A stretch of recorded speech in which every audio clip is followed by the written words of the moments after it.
Saga just bullying him down and then catching the backdash as well. Alright, so Bonchan is going to spend the ODDP to shake out of that situation, but I think Pugera is kind of okay with that. Bonchan is still under the 3-bar threshold, finds the drive impact. Caught him with a sweep, yeah. Bonchan trying to go with one of his long-range options. Nice empty jump, but a better jump over the fireball. Pugera lost some momentum now. That jump heavy punch hit so deep, and it looked painful. That was definitely some Tony Jaa elbows from the sky there. Now he gets into this corner. Oh, he tried to swing back with that crouch medium punch. And he instead, that was nice. I think he ended up blocking the standing. Let's confirm here, he wants the overhead again, bro. Especially now he's got 3 bars after the throw. Can be very scary if Bonchan gets opened up. Oh, yeah. Oh, and got the free turn as well. Indeed, the greedy knee, he found it. And yeah, he's gonna be able to juggle in the kill here. That is one of the primary pros of Sagat. What a way to convert all the way into the kill. And now Pugera is up 2-1 on Bonchan. You know what everyone wants to see? It's not gonna happen. Oh, man. Yo, But I mean, I don't know. This tournament has been full of surprises so far. And Bonchan, he's not gonna risk that. He's going back into the Akuma immediately. If he decides to go with a Sagat eventually, probably doesn't feel it's ready yet. Yeah, Bonchan definitely hasn't been the quickest to adapt to this new style of Sagat. If you've been paying attention to the streams, he's definitely been a little bit of a struggle so far. You know, he's got a lot of years established, a lot of baggage when it comes to how to play Sagat. He hasn't quite worked that all out yet, but the Akuma, what a showing in that round here, not going quietly into the night. Yeah, how many of the longtime Sagat players have a Tiger need when they meant to throw a low Tiger? Yeah, exactly. Yeah, flame from a long distance. Good spacing on that. And now the towards heavy punch. Oh, no confirm on that Tiger combo off the same medium kick. And yet again, the Tiger knee faded out from Bonchan. Builds to the level 3 as well. Gonna keep it holstered for the next hit. Will kill. Yeah, Bonchan's backwards movement has been very surprising for Pugera. I mean, that Tiger knee hits really well, and I swear Bonchan has made it look like it has the worst hurt box ever, because he has backdashed and walked back to avoid it so many times and gotten the full whiff punish. Yeah, that's the thing, right? Akuma, great back walk speed as well. Pretty good backdash. So because of that, just getting outside the range of the Tiger knees a lot of the time. As Pugera's primary tool does confirm the Tiger combo that time. Into the overhead. This is a great start for him. I don't know what it is in this game, but there's definitely been games before where Sagat walk backwards was faster than his forward walk. I can't remember. He has the exact same movement speed as Mariza in this game. Oh, really? Yeah. Okay. Oh, there we go. Frame kill into the throw. Baits it out. Oh, that's huge for Bonchan. Pugera, my goodness, getting deleted like everybody else. Good block on the overhead, but it's still plus, so Bonchan gets that throw. Oh, and now Bonchan with the breakout, except this one connects, and you can see the relief on Bonchan's face. Yeah, you can see Pugera, it was tough to stomach that one. And then the chop ended up hitting on the same side, and now the scrambles resulted in a big reach. Yeah, things are definitely going Bonchan's way now. Indeed here, and yeah, he tried to press because he didn't want to get burnt out, but Pugera wasn't taking that into account. Bonchan here does it with the perfect, you try to play my character on me? Are you serious? Perfect KO exclamation point from Bonchan to put the Sagat away and move into that top 16 qualification match. Yeah, great reaction. As soon as he saw that drive rush, he was just like, all right, crouch medium kick, fireball, I got you, thank you. You know, and there he is. Bonchan's gonna move forward now. Who do you think you are? I am. From Bonchan. Oh, man. I am the Sagat here. Even if I'm not rocking him right now, you gotta know who the alpha of this character is. And yeah, great stuff from Bonchan, honestly. It got real scary. Great showing from Pugera as well, right? Brand new character. Looking the 1,000-yard stare. Like, are you serious? I gotta do this to my dog right now. Gotta do this to my tiger. Hey man, look, Bonchan, you know, we talk about a lot of the new fathers in the FGC. Bonchan's got twins, man. So, you know what? He's like, I need twice as much diaper money as the rest of you guys out here. Hey, he's looking at Pugera like, you trying to be my third son, bro? Like, you trying to play Sagat on me? I'm not your father. But apparently he is still was able to put him away. And look at this, it was a 2-1 lead for Pugera as well, right? And that's another thing. A lot of people have been talking about the first of threes today. This is another set that would have ended in a different way if it was not a first to three. Bonchan was able to make those big adjustments in game 4 and 5, get really used to the style that Pugera was presenting. You know, we kept talking about the Tiger knees, being able to outspace those, and just in general, had some big reads up close, shutting down the drive rush. Yeah, it looked like Pugera thought he was going to commit to something like type of back movement, not expecting him to drive rush, but that's exactly what he expected. And now we'll see how he deals with the young phenom and Mickey coming to the plate to try to take down one of the longest tenured fighting game players in the business, and Bonchan. Yep, I mean, Mickey's, you know, Bonchan saying, okay, Mickey's gotten 3rd place at EVO. Well, hello, I've won EVO twice. Exactly, man. Oh, no, I'm sorry. No, it was only one time. The first time he lost to Luffy in Grand Finals. I'll get that straight. I got to get that straight there. So. But yeah, EVO Grand Finalist multiple times, EVO winner as well, Bonchan, right? And of course, Mickey had an amazing showing at this past EVO as well, which is what qualified him into the EWC main event in the first place. Yep. And once again, you know, we were talking about the Foley artists and stuff with the squeaking sneakers, but when Sagat does the level 3 and you hear the tiger roar, the tiger growl, I'm like, yeah. This is a good one. I like the fact that they put in times in burnout, right? I like that stat a lot. Big again, shout outs to Lazarus gathering a lot of the stats for EWC, Street Fighter, and other fighting games. Times in burnout. That was 4 from Mickey that we saw, right? So he's not afraid to go into it. And it's a double-edged sword when it comes to going into burnout. Obviously, you lose a lot of the resources and whatnot, but it tends to make your opponent a little bit more predictable, a little bit more linear as they try to abuse certain things that are good when you're in burnout, or they try to DI you in the corner. And we've seen Mickey, he jumped over the DI from Wasim, right, and got the punish on the other side. Like, he's pretty good at playing when he's in burnout and taking advantage of the opponent's decisions. Yeah, and I love the way that the burnout works because you are considerably weaker, right? Absolutely. And you need to be. Like, you're supposed to be punished when you burn out. But I also like the fact that, I know I say this a lot, but I also like the fact that outside of not having OD special moves, your offense doesn't change. So if you can get that good sequence going, you can actually, you know, just still play your game while in burnout. Now, Mickey, we're going to see how often he goes into burnout here, how much Bonchan will force that situation, how Bonchan will look to approach the situation if he does get put into burnout. And more importantly, we're going to see how much Bonchan is prepared for the wake-up dive kick. Let me see how much he's going to be. Yo, pile on the meaties, dog. I want him to be eating like Luffy in this set. You feel me? Like straight up big buff. Not French Luffy. Shouts to French Luffy, but I'm talking about One Piece Luffy. You feel me? Fair, okay. Because I was about to say, wait, Luffy beat Bonchan. Yeah, not that Luffy. Yeah. And here we go. Good start. And again, this is the same character, obviously, that Wasim played. So, you know, Bonchan watching that first match definitely got some information out of that as well. Yes, indeed. Unless, of course, he was just studying his own matchup and not paying attention. But, I mean, of course. Oh, no. All right, slight drop right there. Yeah, he wanted the raw drive rush juggle right. Drive rush didn't end up coming out. It's okay. 5-second roll. He picked up his food. Oh, man. Oh. Yeah, you can see that one of these, both these players try to, the down kick from the hooligan. Waking up with a DP, successful for now. But again, man, that walk speed from Mickey immediately get in, flow in under the demon foot, excuse me, and now catches him reaching right here. Bonchan gonna continue the aggression, does block the overhead successfully. You see Mickey try to fight his way out of the corner, but he is the one with more drive gauge right now, but Bonchan's not going to let him get out this easily. And man, that wake-up dive kick would have worked. This time, though, the OD instead. Oh, he stuffed the hooligan. No shenanigans for you. That was so sick from Bonchan, knowing that these camis have been sneaking in these OD hooligan throws, especially when they got level 3s on deck, just like Mickey did. Yep, trying to go for that shenanigan. And then the stand light kick.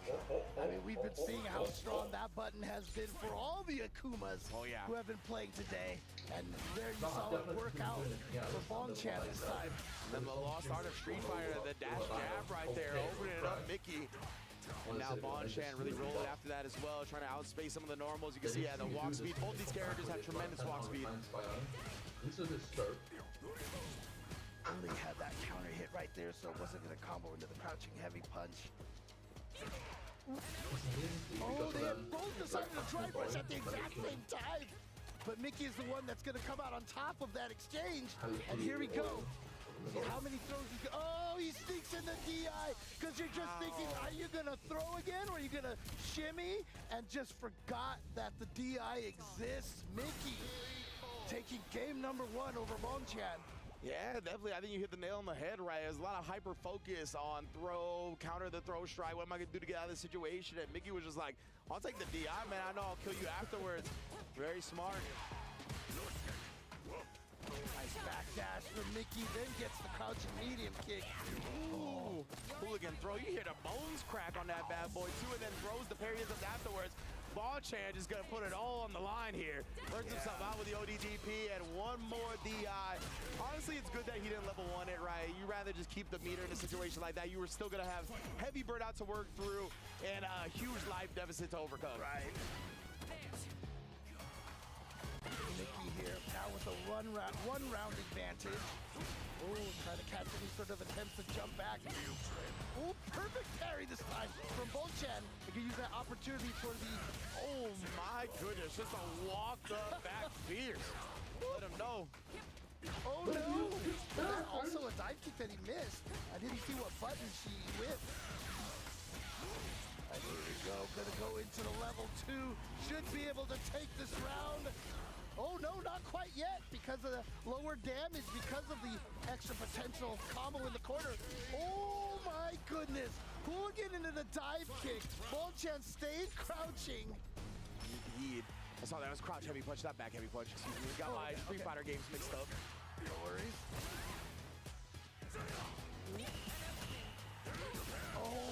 Yeah, just hit nothing, so Mickey probably had changed directions from going back and forward. Just walked right into that. Yeah, perfectly timed to catch him on the walk forward.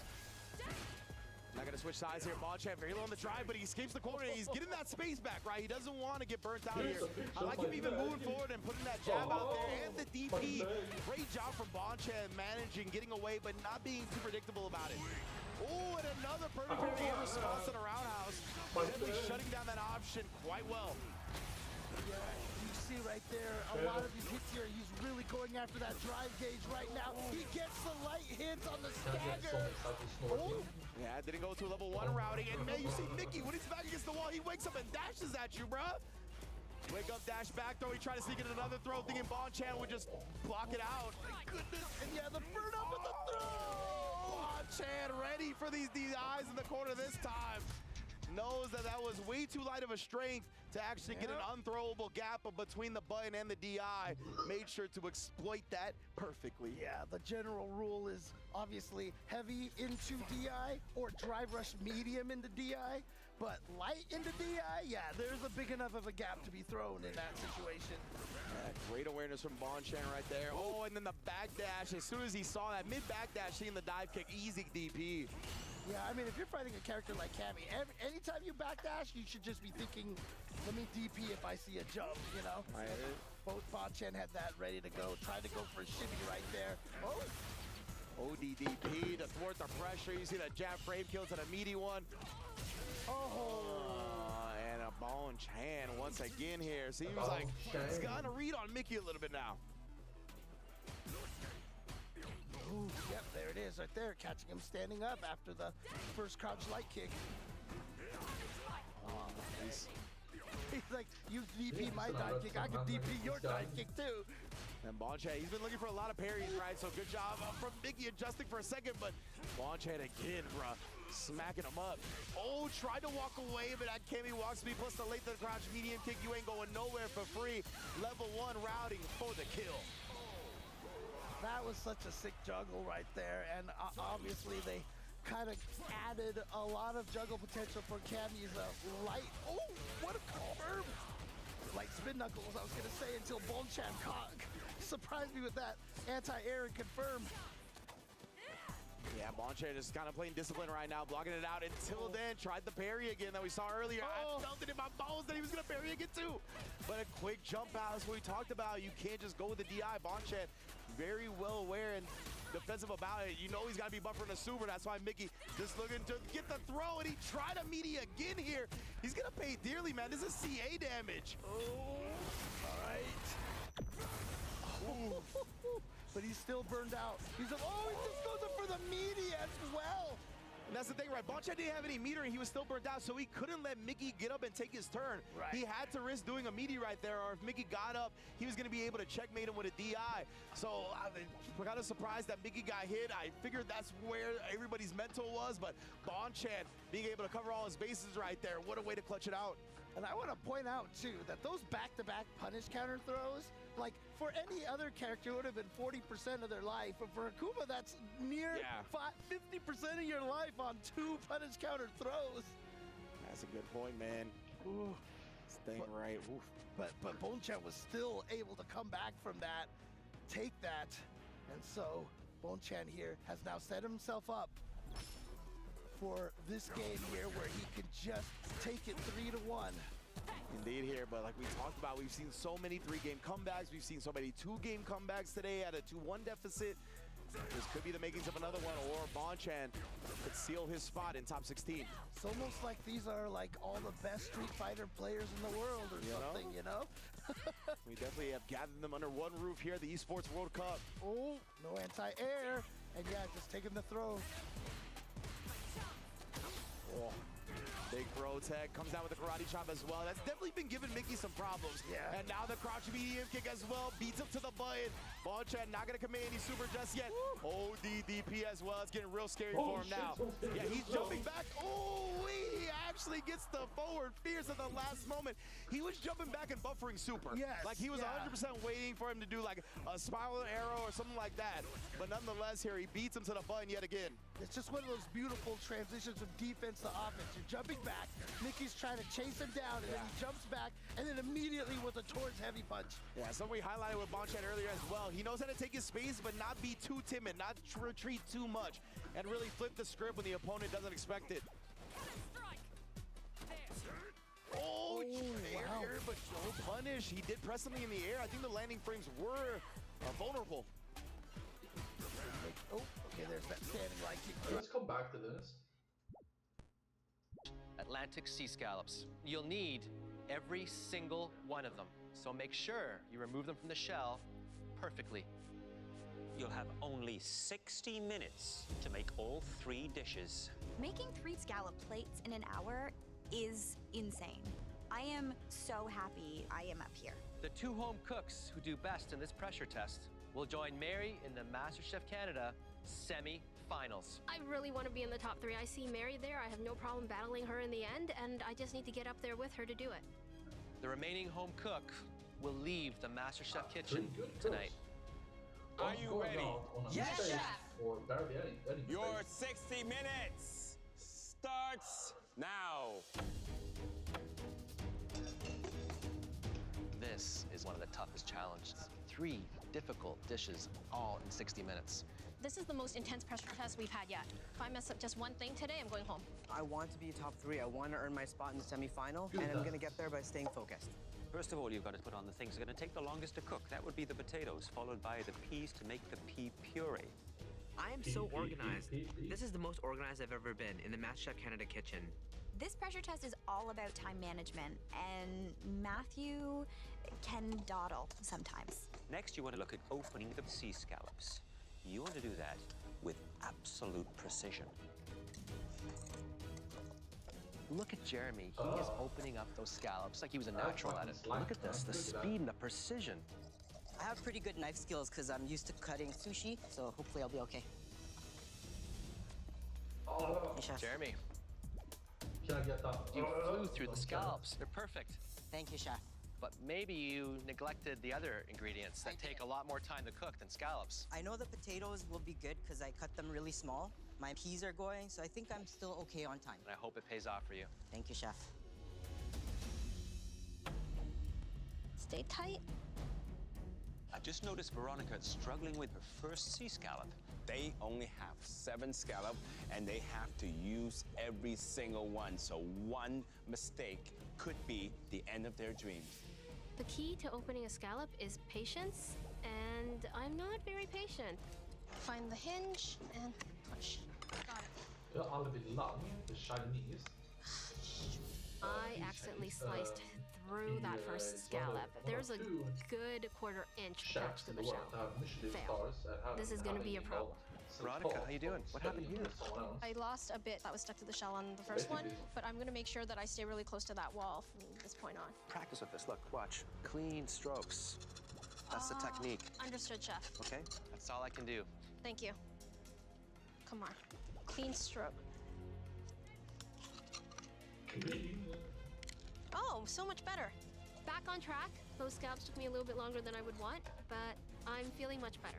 Everything seems to be coming together now, and I think I got this. 30 minutes! You have 30 minutes left! I guess that's easy for 10 minutes. A true competitor is gonna go home today. I have to bring my A game or else I will be going home.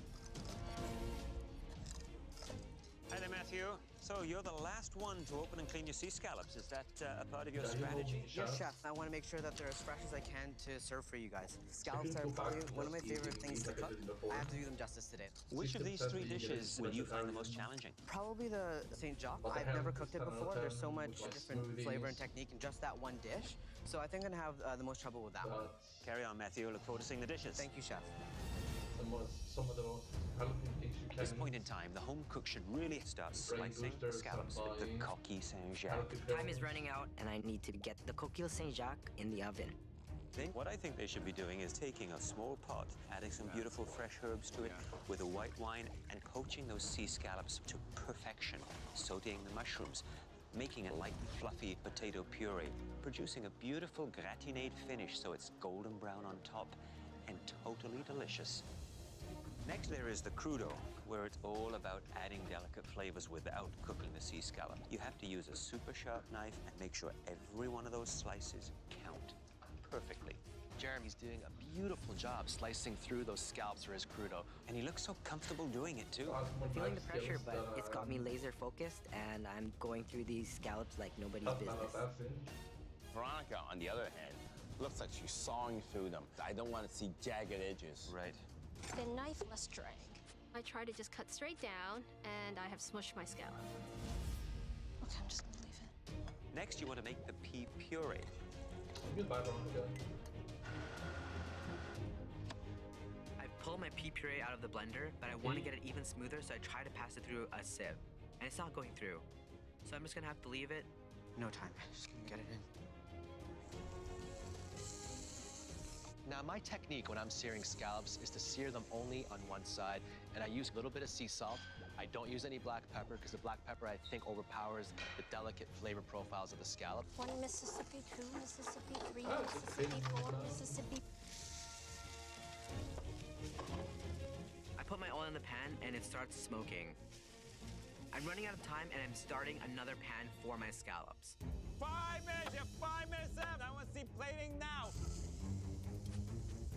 On that plate, I want to see a perfect replication.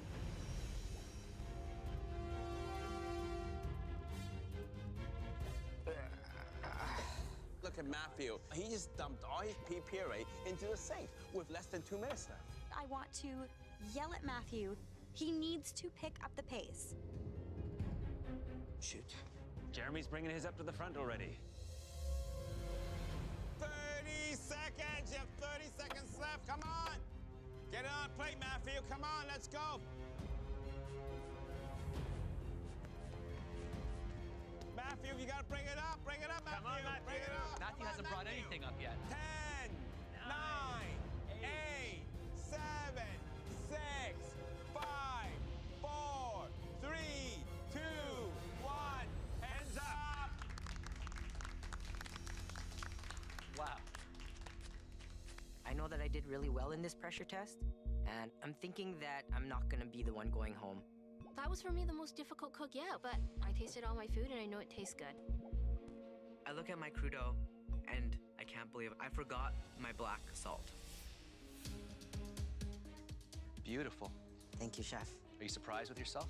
I am. I'm from the prairies, so it's my first time ever working with live scallops.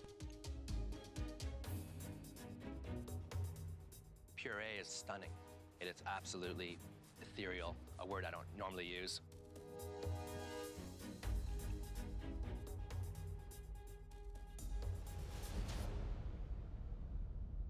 wish this wasn't just a tasting and I could actually eat the whole plate because it's delicious. Thank you.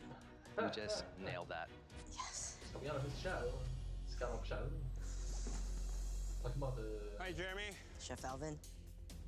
Well, I can tell you, this is beautifully sliced, nice and thin. You can see the shadow of the knife through that. Every single scallop is beautifully cut. You can see they're perfectly round. Good work there.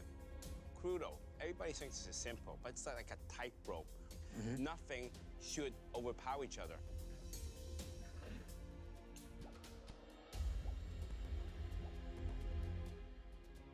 This is harmony. Everything is working together. Yes.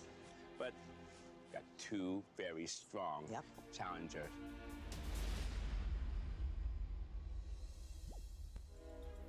So the Coquille Saint-Jacques. Have you ever had that dish in a restaurant? No, I've never even heard of it till today. You have a nice even gratin over the sea scallop and the sauce on the mushroom portion. A little darker on the potatoes might have helped the cause a touch.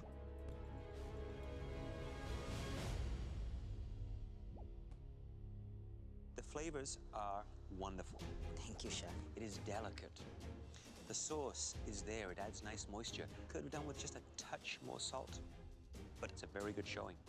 Thank you, Well Chef. done. Thank you. I'm terrified of Jeremy's beautiful plates because I'm pretty sure he's gonna be in the top 3. And that means I'm gonna have to compete with this new Jeremy. This is not your best work. This dish right here. This looks a little bit like you rushed through it. Did you strain your pea puree? I did not. I didn't get a chance to, Chef. I can tell. It's very rough. Yes, Chef. This dish is all about finesse. I know, Chef.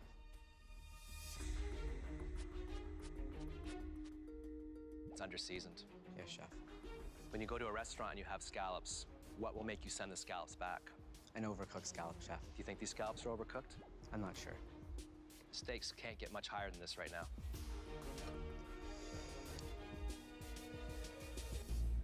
Perfectly cooked. Oh my God.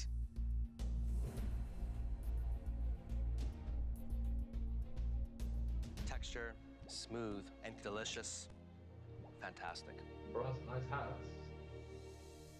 Matthew, Hi, Chef. I'm here to taste the crudo. So tell me, is everything there? No, Chef. I forgot the black lava salt. Time just got the better of me, and I forgot to put it on the plate. I would say these are nicely cut. This piece in particular, maybe a little bit uneven, too thick on this side.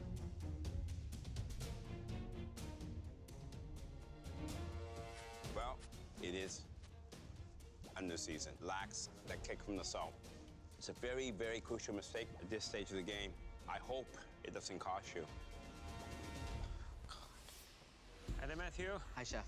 Beautiful little gratin on top. Oh, Nice big chunks of sea scallop. I see the mushroom, bit of the juicy sauce at the bottom.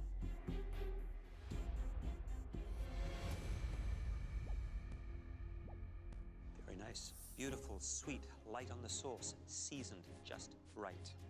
The potatoes, the lightest yet. Very nicely done. Thank you, Chef. Thank you, Matthew. Like potatoes. After hearing Jeremy's critique, Jeremy is safe, so I think it's down to me and Veronica. Against all odds, pulled off 3 scallop dishes. Yes, I did, Chef. I have not seen you struggle like that in this competition. Techniques need to be practiced in order to be mastered, and I've never opened a scallop in my life. There's a lot of pepper on this scallop. I have been told that I underseason, and maybe I was a little bit more heavy-handed this time. It's about that balance, right? It is. Well, I'm gonna try this pea puree.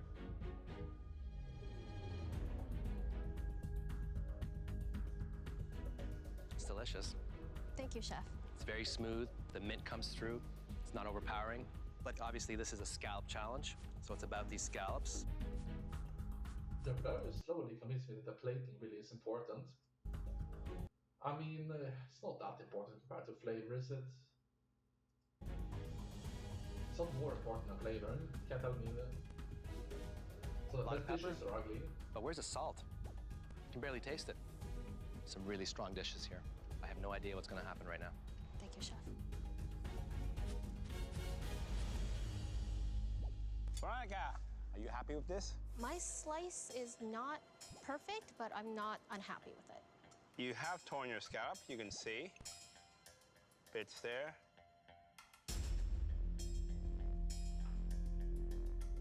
I must say, it definitely tastes good. Thank you, Chef. I think you got all the harmonies together. Seasoning, the vinegar, the sugar, absolutely perfect. So this dish, to me, it's a great dish. I hope these little tears is not gonna stop you from getting on to the top 3. I hope not either. Thank you, Chef. Hi there, Veronica. Hello, Chef. I think you've managed to get a nice little gratin on the potato, plus a little on top of the actual scallop itself. Let's taste it.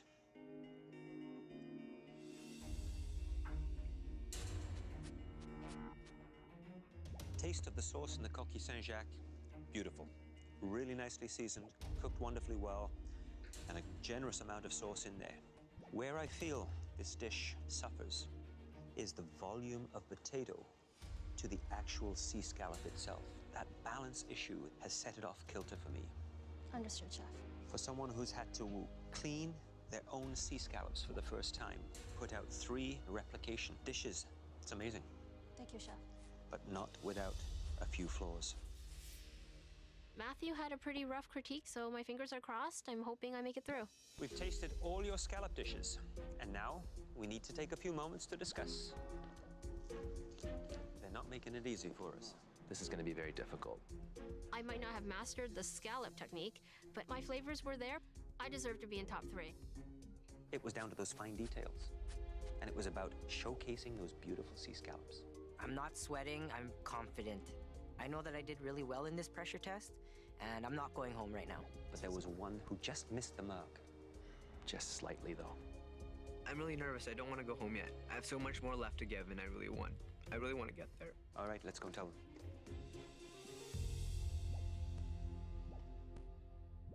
Replicating 3 dishes in just 1 hour is an astonishing feat, especially when it involves opening and cleaning 7 fresh Atlantic sea scallops.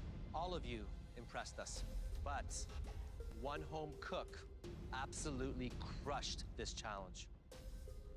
And that home cook was Jeremy. Yes! Good work, Jeremy. Good luck. Congratulations. Congratulations, Jeremy. Thank you. Tonight, we saw what you're really capable of. And now, you're in the top 3. And we hope... That made me think about this time I sat around with... there was this time, like 2-3 weeks, me studying at a school, a gymnasium, in a distant part of Sweden. We sat there and we were chatting eccentrically, and this guy said, I have Asperger's, and this guy next to him goes, I have Asperger's too, and this chick next to me also goes, like, I have Asperger's, and I also have Asperger's. So we took our hands, it made a cross, throw one hand over the other 4 times, all shook 4 hands at the same time. Hope you keep it up. Please remove your apron and head up to the gallery. Never would have known some of those I people won the actually. pressure test. I feel great. Nothing can stop me now but myself, and I'm just gonna keep getting better. Matthew, you forgot one of the most important tools in a It's cool, isn't it? On a 45 IQ genius, Asperger genius, streaming his hobbies. chef's arsenal, salt. And as a result, your flavors fell a little flat. Veronica, you struggled from the get-go with your cleaning and your knife work. And sadly, it undermined what made it to the plate. We know you're both extremely talented home cooks. You've proven it again and again. And that's why this is such an incredibly difficult decision. But after taking every dish and every component into consideration, we felt that one of you treated the key ingredient with more finesse and more respect. And that home cook was...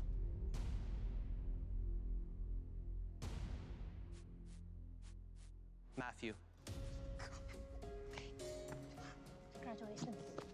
You did so great. You're awesome. Matthew, you are now in the top 3. Remove your apron, head up to the gallery. Thank you, chefs. Being in the top 3 is absolutely huge, and I'm ready to take it all the way to the end. She was like Veronica, you came into this kitchen with undeniable intelligence and skill. But during your time here, we saw you grow and start to cook with both your head and your heart. Your dream is to become a Michelin inspector, and no one here has any doubt that you'll make that happen. Please come up and say goodbye. Yeah, she was super like above and beyond on some of these dishes, you know. When she was like doing this Asian food, I mean, she made Asian variants a lot. You know, she is has a background perfecting Chinese cuisines, dishes. You know what? She went out on technicality, right? She got screwed. She could have won otherwise. Coming here, I have accomplished things that were beyond my wildest dreams. Left there. I made friends, I learned new things, and I showcased my culture, everything that I represent. The Japanese egg takes a high degree of skill. You did a great job. Thank you, chef. I feel good about that. Extraordinary presentation, extraordinary technique. I can't find anything to fault on this. Yeah, she started adding like details visual to the dough.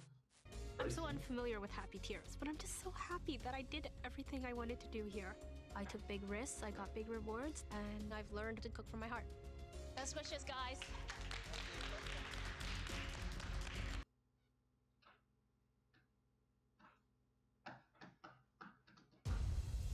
Tonight, the top 3, Mary, Jeremy, and Matthew, battle it out for Down and give up. On here.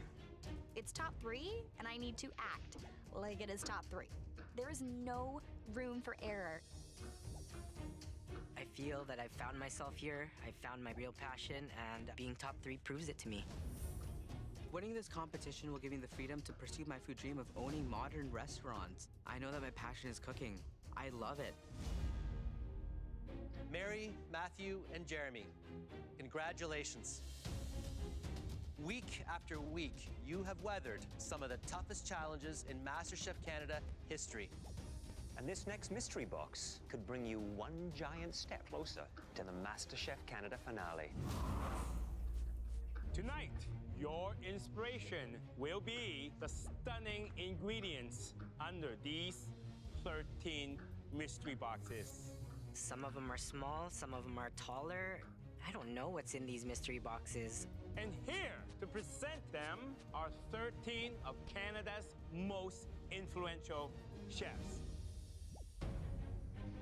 From Buka, Rob Gentile. Oh my God. I see David Hawksworth, and he's a huge deal. He has probably the best restaurant in Vancouver. From Los Colibres, Ilia Herrera. Farzan Fala is here. I love his restaurant. This is so exciting. From Portzia, Basilio Pesce. From Saturday Dinette, Suzanne Barr. From Pai, Nui Regula. This time last year, I was just chilling in Winnipeg. Now, Canada's most influential chefs are standing right in front of me. From Nota Bene, David Lee. From Charcut, Connie D'Souza. This is super intimidating. Wow. These 13 extraordinary chefs hail from all across the country. And so do the 13 ingredients that they're about to reveal. That's good shit.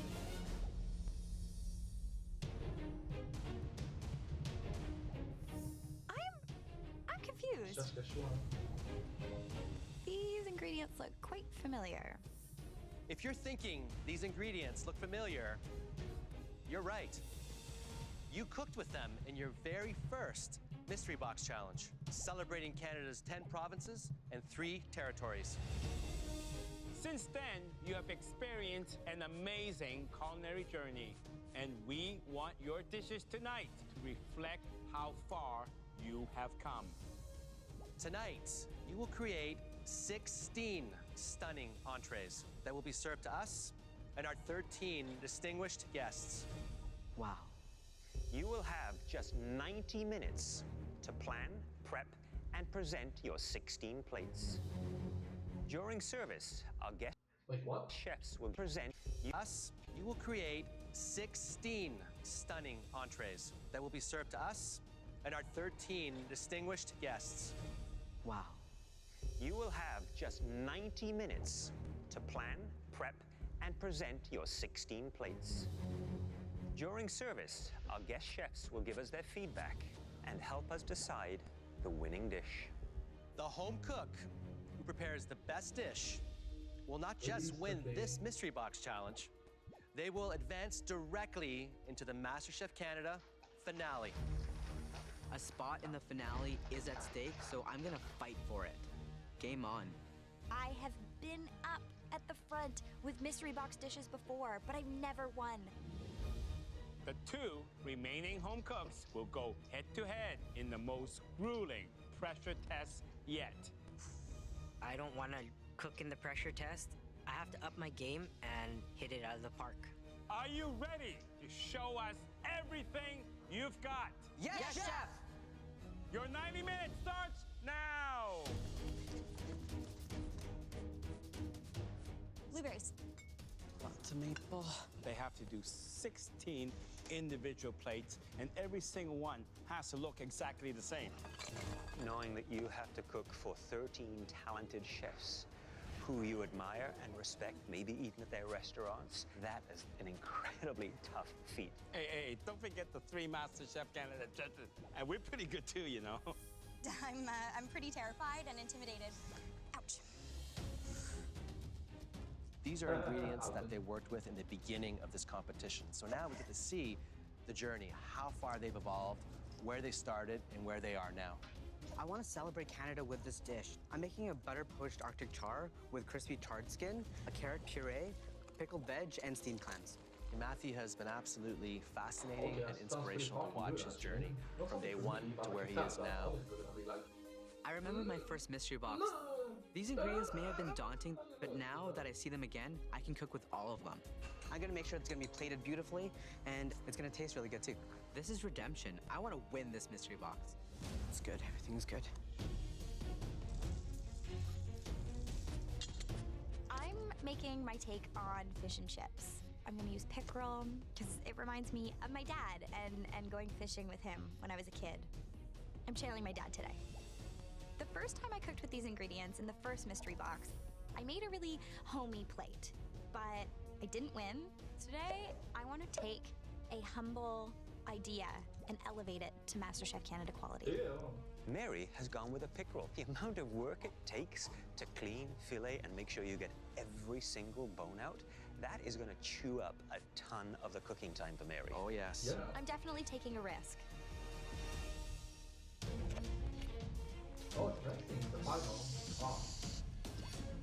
I hope my dish impresses them. I'm making a steamed clams with potato and green lentil gnocchi. I want to show the judges how far I've come. Looking back at my first mystery box dish, there was a lot of things wrong with that dish. I would strain my sauce, I would portion my char. Throughout this competition, he is growing from simple to refined. This is the one to win because I want to be top 2. I learned enormously quick at Furrow. Like ambition. The one common denominator among these 3 home cooks is that they never take the easy route. They always push themselves. Okay. Matthew. Hi, Chef. Top 3, top 3. Top 3, it's an amazing feeling, Chef. How does this dish show us your journey? I'm gonna show off all the techniques that I've learned. I'm gonna butter poach char. I've never had butter poached Arctic char before, so this will be a first time for me, and I'm sure it'll be a first time for a lot of the 13 chefs in there. Wow, no pressure, Chef. Yeah, they're expecting your Being honest. very best, Yeah, Chef. and so are we. Thanks, Chef. I want to show off today. Yum. Butter poaching char? I've never heard that before. It's an extreme risk, but I love to take risks in this competition. Oh, gorgeous. Let's talk. 8, 9, 10, 11, 12, 13, 14, 15, 16. Hi there, Mary. Hi, Chef. So, trip down memory lane with these 13 ingredients. It is, definitely. So, how do you plan to cook the pickerel? So I'm doing a take on fish and chips. Fish and chips do not sound elevated and sophisticated, given the audience that you're cooking for today. I'm going to do a little light batter with some of the Pinot Grigio. I'm also doing a blueberry zucchini tomato ketchup. Wow. And instead of capers in my tartar sauce, I'm doing a pickled lentil. When you look at the plate, it won't seem like fish and chips. So I'll let you carry on and Thank look you. forward to trying your reinvented fish and chips. Perfect. Thank you so much, Thank you, Chef. Mary. Good luck. You have 40 minutes left. Jeremy, Hi, Chef. what are you making? I'm making a potato and green lentil gnocchi with steamed clams. Did you count your clams? I have not, but I know that I'm gonna have enough. What is your strategy in order to make this dish 16 times? I'm trying to work fast as possible so I can have as much time as I can to plate. I don't want to serve you guys and 13 other chefs something that looks ugly. Well, I don't think you will. Thank you, Chef. Okay.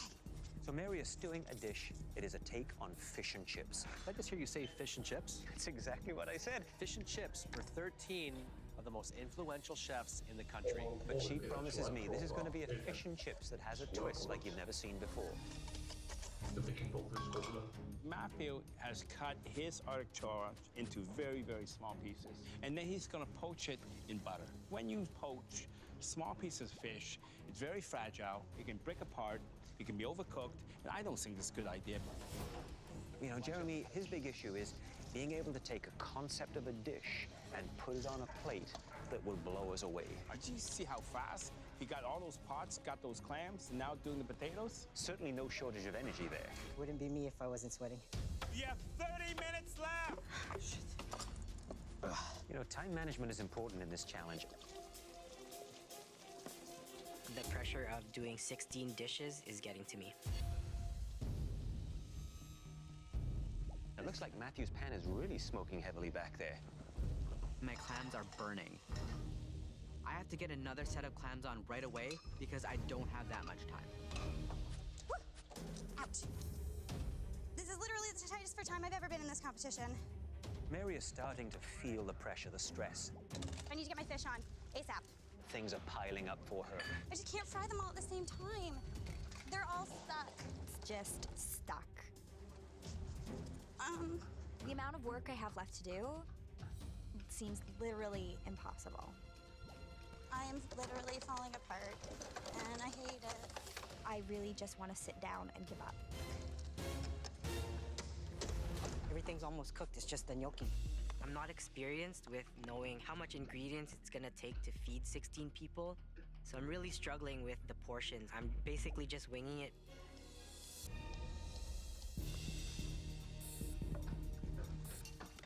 One of my biggest flaws is wanting everything to go perfectly. I just need to keep telling myself nothing's gonna go perfectly. And I just need to get these plates done. Yeah. 15 minutes! You should be plating soon! I only have 15 minutes left, and that's less than a minute per plate. But I'm gonna get everything on the plate if it's the end of me. Oh, I'm so sweaty. I'm really worried. I don't have time. No. Look at those plates from Matthew. Absolutely stunning. He's got it all figured out. Look, one piece at a time. He's going down the line. 16 plates. I'm the strongest plater here, and this is gonna get me into the finale. Yeah, she needs to hustle. She is really up against the clock here. You have 5 minutes left! They're all feeling the pressure. You can see it in their faces. Oh, yeah. You know, I'm really worried about Jeremy's gnocchi. It doesn't look like it's going to be enough for 16 portions. Not gonna have enough. Fuck. 1 minute! The server will be picking up the plates. There's something about Mary. Well, she won't give up. Look at Jeremy. The servers are ready to pick up Jeremy's plate, and he's not ready to go.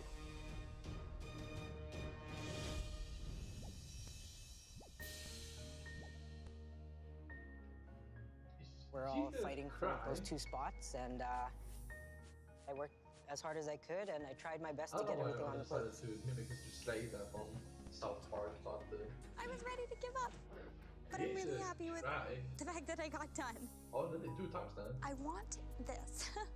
I really want this. I can't believe I just did that. It was so hard, but this is what I love to do, and I can't believe I got to serve all those amazing chefs. I want to be them someday, so it's a really big honor for me. Chefs, thank you for being here to help judge the talent of our top 3 home cooks. First up is Matthew. Matthew, please describe your dish. I made a butter poached Arctic char with pickled veg, carrot puree, and crispy char skin. Thank you. Thank you. And bon appetit, everyone. I tell you, beautiful presentation, nice use of space. This is one of his best presented dishes. Let me correct you. This is the best one he's presented. This looks beautiful. Beautiful little ribbons of zucchini. Nice to see he has a crispy char skin there, which will add a nice crunch to it. Yes. Elia, what are your thoughts on Matthew's dish, please? I love the presentation. It's very clean and it has lots of harmony. The pickles, I really fell in love with the pickles. Chef John Horn, tell us your opinion of this creation. I think Matthew did a very great job on this dish. I know Arctic char is a very hard fish to cook. It can go one way or the other very quickly on you. I thought the clams were beautifully cooked. The balance on the plate with the acidity was very, very nice. Marc-Olivier, could you share your thoughts with us on Matthew's dish? The sweetness of the fish is really good. I did think it was missing a bit of seasoning, and the fish was a little dry, but overall, it's a pretty good dish. Matthew was inspired by having all of you great chefs in this room. He did a really wonderful job. Big, bright flavors. Presentation was very, very close to what you would see in a high-end restaurant. Next up is Mary. Mary, please describe your dish. I did my take on fish and chips. Underneath, I did a tartar sauce, and I did a tomato blueberry ketchup for you. Thank you very much, Mary. Thanks so much. Enjoy. You're excited for this one. Beautiful looking plates. The aroma coming off this is absolutely spectacular. I've got to be honest, I was worried about the idea she's doing fish and chips. Also, there's this.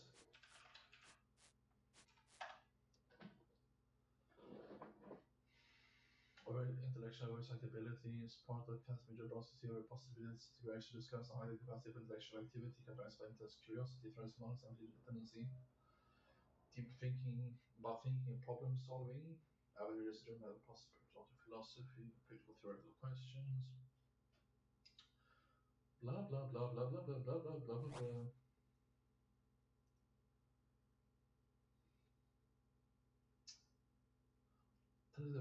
See, this is me as well. I'm not just, I'm super smart, extra smart for being smart, that smart.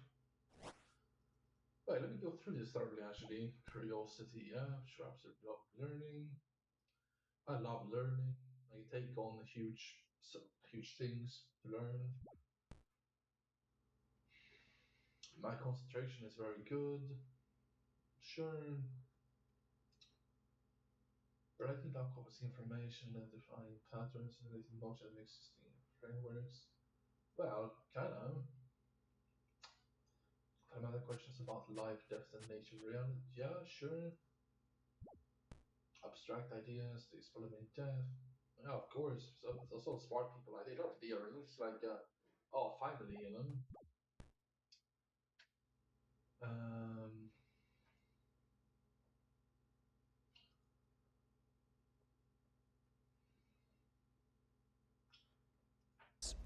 But she's elevated it. Yeah. Really unique dish. Connie D'Souza, how did you feel about Mary's dish? I loved Mary's dish. I loved her creativity with the pickled lentils and the tartar sauce. And honestly, I thought I would hate the blueberry ketchup, but it was so savory and really smoky and delicious. Really well done. I'd hire her for sure. Awesome. Robert Reynolds, what are your impressions of Mary's fish and chips? I love the presentation. Being from England myself, I grew up on fish and chips. The fish is perfectly cooked in the middle. My only thing is the ballast, a little too thick for the amount of fish that's there. The fish was perfectly done, and the tartar sauce with the lentil, that was fantastic. Next up is Jeremy. Hey, guys. Jeremy, please describe your dish. I made steamed clam and green lentil and potato gnocchi, and garnished with Brussels sprouts and carrots. I apologize, some of you, there is no gnocchi on the plate. I feel like crap. It's embarrassing to be top 3 and serve incomplete plates. I want to punch a wall. It's not a good start when you have to explain to the table this missing element. Michael is the only one who has a complete plate. I don't have a gnocchi. Well, I'll share with you then, okay? I'll put this right here. We can Man, share. I got 5 clams. I'll trade you a clam for a gnocchi, okay? Done.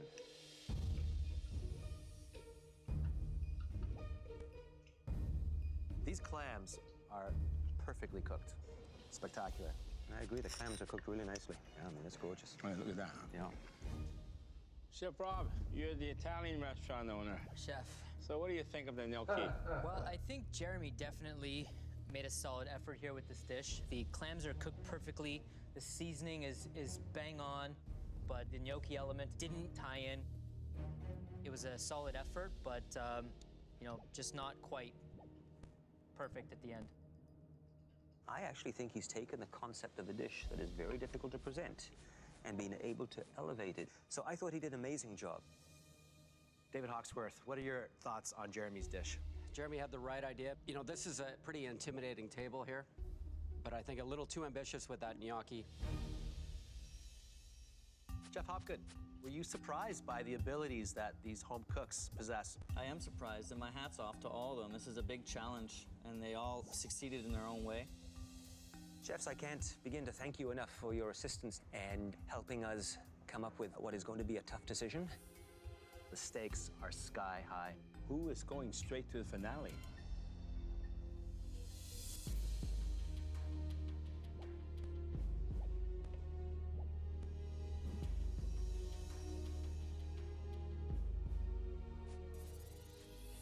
I know I speak for you 3 home cooks when I say that it was an honor to have these 13 extraordinary Canadian chefs in the MasterChef kitchen tonight. The 3 of you have shown some exceptional talent, and most importantly, presented some beautiful, tasty food. On behalf of all of us here today, congratulations on an excellent job. Thank you. Chefs, thank you very much for inspiring our home cooks and helping us make a very difficult decision.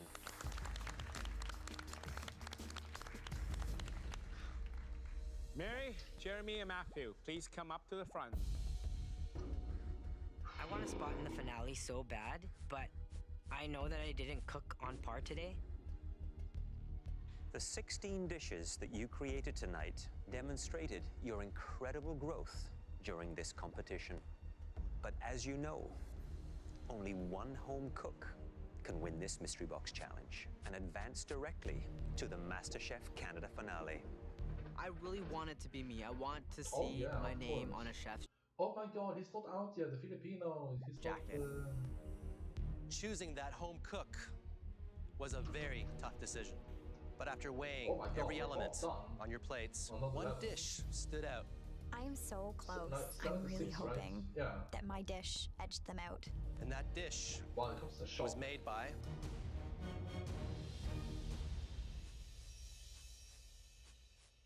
Mary.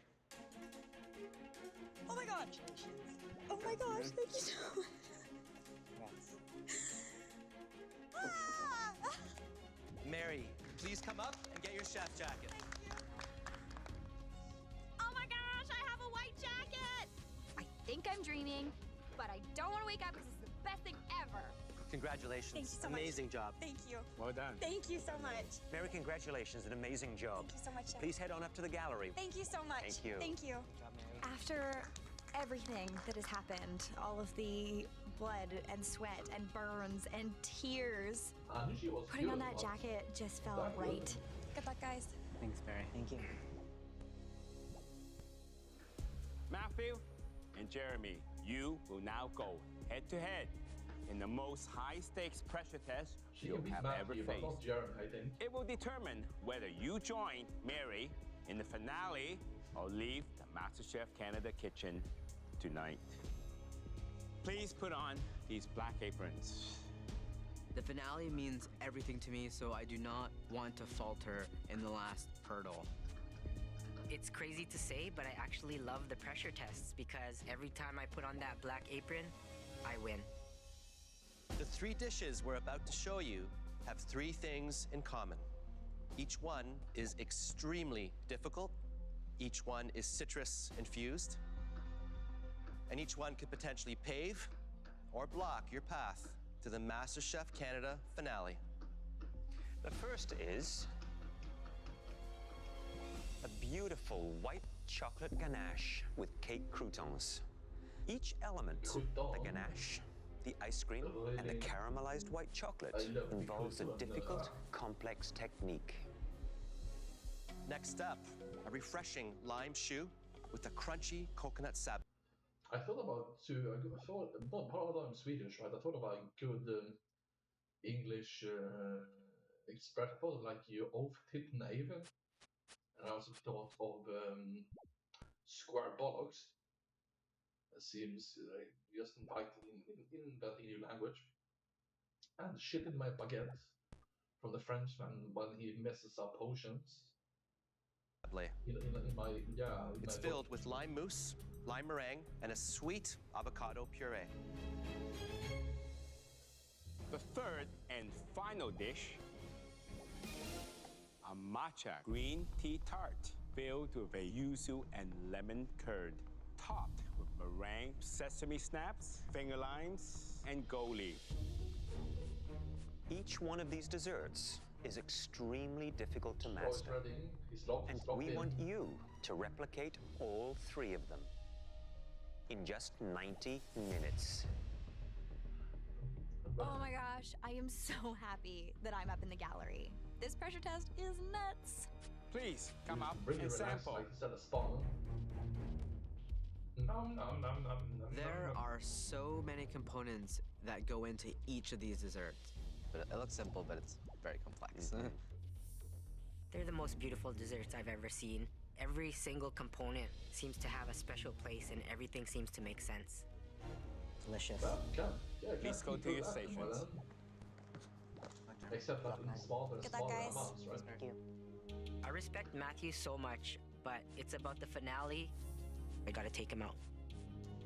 Jeremy is going home. There's nothing gonna stop me from getting my spot in the finale. At your stations, you will find everything you will need to recreate these stunning desserts, including top-of-the-line Miele appliances. Are you ready? Cook your way to the MasterChef Canada finale? Yes, Chef! Your 90 minutes starts now! Go, guys! It's 25 components that has to be baked, cooled, cooked. I certainly would not like to do this in 90 minutes. I think a professional pastry chef would struggle to do this. I'm gonna be working super intense today, as fast as I can, and just get everything on the go. I want to compete against Mary so bad in the finale. I'm pretty good at replication, so I think I got this one. That's right, that's right. I want that chef code so badly. My food dream is right here, and it's right in front of me, and now I have to prove myself. I'm gonna cook like my life depends on it. Jeremy knows how much I want this, so Jeremy should watch out. I think if it comes to speed, then that's what's gonna set me apart from Matthew. Nice, Jeremy. It's been 5 minutes, and Jeremy has like 3 things done. So fast. It kind of scares me about the finale, because if Jeremy's cooking next to me, I better speed it up. So right now, they both seem to be... You know, time to watch some good movies again, so not to be disappointed that, you know, gonna have a great time. It's time to watch The Hobbit again, Pirates of the Caribbean again. And, but who would I do it with?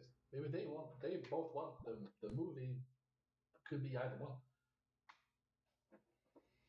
Be working on their choux pastry. Jeremy's already got his piped out in the silicone mold. And don't forget the coconut sablé, because that has to be put right on top of the choux pastry. And then as it bakes, it melts over the top, forming a beautiful looking crust to it. Almost like a crunchy glaze. Matthew tends to get a little flustered when the pressure is on, and that could be his weakness here. Could this be a case of the tortoise and the hare? It could quite easily be that. Be just a little bit behind in his timing. Jeremy is fast, and speed is important, but execution matters a lot more. That sounds. Hey, chef. How you doing? Well, so basically, if you see here.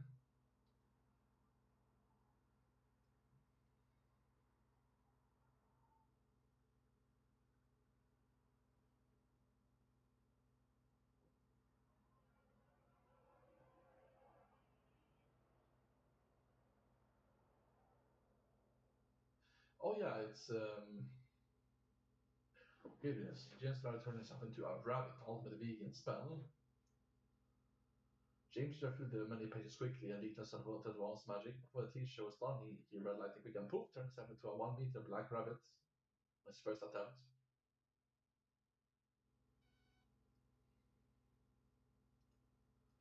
Doing pretty good. I got my shoe in the oven.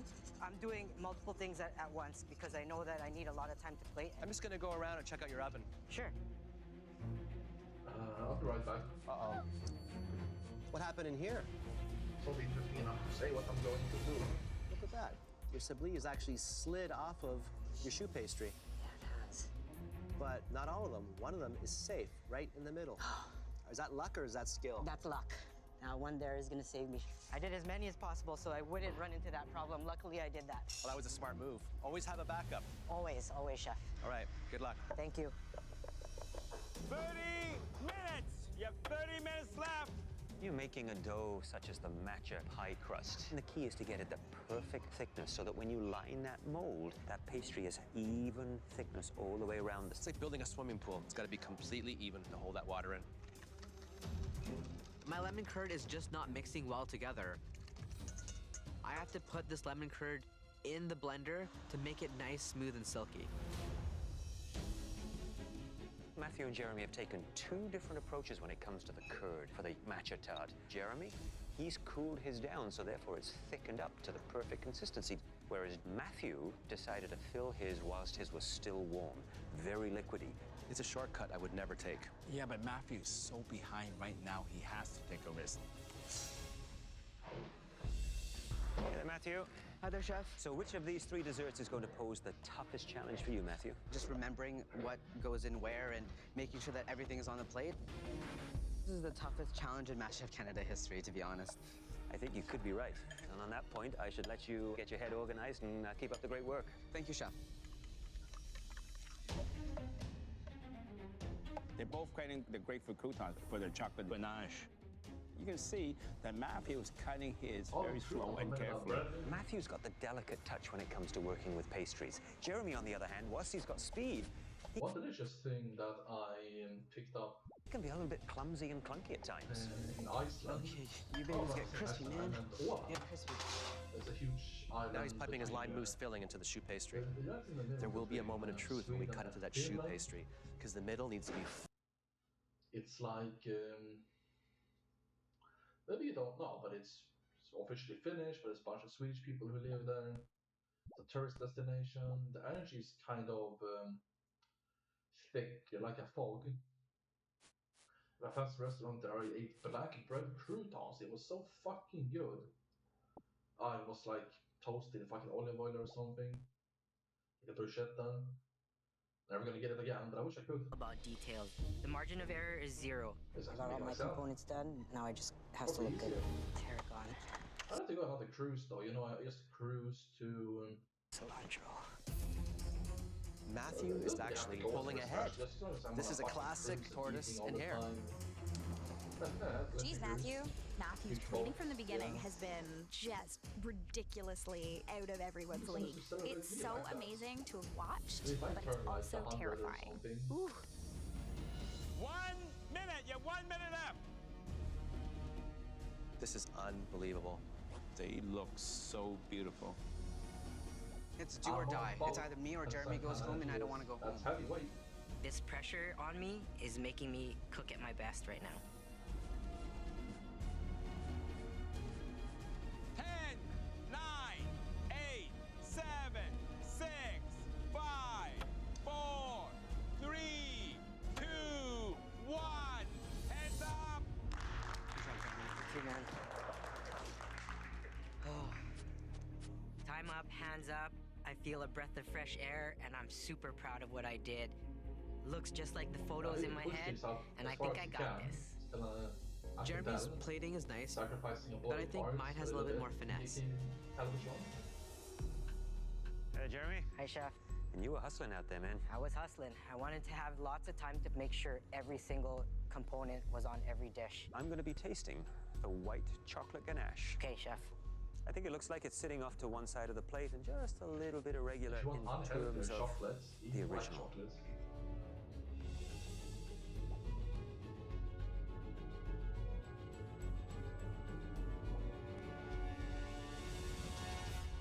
The white chocolate ganache. We're such a fancy restaurant. I remember we ate like I also, you know what? On my semester, I want more fries. I want more sunflower fries. God, what's going on in my brain? Look, sweet potato fries. And it cost 15 euros.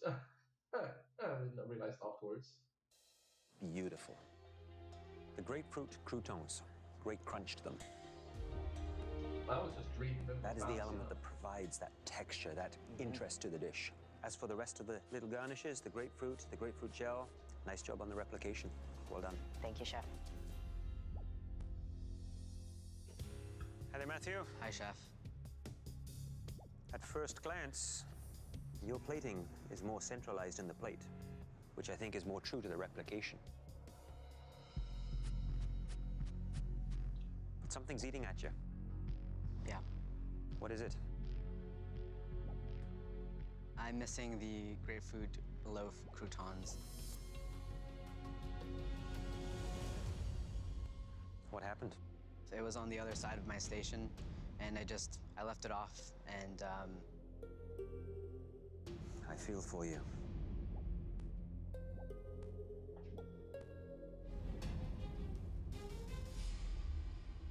Is that Everlight? Sweetness, sour, beautiful ice cream, nice quenelle, the dusting of the peppercorn. It is a shame about those croutons, because that adds the crisp, that contrast. I know.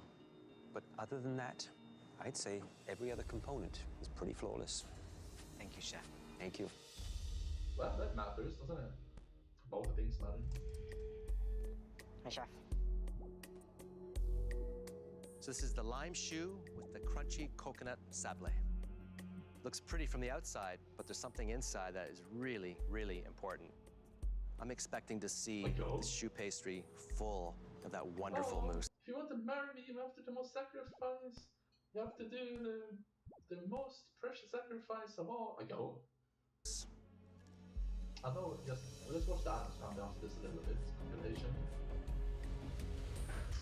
Man, hot damn.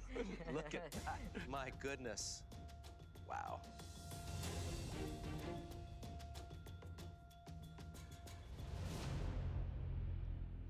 What happened to the lime flavor? It's not in there, Chef. Texture's there. I love that liquid center, but it doesn't have that kick of lime that I want. What happened? Maybe I should have added a bit more. Even Steve right now. Nice crust. You can hear that?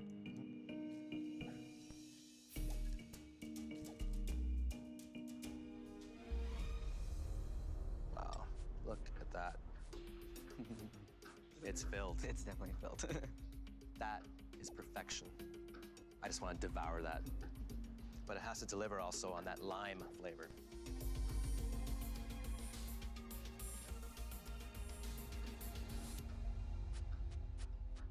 You delivered. Thank goodness. That lime is so punchy and so big, and so bold. You know, Matthew, these dishes have to be beautiful, but they have to taste equally as good. And it did on this plate. You nailed it. Thank you. Thank you, Chef. I am so impressed with what these guys have put out in this cook. It is honestly neck and neck. This is the most complicated of all three. Let me check. Well, you got the gold leaf, you got the sesame snaps, you got the meringue, you got the fresh blackberries, and of course, the tart. So when I cut into this, it's not gonna look like a broken egg, is it? No, chef.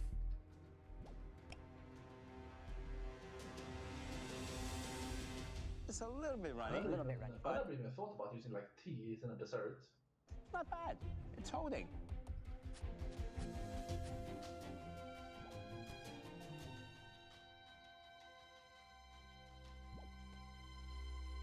I tell you, beautiful replication, perfect balance of tart and sweet. Crispy on the outside, soft in the middle. Nice. That's exactly what I was looking for. Well done. Thank you. How does it do it? Matthew. Hi, chef. Let me check. You got the finger lime, you got the meringue, you have the gold flakes, you have the fresh blackberries, and you have the sesame snaps, the matcha tart, of course. So when I cut this, should it hold? It should hold. Well, let me check.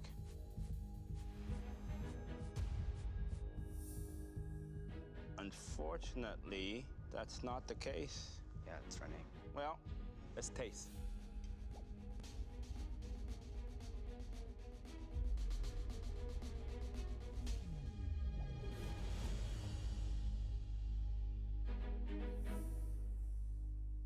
It tastes good. The tart and the sweet, the balance, perfect. Taste is king, and you got it right. Thank you, chef. We've tasted all your desserts, and now we have a very important decision to make. Wow, it was astonishing. They got so much done in Maybe we should watch the compilation before the finals. You guys a little break. 90 minutes. To be eliminated so close to the finale would be heartbreaking. There's errors here and there. In terms of appearance, it was almost perfect. I'm so close to changing my life. I'm not ready to go home. Not yet. It's come down to the finest detail. I've been streaming all day, so you know it's just what I want to do next is not just to like just listen to music and grind, but yeah, it's gonna be like anime and YouTube. I think. I don't know. Do you guys want me to just play some music again? Matthew and Jeremy, you are both extremely gifted home cooks.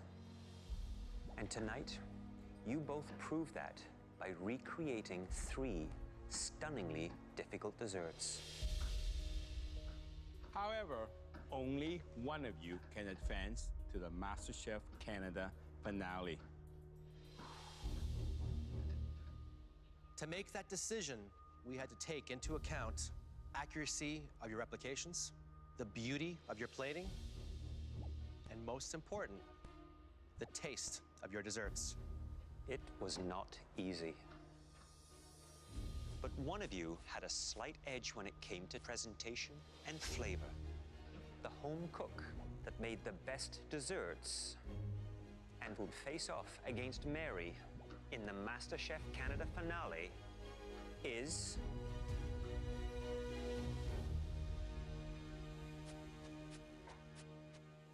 Jeremy. Yes! Oh my God. Congratulations, Jeremy. Did you have that cake? Yeah. That was a pretty honest I reaction can't there. believe it. I just beat out a really tough competitor, and it's super surreal. I'm top 2. Come on up and get your chef's coat. It's been a long road, but I earned this. I earned this chef's jacket. How does it feel? Feels good, chef. Now, please join Mary up in the gallery. Situation. Good job, Jeremy.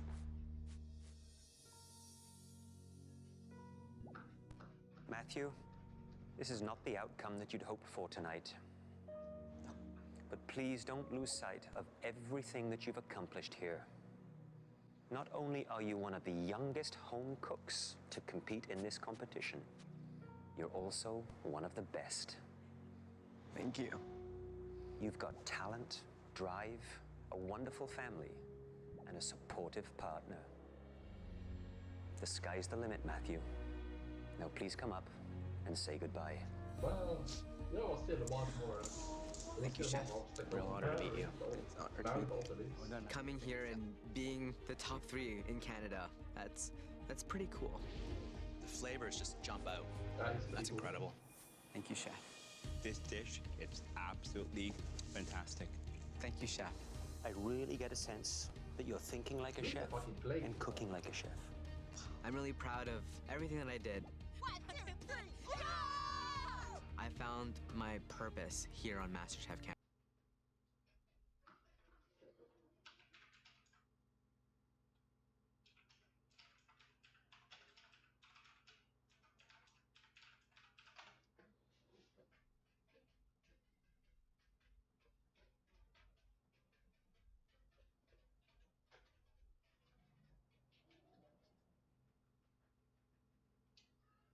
Yeah, this is just it's a fantastic movie. You know, it's like it's Wednesday on Netflix and stuff by Tim Burton. But this might just be better, maybe just a little bit.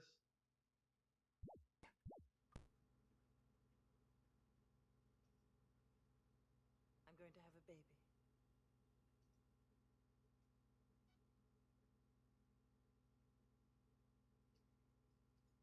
Right now. It's an Addams. Oh, Wednesday's at that very special age when a girl has only one thing on her mind. Boys. Homicide. Rattle, bone, and brain! Bone and brain! Go!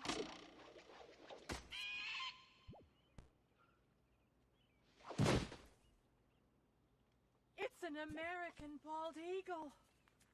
But aren't they extinct? They are now. I would crawl on my belly through hot coals and broken glass. Why wait? Do you think that when a new baby arrives, one of the other children has to die? Yes. Well, that's just not true. Not anymore. Help me! I'm dying! I can't swim.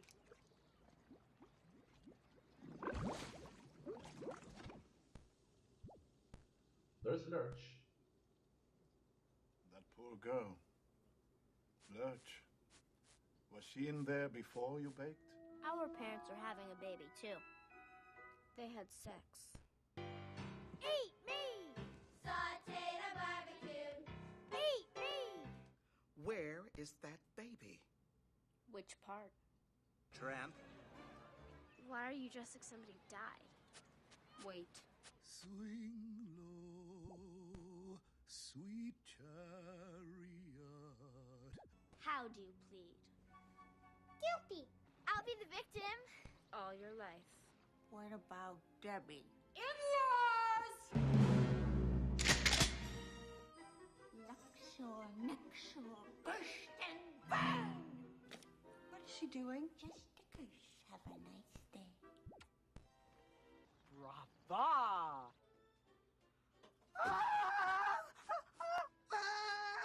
Unless Fester comes back, we're talking dimples. Not in this house. Caravia. What? Monsieur. Speak English! The agency, but they claim no one else was available. They suggested a Doberman. My name is Gomez Addams, and I have seen evil. I have seen horror. I have seen the unholy maggots which feast in the dark recesses of the human soul. They're at camp. Isn't he a lady killer? Acquitted. Acquitted. Give me a kiss. Give me a 20. I can never see you again. P.S. Debbie says hi. Buffet.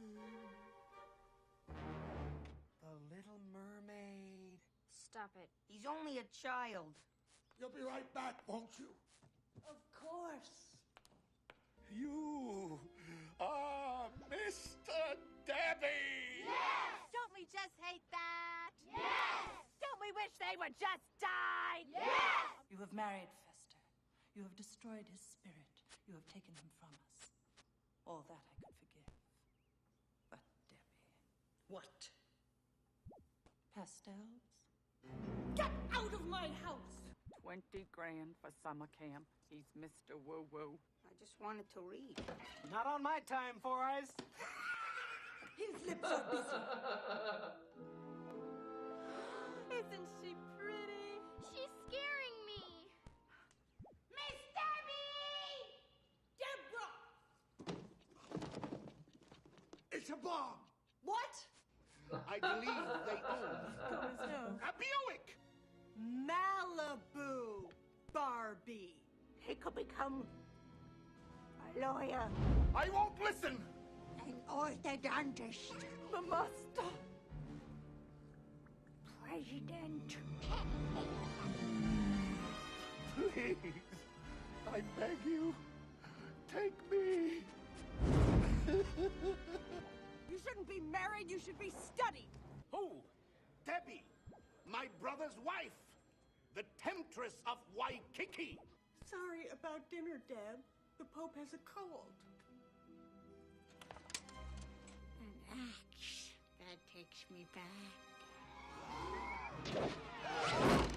Who are you? What are you? Who moved the rock? Don't you love me? Is that a no? Macho man. I've got to be a macho man. Sorry, Debbie. No Mercedes this year. We have to set an example. Oh, yeah?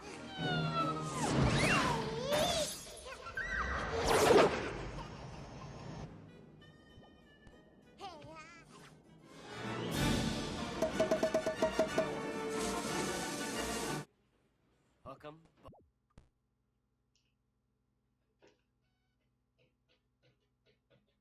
Flavors just jump out. That's incredible. Thank you, Chef.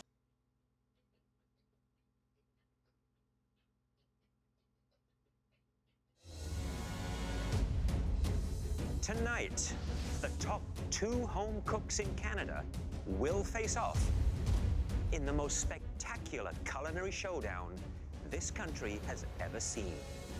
You're watching the MasterChef Canada finale. The MasterChef dream is powerful. And after a nationwide search, 40 finalists came to Toronto to pursue it. My dream's coming true. I'm actually here doing this. But only one by one. Breathe, man. She started cooking after make mother. My mom, I lost her to cancer. I have her learn and grow. Jeremy, what do you think they're bringing to the competition tonight? Their styles are very different. Jeremy, he's the fastest person in this kitchen. And Mary, from the get-go, she started out strong and just keeps on getting better and better. So this is gonna be an epic battle tonight. Dr. Sean, in the golden pants. Are you surprised to see these two going for gold tonight? I'm not surprised at all. I know that we are in for one hell of a show today. I cannot wait.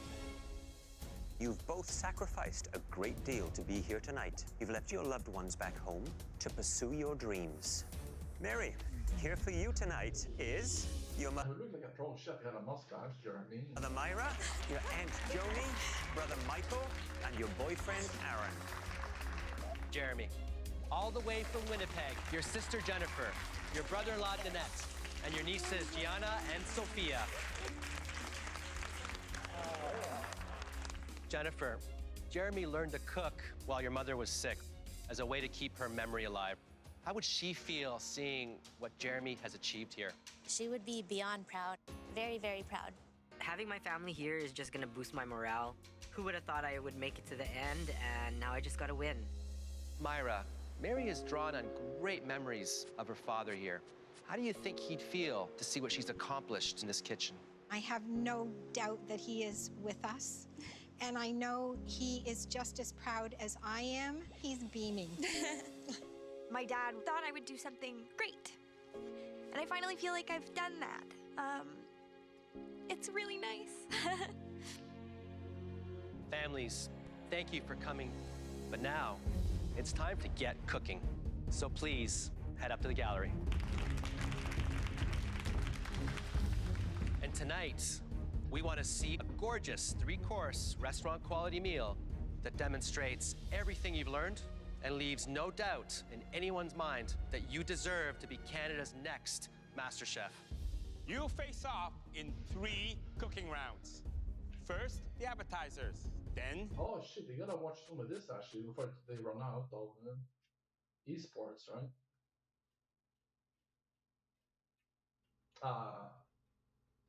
Shit. It's already over. It's... the entree. And finally, dessert. After each round, you will present a flawless plate to each of us in the banquet room, where we will taste and judge your dishes. You will now have 10 minutes in the pantry to get everything you need to make the most important 3-course meal of your lives. Are you ready? Yes, Chef. Your time in the pantry starts now. Oh my gosh. Okay. Jeremy, this is nuts. Jeremy is going to win because he has a perfect combination of heart and soul and skill and technique. I'm on Team Mary. Oh my gosh. Because Mary makes really good food and her creativity is out of this world. Excited. I'm rooting for Jeremy. He came in somewhat like an underdog, but through the competition he has grown, and right now he's the best home cook here. He deserves to win. Mary's skills are second to none. I've never seen a cook that can do what Mary can do. It's just second nature to her. This is gonna be one epic showdown.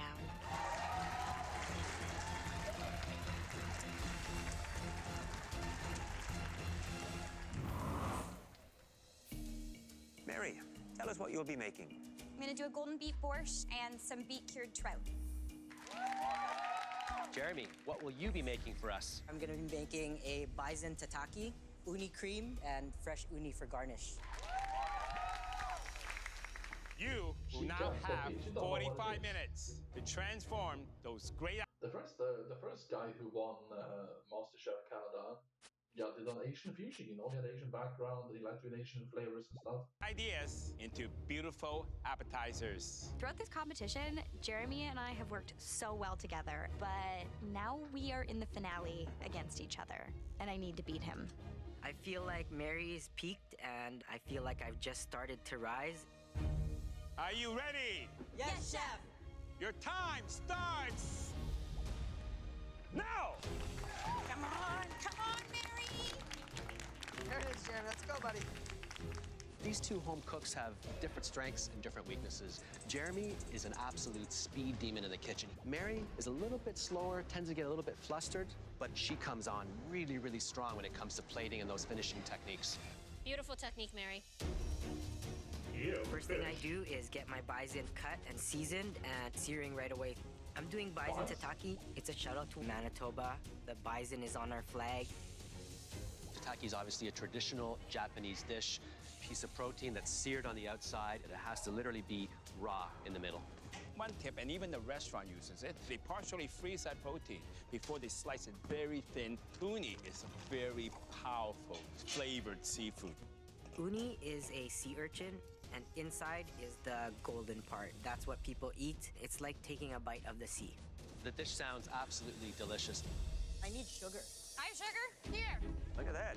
I'm surprised, even at this level, at the finale, they're still helping each other. This is so Canadian. That it is. You know, I love the concept of Mary's elevated borscht. Borscht is typically a hearty red beet soup, but I'm making golden beet borscht.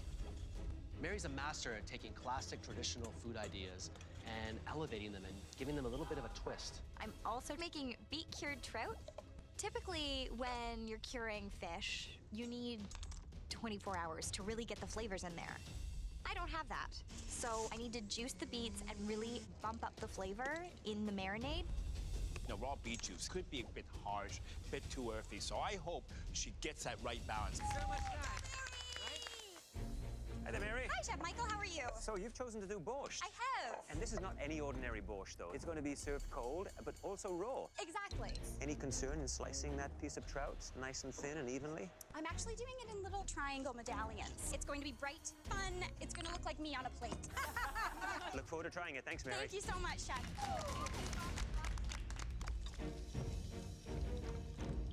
Jeremy, how you feeling? I'm feeling good. I got most of my components on the go. This is gonna open last minute. Fresh, Fresh live sea urchin. Those are beautiful. So where are you at with your bison right now? My bison is already seared and it's chilling, so it gets a bit stiff so I can make nice, thin slices of it. This right here, chef, is one of my favorite sauces to make. I love tataki sauce. Taste it.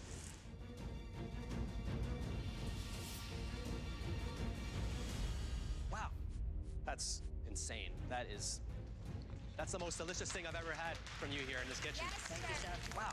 15 minutes, you have 15 minutes left.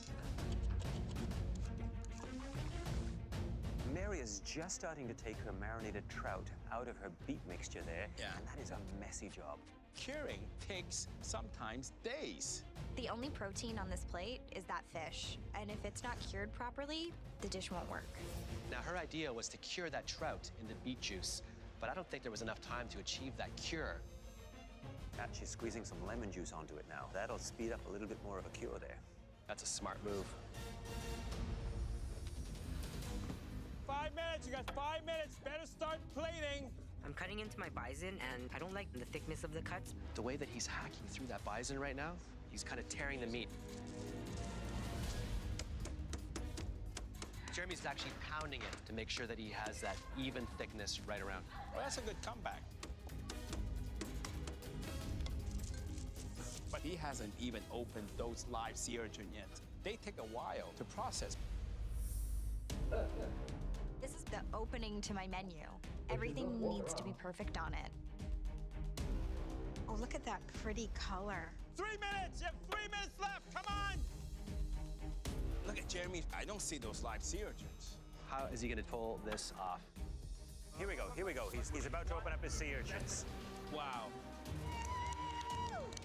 1 minute, you have 1 minute left, come on. Let's hustle, let's go. 10, 9, 8, 7, 6, 5, 4, 3, 2, 1. Hands up!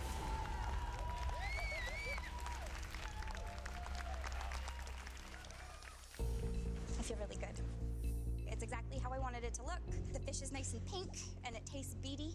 I'm really, really happy. I love how it's plated. I'm gonna win this appetizer round because of my flavors. Mary and Jeremy, please follow us into the banquet room with your dishes.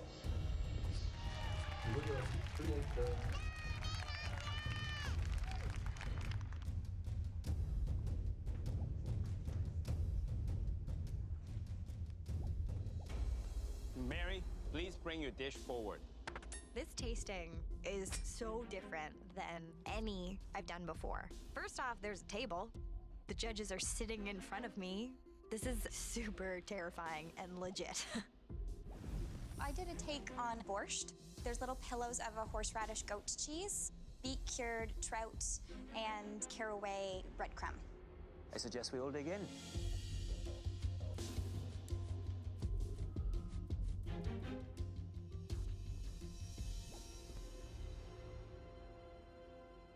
Mary, this trout is a little flat in flavor.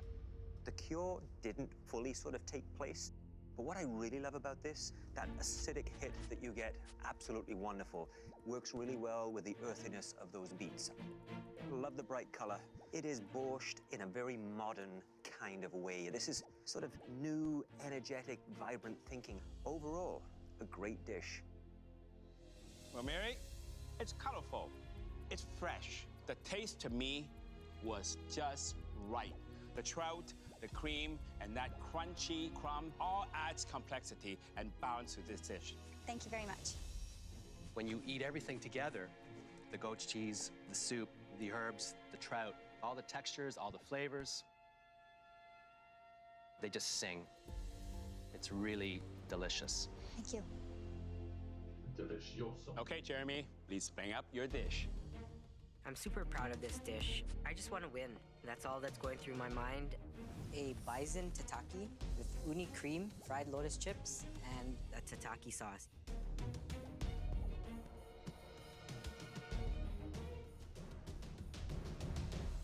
Jeremy, the meat could be a little bit more unified in the way you cut it. You know, one of the pieces here is very thin. This one's a little bit thicker. My advice to you is take that large piece of bison, cut it into quarters. They chill faster, And when you cut them, they're very easy to cut opposed to having one large piece. But other than that, the thought process behind this dish is really that of a very accomplished chef. Complex, delightful, it's really fantastic. Thank you. Jeremy, there are so many things on this dish, textures and taste that you discover as you start eating. The creaminess of the uni, that adds that wonderful backbone of rich flavor to that bison. These are wonderful flavors that come together beautifully on a plate like this. Thank you. Jeremy, this is by far your most creative dish. The combinations, the complexity, the texture, it's like Asia meets Manitoba. Thank you, Chef. Now we need a few moments to discuss in private. Please head back to the kitchen and prepare for round 2. Thank you. It's fun dish, that's bad rice. Wow, I was blown away by both their dishes. They had flaws here and there. With all things considered, it's even Steven. Which one would you line up for, though, Michael? Mary's dish or Jeremy's dish? I'd line up a Jeremy's dish. Really? You know, when you tried all of Mary's components together in one spoon, it was absolutely delicious. Jeremy's flavors were really solid. They were interesting, unique, lots of great texture. The whole dish won me over. You know, I just cannot make up my mind. If they cook like this, I can't wait till the next 2 dishes. The score right now in my mind is 1-0 for me. I really don't know who took this. I just need to bring my game, and I'm ready. Mary and Jeremy, you both served as show-stopping appetizers. But there are 2 more dishes to go. Jeremy, what will you be making for your entree? I'm gonna be doing my take on a sushi boat. So, Mary, how do you plan to compete with that? I'm going old school. I'm gonna do my take on surf and turf. You have just 1 hour and 15 minutes to cook us the best entree that either of you have ever cooked in your lives. Are you ready? Yes, Chef. Show us what you got, starting now! We're seeing both Jeremy and Mary cooking with a lot of heart and soul, but the dishes are complete polar opposites. One is modern Asian, and the other dish is very old school, very homey. I don't eat meat, so surf and turf, it's definitely a risk. But I came here to take risks and win MasterChef Canada.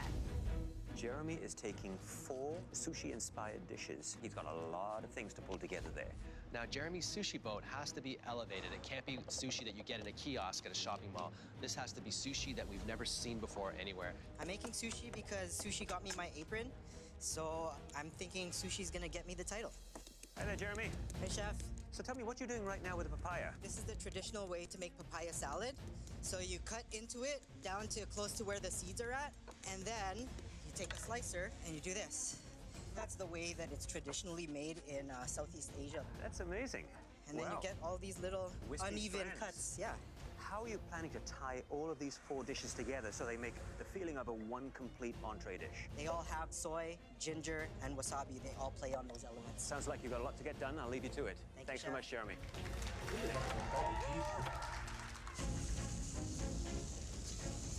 Mary has been so good with meat, I sometimes forget she's a vegetarian. When I'm cooking meat, I need to go by eye and smell and feel. This pressure is insane.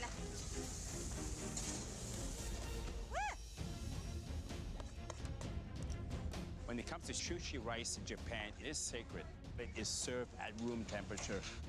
I make my sushi rice, and it has to get cooled, so I put it in the blast chiller. He didn't have to put it in the blast freezer. He had plenty of time. Put a cloth over it and let it cool. Sometimes you put it in the blast freezer, the rice gets dry and hard. As I'm shucking the oysters, I am so full of adrenaline right now that holding the oyster knife is nearly impossible. Mary is struggling with those oysters big time. In the pandemonium, I realized that I didn't take my beef out of the oven. That meat has continued to cook. Mary's looking frazzled at those steaks. I don't think she's happy. I'm really nervous that I've accidentally overcooked my meat. I am panicking. I'm really nervous that I've accidentally overcooked my meat. That is a big and bad mistake. That doesn't look like medium rare to me. You don't know it until we cut into it. It's gonna be the moment of truth. 10 minutes! You have 10 minutes left! The rice, Jeremy. I leave my rice in the blast chiller too long. The rice froze a little. Now I gotta figure out how I'm gonna save this rice. His rice is frozen into one solid sheet. And now he's trying to defrost it in the oven. The sushi rice is no good, then your dish is no good. I have so many things on the go. Have you ever seen Mary's station in such a state of disarray? Look at it. I need to put the best thing I can on that plate. Time is not at all my friend in this cook. Jeremy is going to put the new spin on 4 sushi-inspired dishes. Jeremy is really running around. Look at the sweat coming from his face. He's got the speed, but where he sometimes lets himself down is the finesse and running out of time in terms of plating. 1 minute left, last minute. Get those finishing touches on your plate now.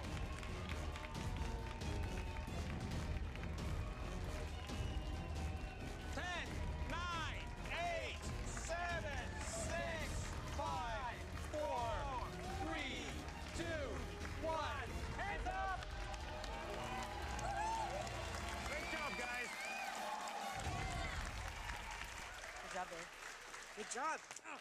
I feel good. I didn't think I was gonna get everything on the plate, but I pulled it off. I'm really worried that my meat is over. I really don't want it above medium.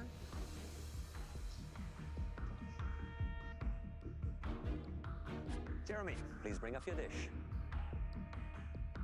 I made 4 different dishes. There is a deconstructed soft-shell crab spider roll, and then the miso-marinated baby octopus with mushrooms, the tuna crunch roll with wasabi mayo and crispy salmon skin, and then a ginger papaya salad. Jesus Christ.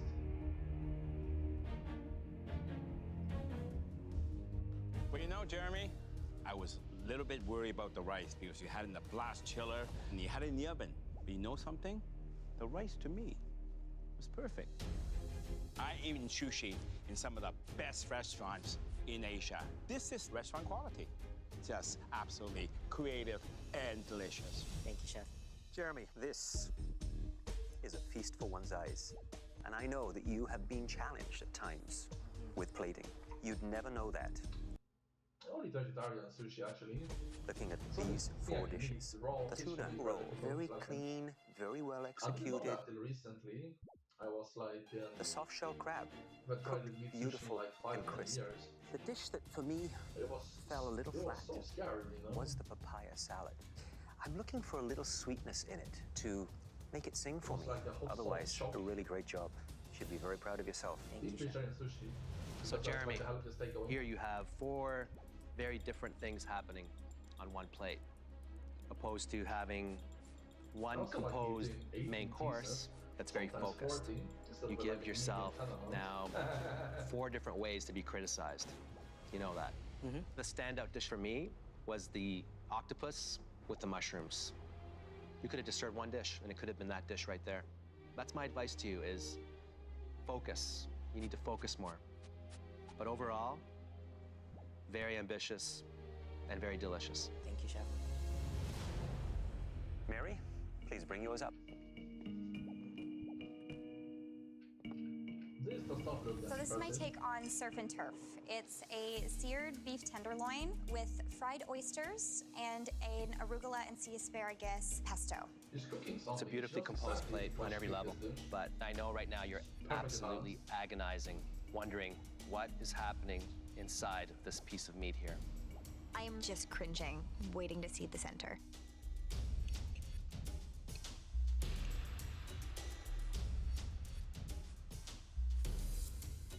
What the roll? It's like an edible roll. Perfect medium. All right, let's dig in.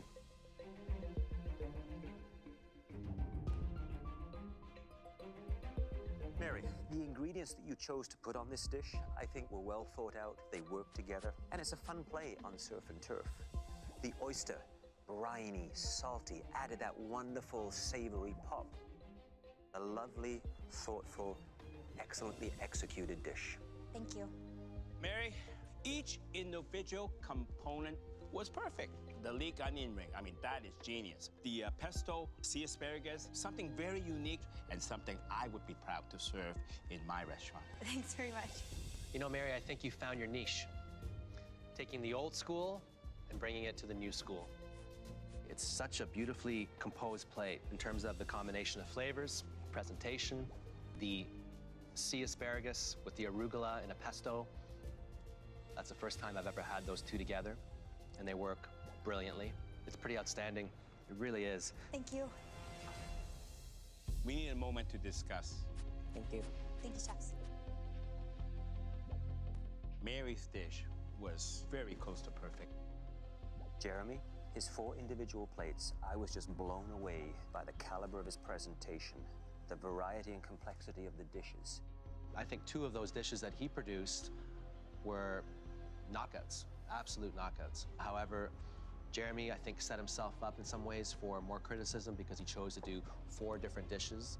Mary chose 1 dish, which I think she nailed on every level. I hope we're gonna get more clarity in the dessert round. I hope so too. We have to. I feel like I took this round. Everything went well together. My mind, the winner of the entree round is me. It's all down to dessert, and I'm good with desserts.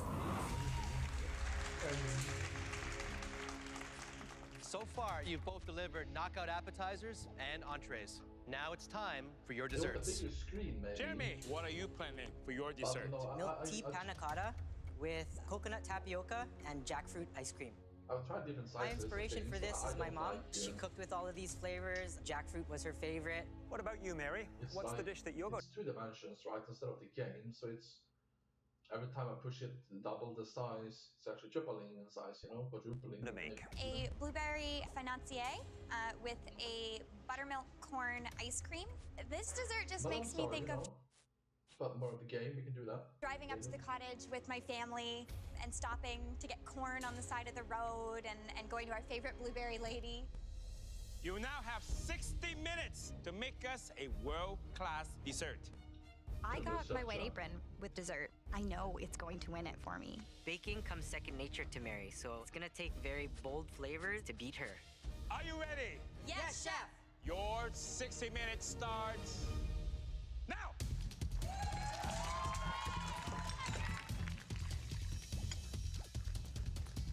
Right now I'm working on my financier, getting the dry ingredients all ready. It's like a pound cake. It's a little bit lighter. There's egg whites that are folded into it. She's pairing that with blueberries and a corn ice cream. I think this sounds actually very intelligent. Corn and blueberries just kind of make sense to me. They both grow at similar times, so Mother Nature wants them to be eaten together. Jeremy, on the other hand, he's doing something that I think sounds really quite adventurous. I'm making a milk tea panna cotta and a jackfruit ice cream. Panna cotta. It essentially means cooked cream, so you have to warm up your cream base, flavor it, add gelatine to the warm panna cotta mixture. You then need to strain it, and then it has to set and chill. Jeremy, hi, chef. Do you feel like the underdog in the dessert competition? I've always felt like the underdog, especially when it came to baking, but more so now that I'm going up against Mary. This is beautiful. Look at that. Fresh jackfruit. You are really cooking with the Philippines in mind and your mother in mind. Yes, Incredible. all these flavors, every single component on this dish reminds me of her. Good luck. Thank you.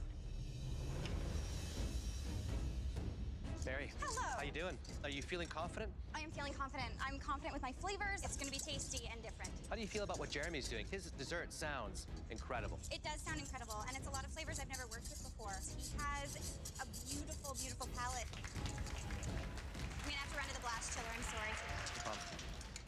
Don't drop it.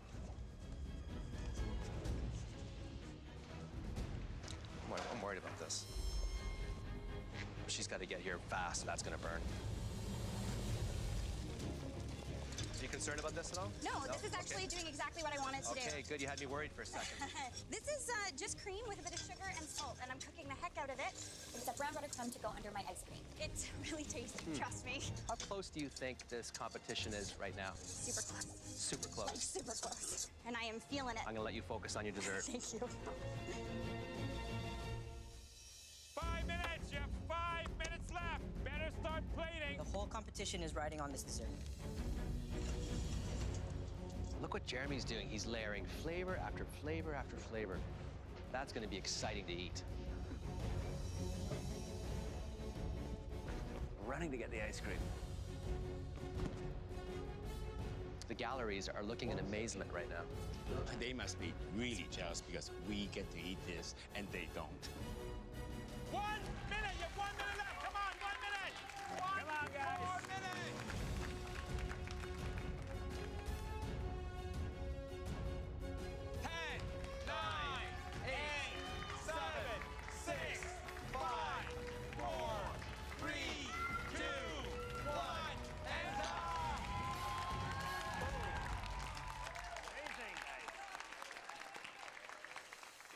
I am so happy with my final dish. This dessert is beautiful, and it's exactly how I wanted it to look. I've never plated a dessert this beautiful before. This dessert shows how far I've come. Jeremy, please bring up your dishes. I was getting undone. Milk tea panna cotta. On top is a coconut tapioca, topped with fried plantains with a jackfruit ice cream. Well, Jeremy, I think you've created something that is completely and utterly original. Extremely solid. So let's dig in.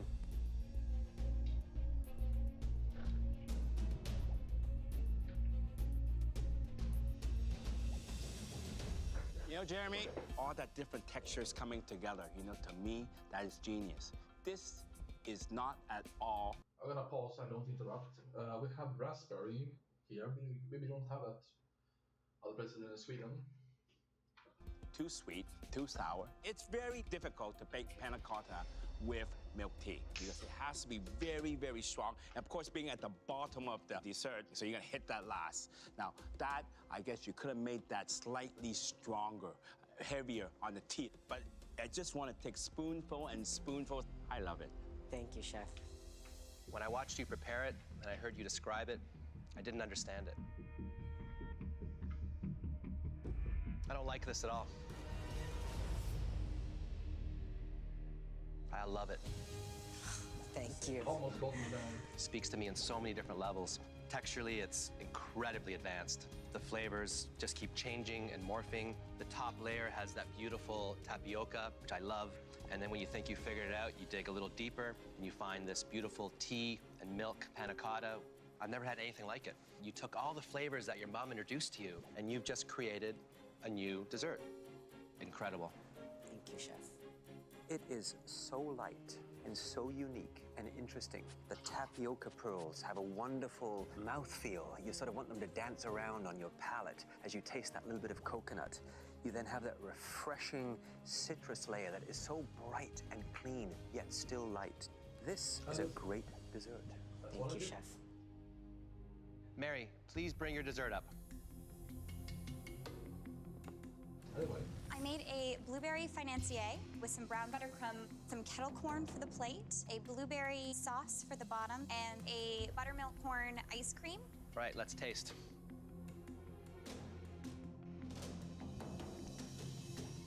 I don't know what it tastes like, but that muffin is kind of boring. You know, Mary, the sophistication, you know, really appeals to the professional side of me. But that popcorn, you know, I want to dive in like a kid. All the flavors, they all come together. I can taste the corn, I can taste the maple syrup, the crunchiness, the different textures.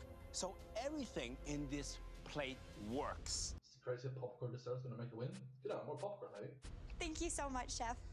Mary, this is truly a lovely little dessert. The actual cake itself has a sort of a humble quality to it, but with your presentation, you've been able to elevate it. The panancia cake has a little bit of a lemony touch to it. It has a little bit of that cornmeal, which adds a nice little texture crunch to it. Beautiful blueberries in there. Wonderful, absolutely wonderful. Thank you. Everything works so well together. The corn ice cream is incredibly intense. I like the way you reinforced the theme of the corn ice cream with popcorn. It feels like a road trip. Going up to your cottage, stopping off, picking up some blueberries, grabbing some corn. Amazing. In fact, I'd love to have it on my menu at my restaurant. I think it's playful, it's intelligent. It's all those things you want in a dessert. Thank you so much. You both prepared absolutely stunning 3-course meals, and you've made choosing a winner a near-on impossible task. But tonight, one of you will become Canada's next Master Chef. And we need to decide who that's going to be. So please head back to the kitchen. Thank you, guys. Thank you, chefs. Thank you. We find ourselves in a very difficult situation. because this is the closest competition we have ever seen. This was about the entire process, but they were both very good, very creative, very innovative. So I'm torn right now. I think without doubt, it is the toughest. Jeremy started off with the bison tataki, and then that modern sushi bowl. And then finally, that beautiful comfort dessert with all those southeastern tropical flavors, with memories of his mother. My menu may be a little ambitious, but you gotta reach for the stars. The title is gonna be mine. You have the right amount of ambition for this. If anything less, I think I deserve it, and I think I've proved it. Mary took us on a Canadian road trip. She started off with an elevated take on borscht, which was delicious. And then she moved into a beautiful take on surf and turf, served with crispy oysters, crispy leeks, that potato and onion puree. And then she moved into that beautiful blueberry and corn dessert. I'm going to win this because I know my flavors and I finally have a clear culinary voice. It's a teeter-totter, a couple of missteps in each course. If you had to eat one of those 3-course meals, again, which one would it be? Mary or Jeremy? If I could pick both, I would.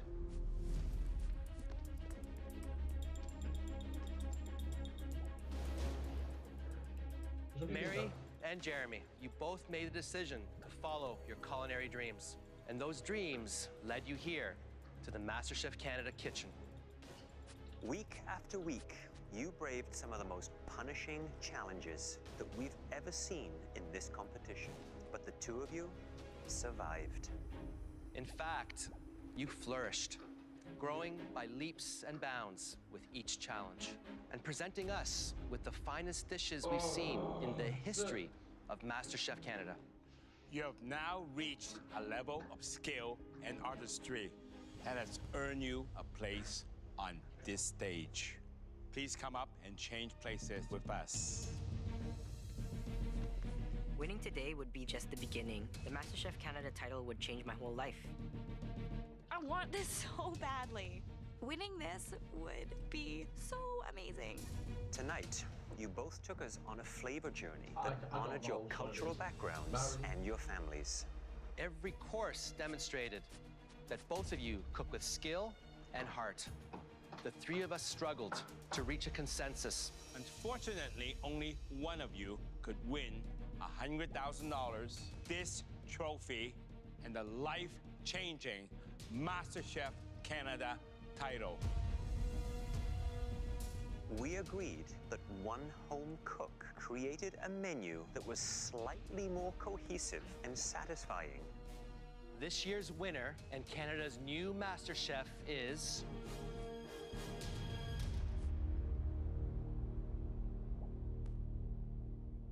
Mary.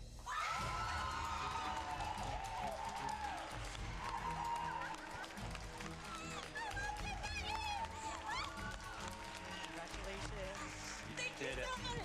That's a wonderful job. Every good emotion that anyone in the world has ever felt is me right now. This trophy represents everything I've learned and everything that is about to happen. I'm the first lady MasterChef Canada. Yes, it's me. Mary really deserves it. I'm happy for her. I made it this far, and I'm still really proud of what I did. Being second ain't so bad. Oh my God! I know my dad is watching me, and I know that he's here with me. And I know he's proud.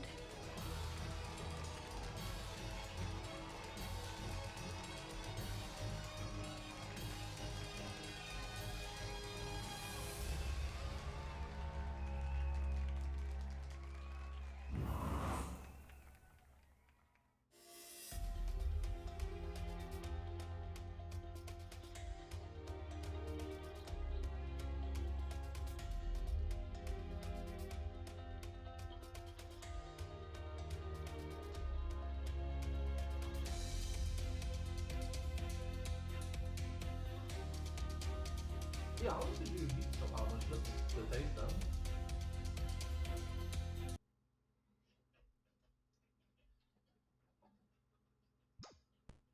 That's good. I want something else to drink.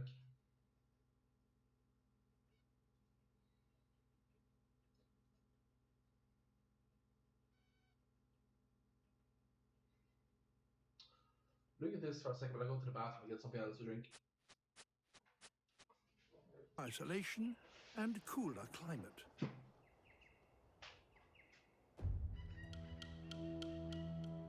Lying 240 kilometers south of Australia, Tasmania is surrounded by a vast expanse of open ocean.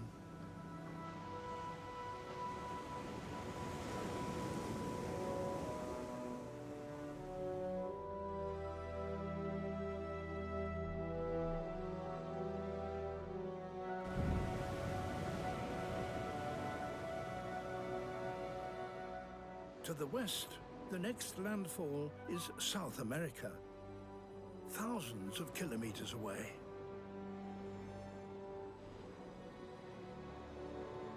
To the south lies the great Antarctic continent. And as winter comes to an end, new arrivals come ashore to breed.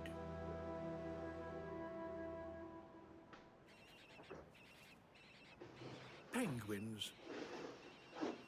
Hidden among the rocks, this female has 2 newly hatched chicks, but nothing to feed them.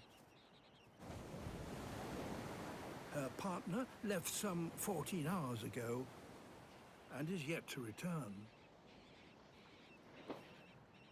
He's out fishing, but quite unlike any other penguin, he must wait for nightfall to leave the water.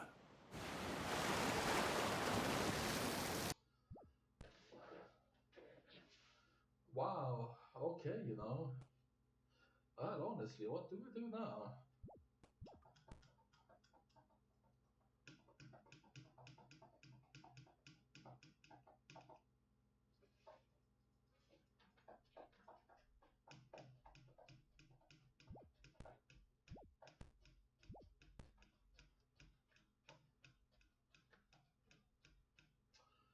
Oh, sorry, I need my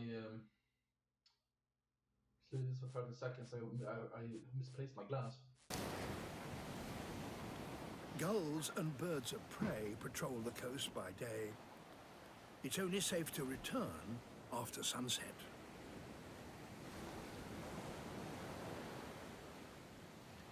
That is because these are little penguins.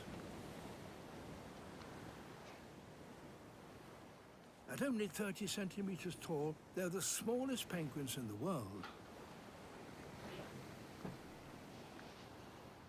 And with nests several hundred meters inland, the only safe way to get there is to make a dash in the darkness.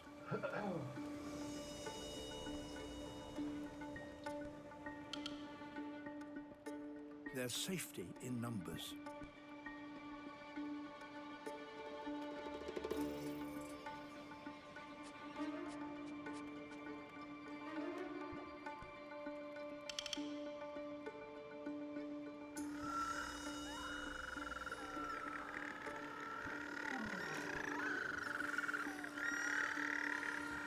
With hundreds of nests in the colony, the night soon fills with the calls of returning adults.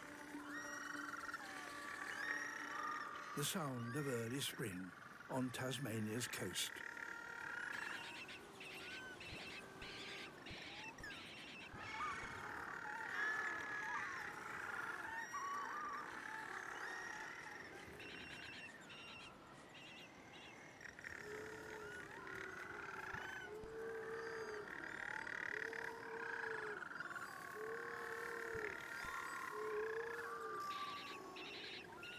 This will be a welcome meal for the newly hatched chicks.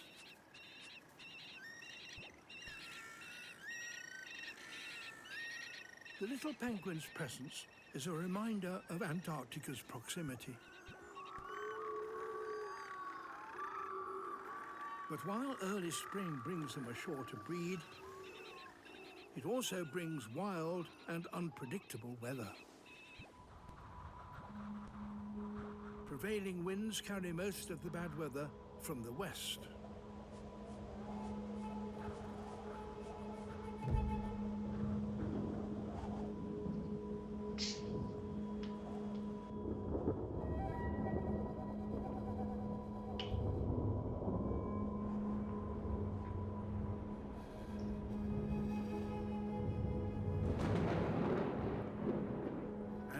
Tasmania's mountains cause much of the rain to fall on the western half of the island.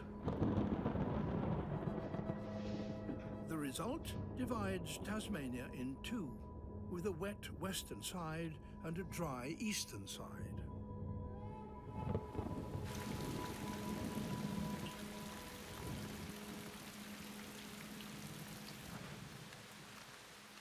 Some western areas are among the wettest in all of Australia. It rains here nearly every day.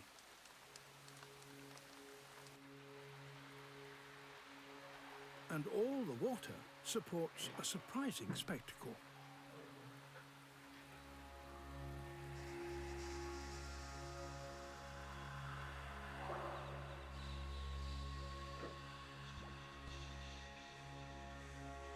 Caught in a bizarre trap, these insects are doomed.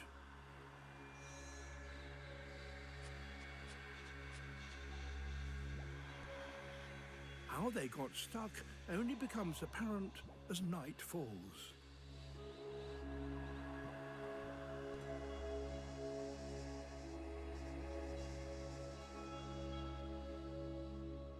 These strange lights belong to the larvae of a type of gnat.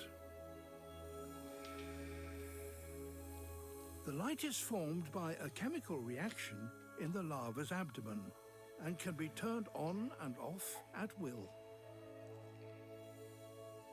Sticky threads hang from its silk and mucus-laden nest. Insects drawn to the light are ensnared, then devoured.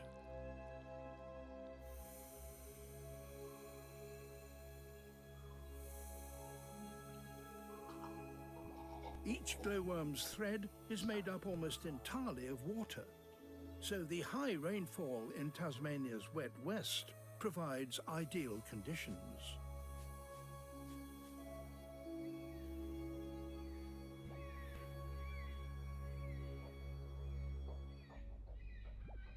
And the rain that supports these tiny glowworms also sustains one of the largest organisms on the planet. Mountain ash. They are a type of eucalyptus, fast-growing trees that evolved on the dry Australian mainland. In Tasmania, they've become giants. Strangely, for trees living in a wet forest, they need fire to reproduce.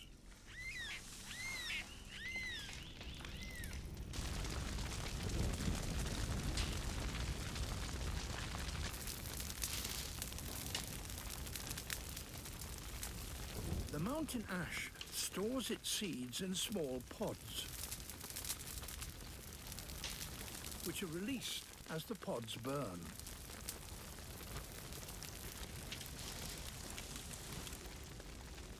Beneath the ash, the seeds live on, quickly.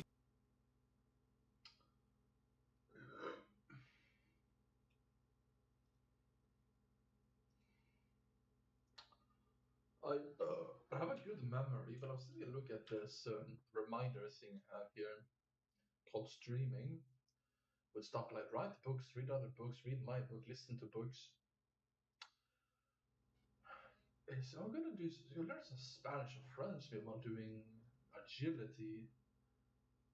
Maybe not.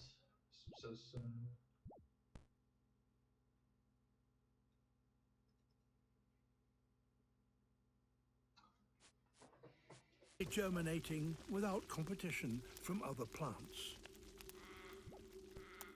This makes sense in a dry habitat with regular fire.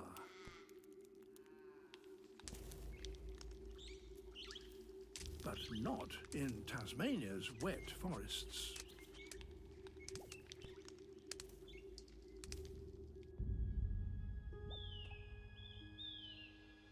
Young mountain ash can grow at a rate of several meters a year.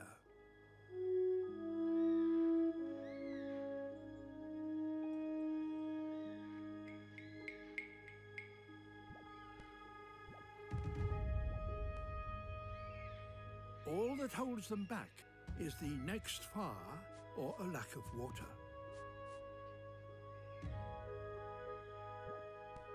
And that is the secret behind their staggering height.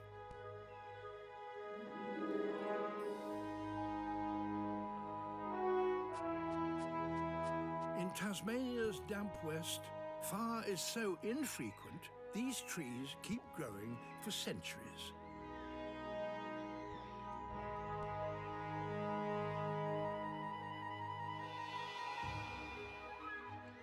Those standing in this valley all germinated following the same devastating fire 400 years ago. Today, they reach almost 100 meters into the sky.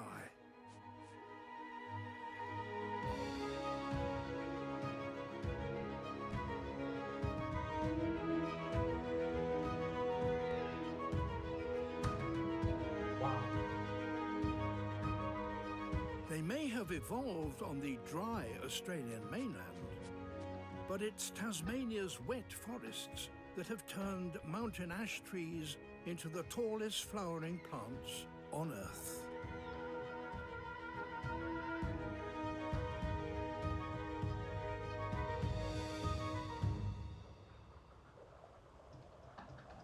The moisture-laden air that blows in from Tasmania's west brings several meters of rainfall each year.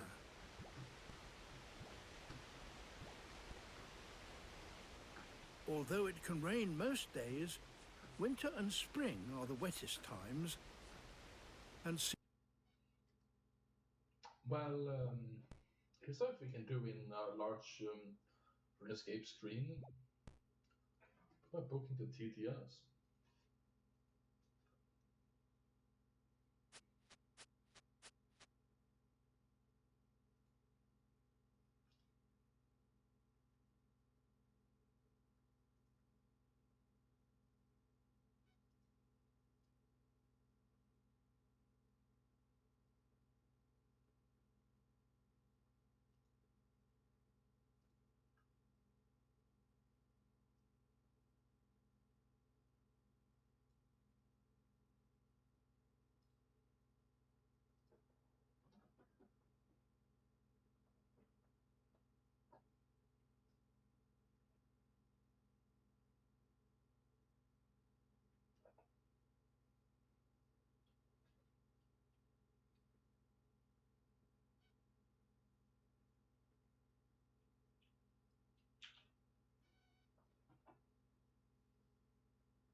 Pirate Ark.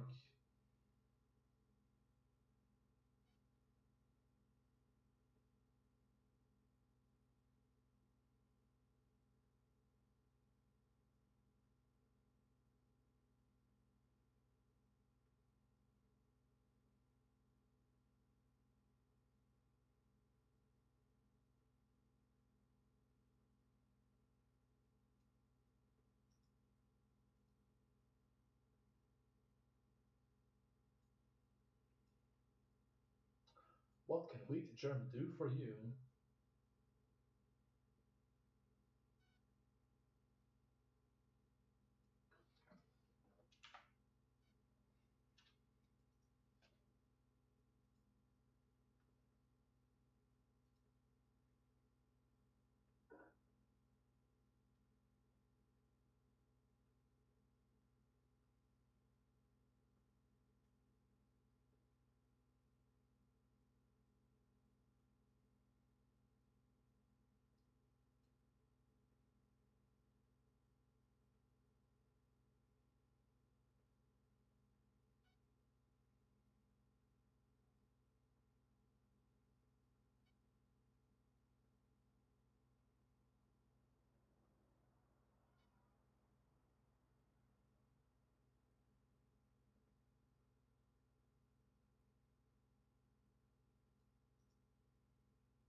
Whoops, I clicked on paste. Oh no, now I have to clean up.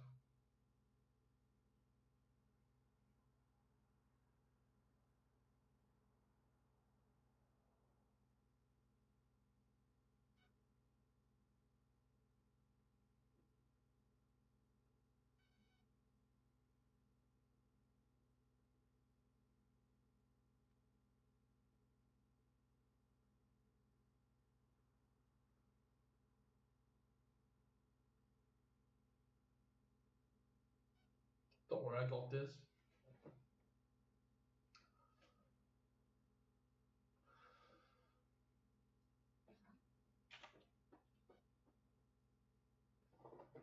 Oh, what was I doing again? Oh yeah, now I remember.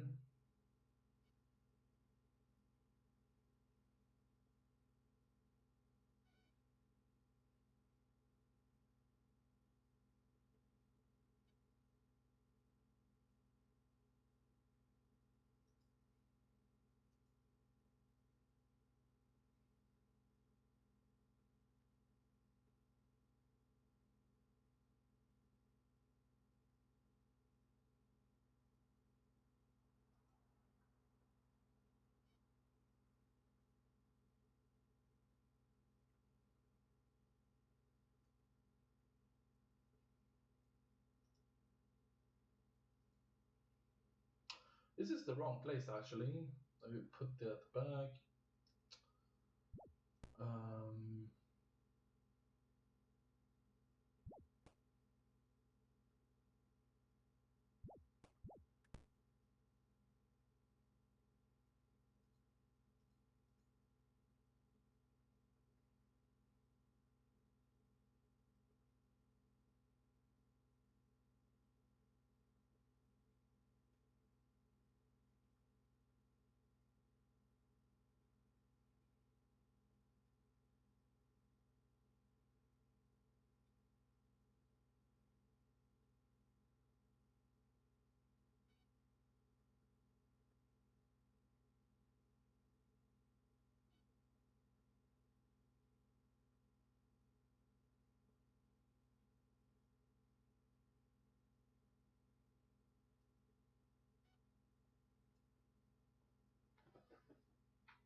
Or I'm gonna put it here as well. When I find the right part, I know where to.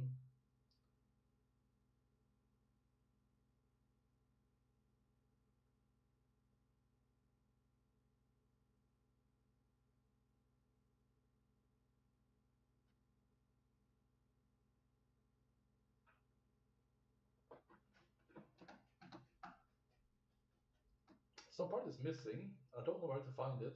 Doesn't make any sense.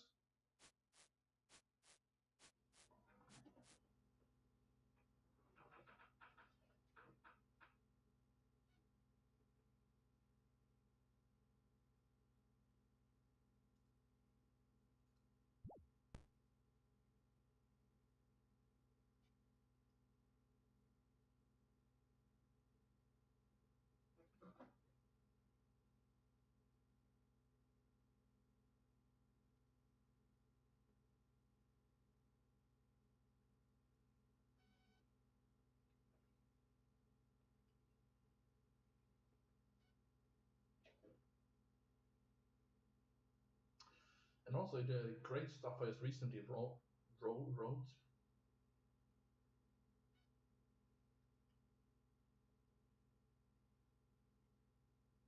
There it is.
Alright, finally.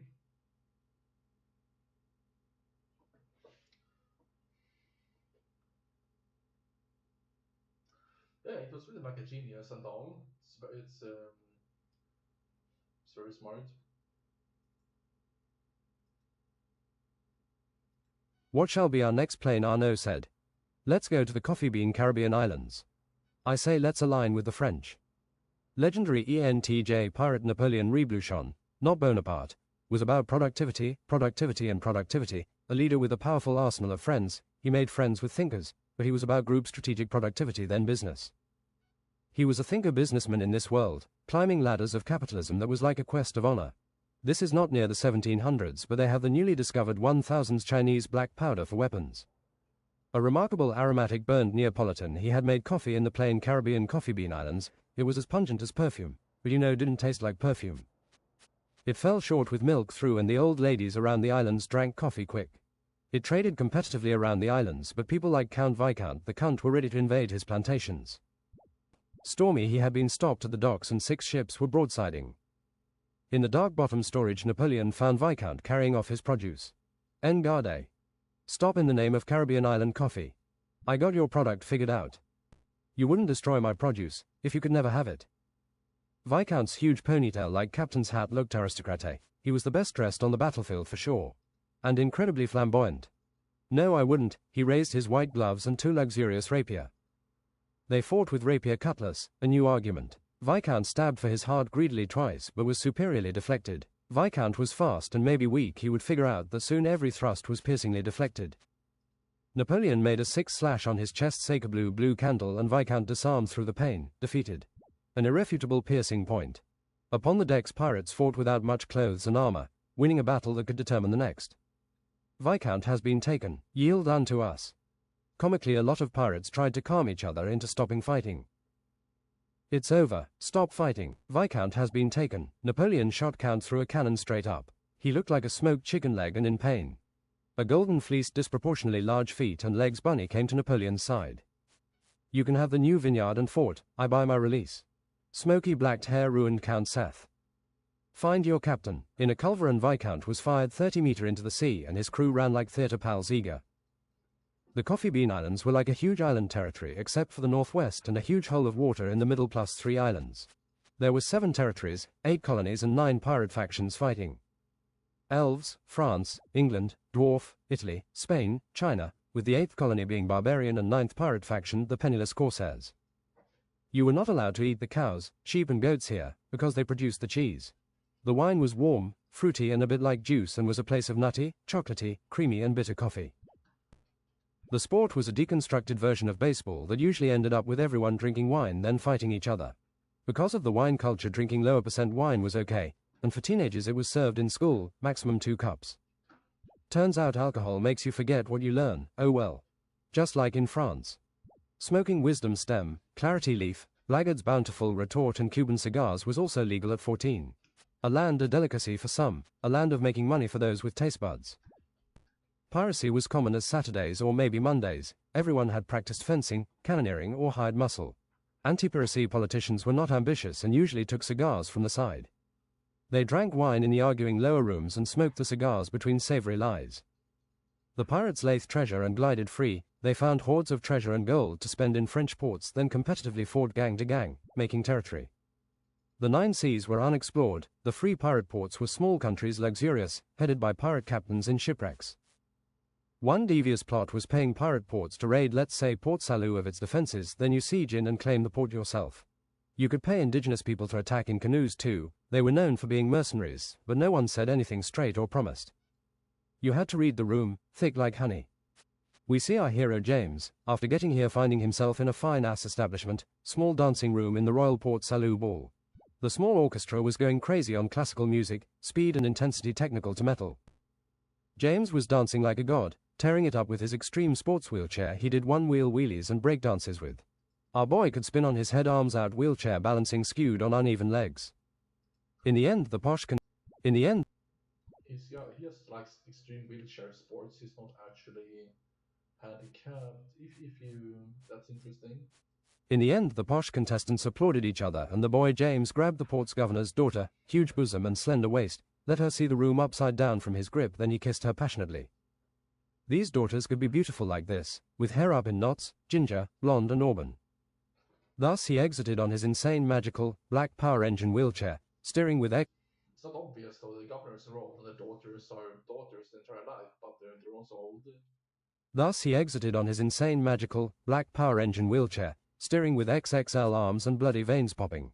His arms looked like he raced wheelchairs. He asked the daughter shorter, humble, linear and contrite. She liked being taller for now, but could have enjoyed it more. Would you like to sit in my wheelchair? Dwarven technology this is. She sat like a rescued dame. They blazed off in the luxurious governing halls with pitiful pastel coloring, James flying up the walls and looping the ceiling, avoiding people in the way. This was a common tradition. You might have won my heart over dancing again, James, but have a look at these fine gifts. 3 rapiers, stabbing weapons, with luxurious artsy guards. I don't have a rapier, fine amethyst. You bought me an amethyst. Quite. James procured a ruby from his pocket with at least shades of pink. Join me, fair lady, for a wheelchair race, fishing of exotic laziness and rum drinking on a sunny beach. Like sinners are we, in lieu of toiling work and beautiful places forbidden. I love this amethyst. Yes, sure, I'll go. It's with your Cuban friend. Her eyes love treasure as these ideas. Enter Cuban fishing hut and beach aft vineyard. You know this, James, the adventurer and collector of keys now, said Napoleon.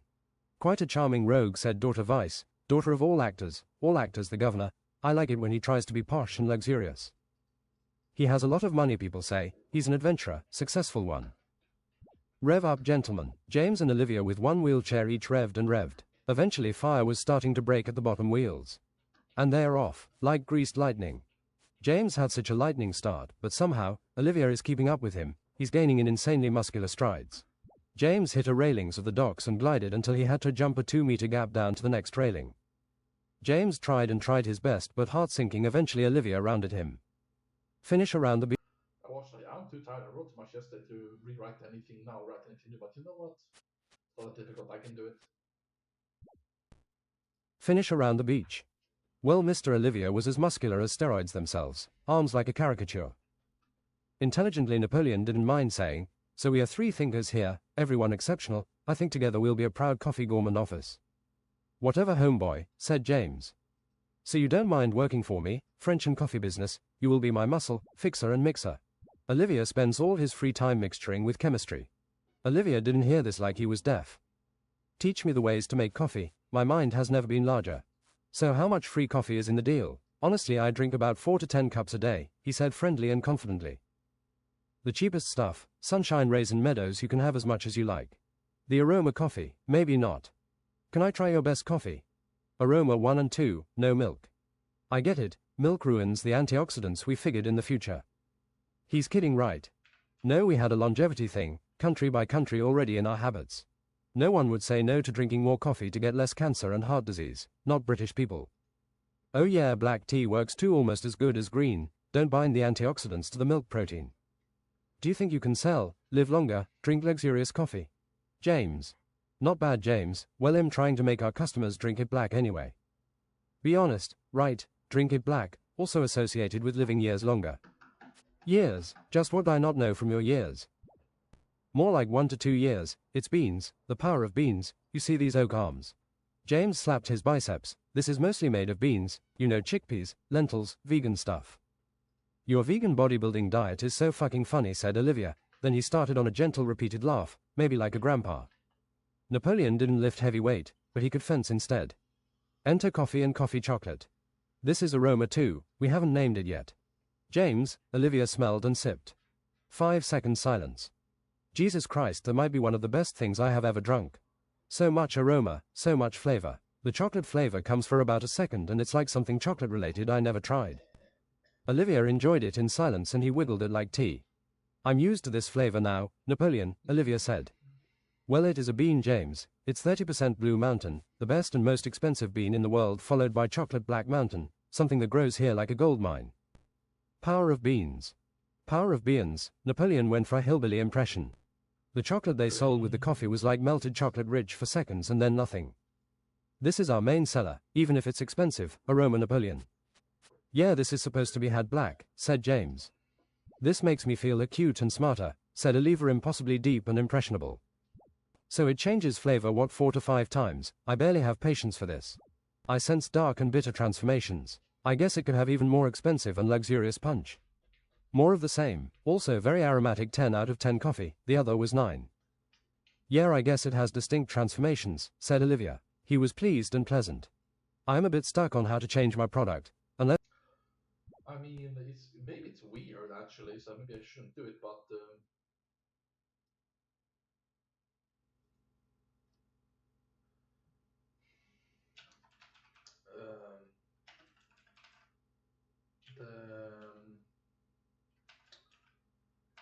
the governors...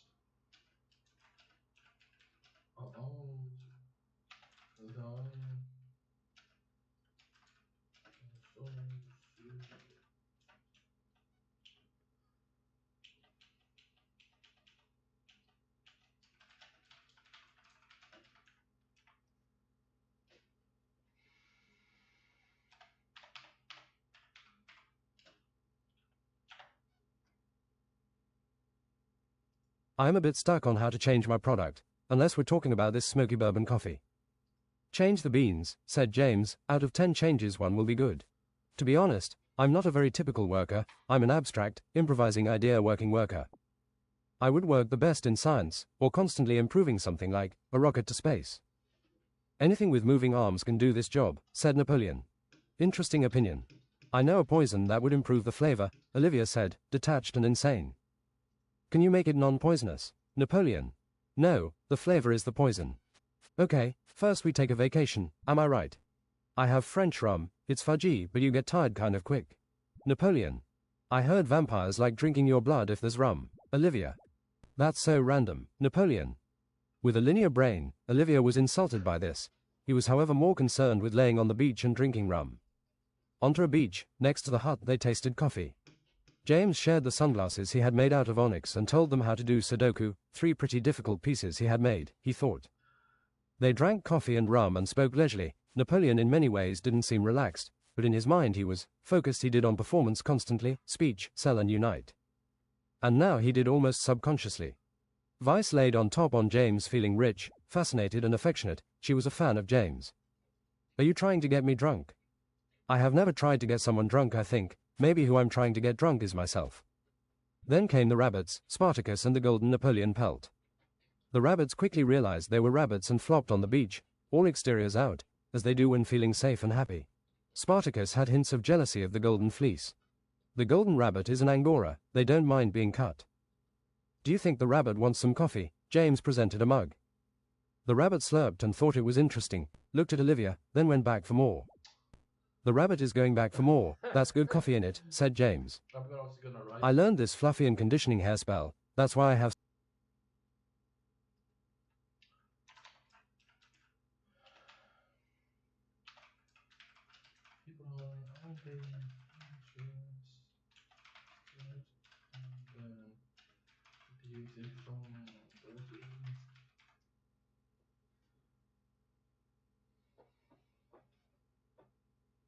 I learned this fluffy and conditioning hair spell, that's why I have such perfect hair, said Vice, looking like a croquembouche.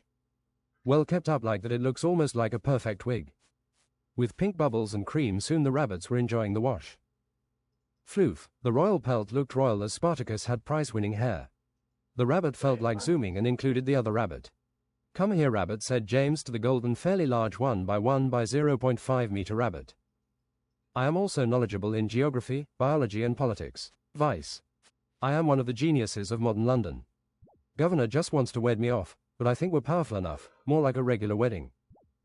One of the secrets and weapons of hell was the living seed crystal, with time turned into a treant. Ancient treant Alucard, while still thick, it was a treant. He could make growth change season and wither in seconds, and you had to be clear. Alucard could be literal or philosophical and was about beautiful action, not words. Humanoid tree form, faceless chiseled face, he grew a red beard in the summer that turned deep blue with impatience in autumn, with dryads renting room.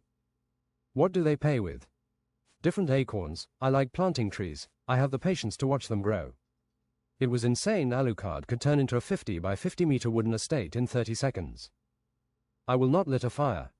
You can lit my leftovers leaves related to summer on fire. A 70 times 30 meter ship as well with rosy flowers and huge thorns where need be. Exceptionally tanky over offensive. Feels like I want to say getting something spiritual. No one is taking my place. No one else is playing while I'm just doing the talking. Yeah, like I said, I've done 7-hour sessions of this agility course. I'm just. A 70 times 30 meter ship as well with rosy flowers and huge thorns where need be. Exceptionally tanky over offensive Alucard would outlive anyone 2,000 years, and was resistant against everything, even fire. This is not a $2 matchbox, although the feeling he personally disliked on fire like being wet. He was intelligent. Yeah, it turns out you can watch YouTube videos sometimes. Do agility course by watching Smash fighting tournaments is not possible. Need to pay attention, can't miss a second, They have no cohesiveness. He was intelligent but more mystical and wise, concerned with balance of species to nature, fit well with James. You're leaking. It's supposed to be like that echoed his deep, more like hard-to-speak voice. A hint of humor was noticed afterwards. Folk that would usually like visiting Alucard were sprites, lightly dressed deep blue and light green spirits related and allied to elves. Dryads, again, and druids. Alucard, a squirrel told me, it is always safe gathering nuts for winter. It is one with the system, you know. He had spots on him for rosebushes and blueberries always, makes me smell nice as well. I make antioxidants against the sun and enzymes against bacteria. You humans eat this to be the healthiest. I wouldn't eat you. A ship Zerazetanut came around the rocks firing. Everyone seemed to have a wooden leg, maybe because the captain did. They won't like this molten giant bombard, they said, but as they fired, Alucard morphed into a tree ant form. He launched, his strong arms broke the wood around their mast savagely, tilting it into the sea. A pirate twacked a rum bottle and lit it intelligently on fire on his back. Alucard was deeply startled and pushed his right oak arm into his stomach, then expanded until he was a human mace. The human mace exploded into a cutlass person and the blood extinguished the fire. They put a giant bombard against Alucard again, but James thought with arrogant fire magic to make it explode inside the barrel.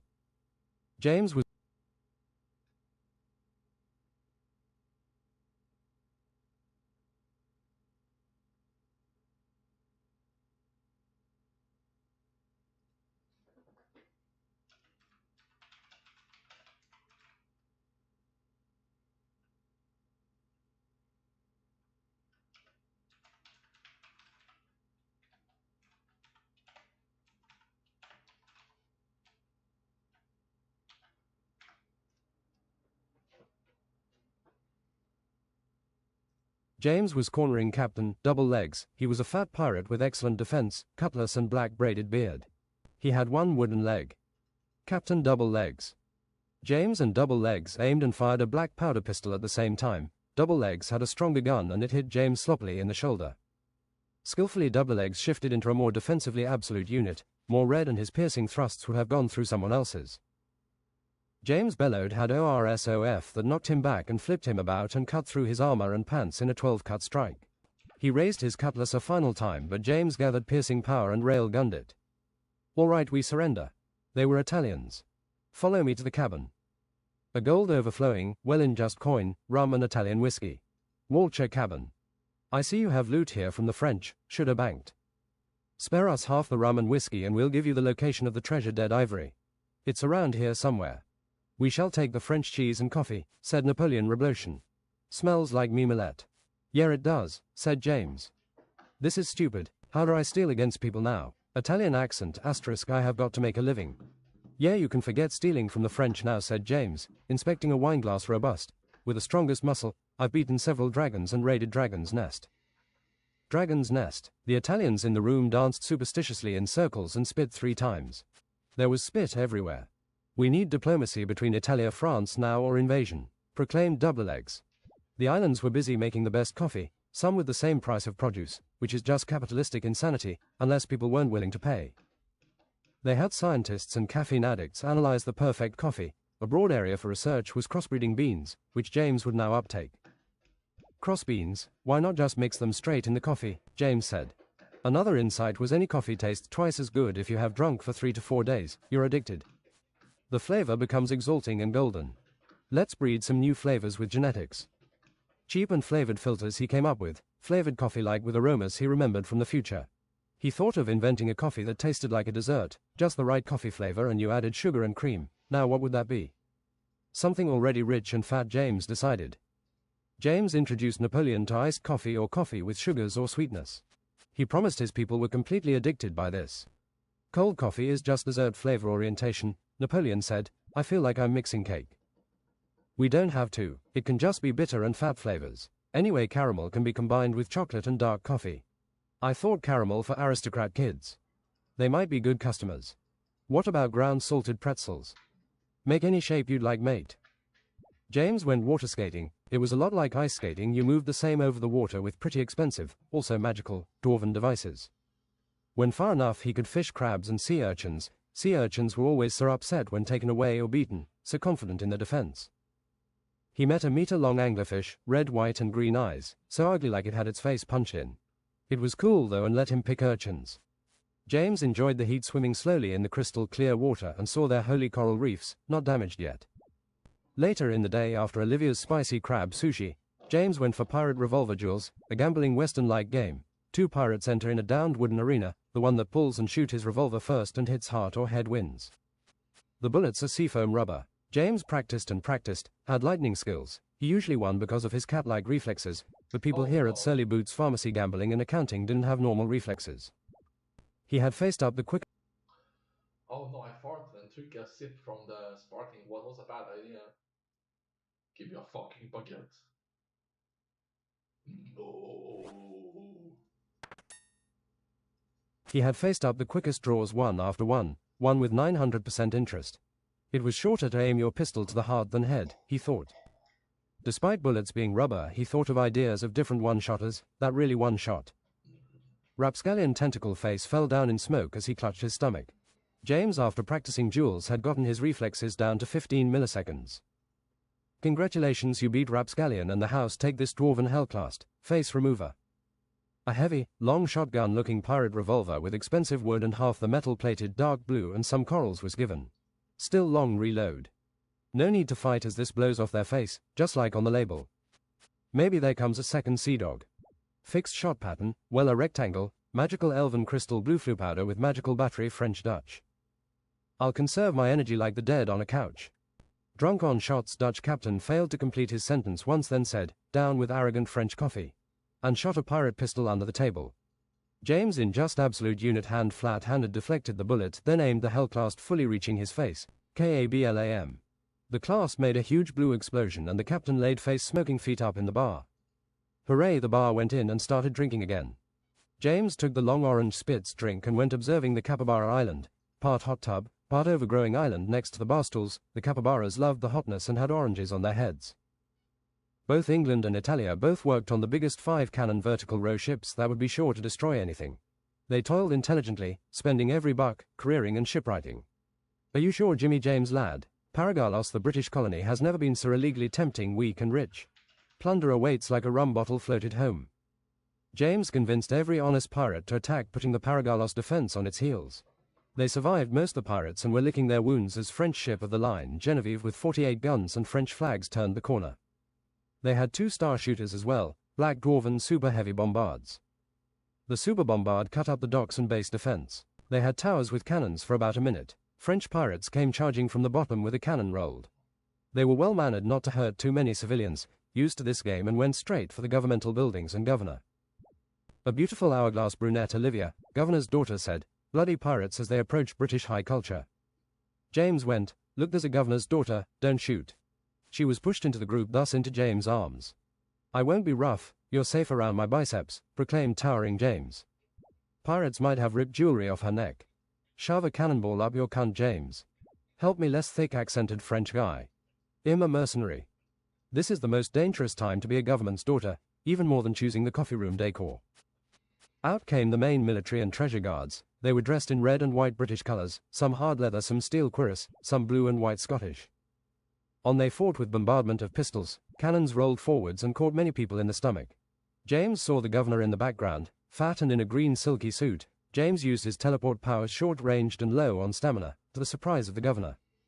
For the money, James said, and plucked the man under his arm like a lightweight. I'll pay you 1,000 quid if you abduct me somewhere safe. Oh dear, we have not protected any new resource. If you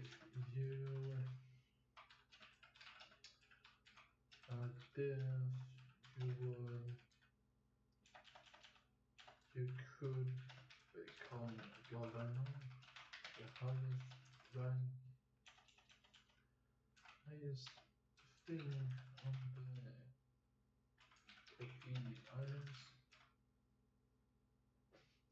I'll pay you 1,000 quid if you abduct me somewhere safe. Oh dear, we have not protected any new resource. Can you pay 10 times more, said James, surprisingly negotiable. A side-switching mercenary. Well, I'm not prepared to pay more than 2,000. I'm not worth it. Good to have an honest opinion, James went on to his pirates. I always wanted to have a wig like this, said a thin triangle-jawed pirate and nicked his hair. Lock him in the captain's room, said the pirate quartermaster and rumkeep. I want to be imprisoned with my father, said the daughter. Seal them in together, and prevent their impending escape. We don't want to lose any leverage, said James, like a real ENTP pirate, like Jack Sparrow, thorough and confusing. The captain of the guard blocked their way into the treasure vault, which was in a white guard tower. He too had a fancy shirt and a white wig with an opulent rapier. I am a master fencer, riddle me a man full of holes. Thus they fenced as speedily as the eye can see. James was busy. So I just wrote that the last time, it works out. Thus they fenced as speedily as the eye can see. James was busy with his light weapon, the stabbing rapier, and thought to grab a sword next time and cut through. Silly little thing, better freeze it. Oof. Olivia had sealed the deal by picking up a cannonball and throwing it into the stomach of the captain. James thought there was no sound, but it looked like it had been fired from a cannon. Olivia then picked him up with 2 arms, then slapped him with his 2 others until submission. The circular keep was gilded with treasure, resources that could be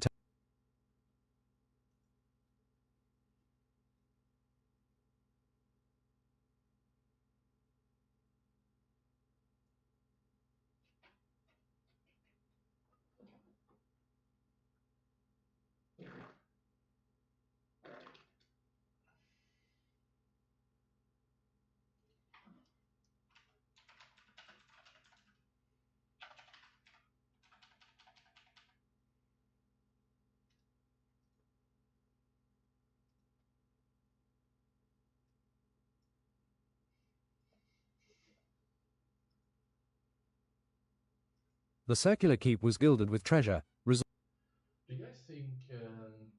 The circular keep was gilded with treasure, resources that could be turned into coffee and chocolate and cigars, blue Jamaican. I can smoke these if I can have Cuban later, said Olivia. Please, my beloved, I am supposed to protect the governor's daughter. I can write that better as well. Listen to this, chat. I can stand smoking these if I can have Cuban later.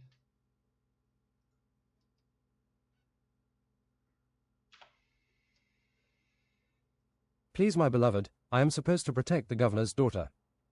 Put him into a cannon, said James with an insane eye. In the Coffee Bean Islands, there were magical man cannons, black dwarven of course, that could shoot someone a quarter across the islands but didn't shoot destructive cannonballs as a resort. The captain got shuffled ass first, only hands and feet sticking out. French people cannot make coffee. And almost instantly he was shot onto Chinese waters. The cannon didn't make much sound, but left blue light powder in the air.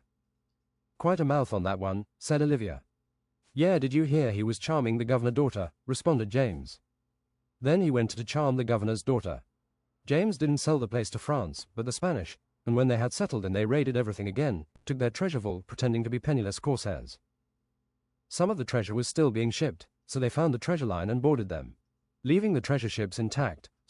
Really have a powerful ass, you know.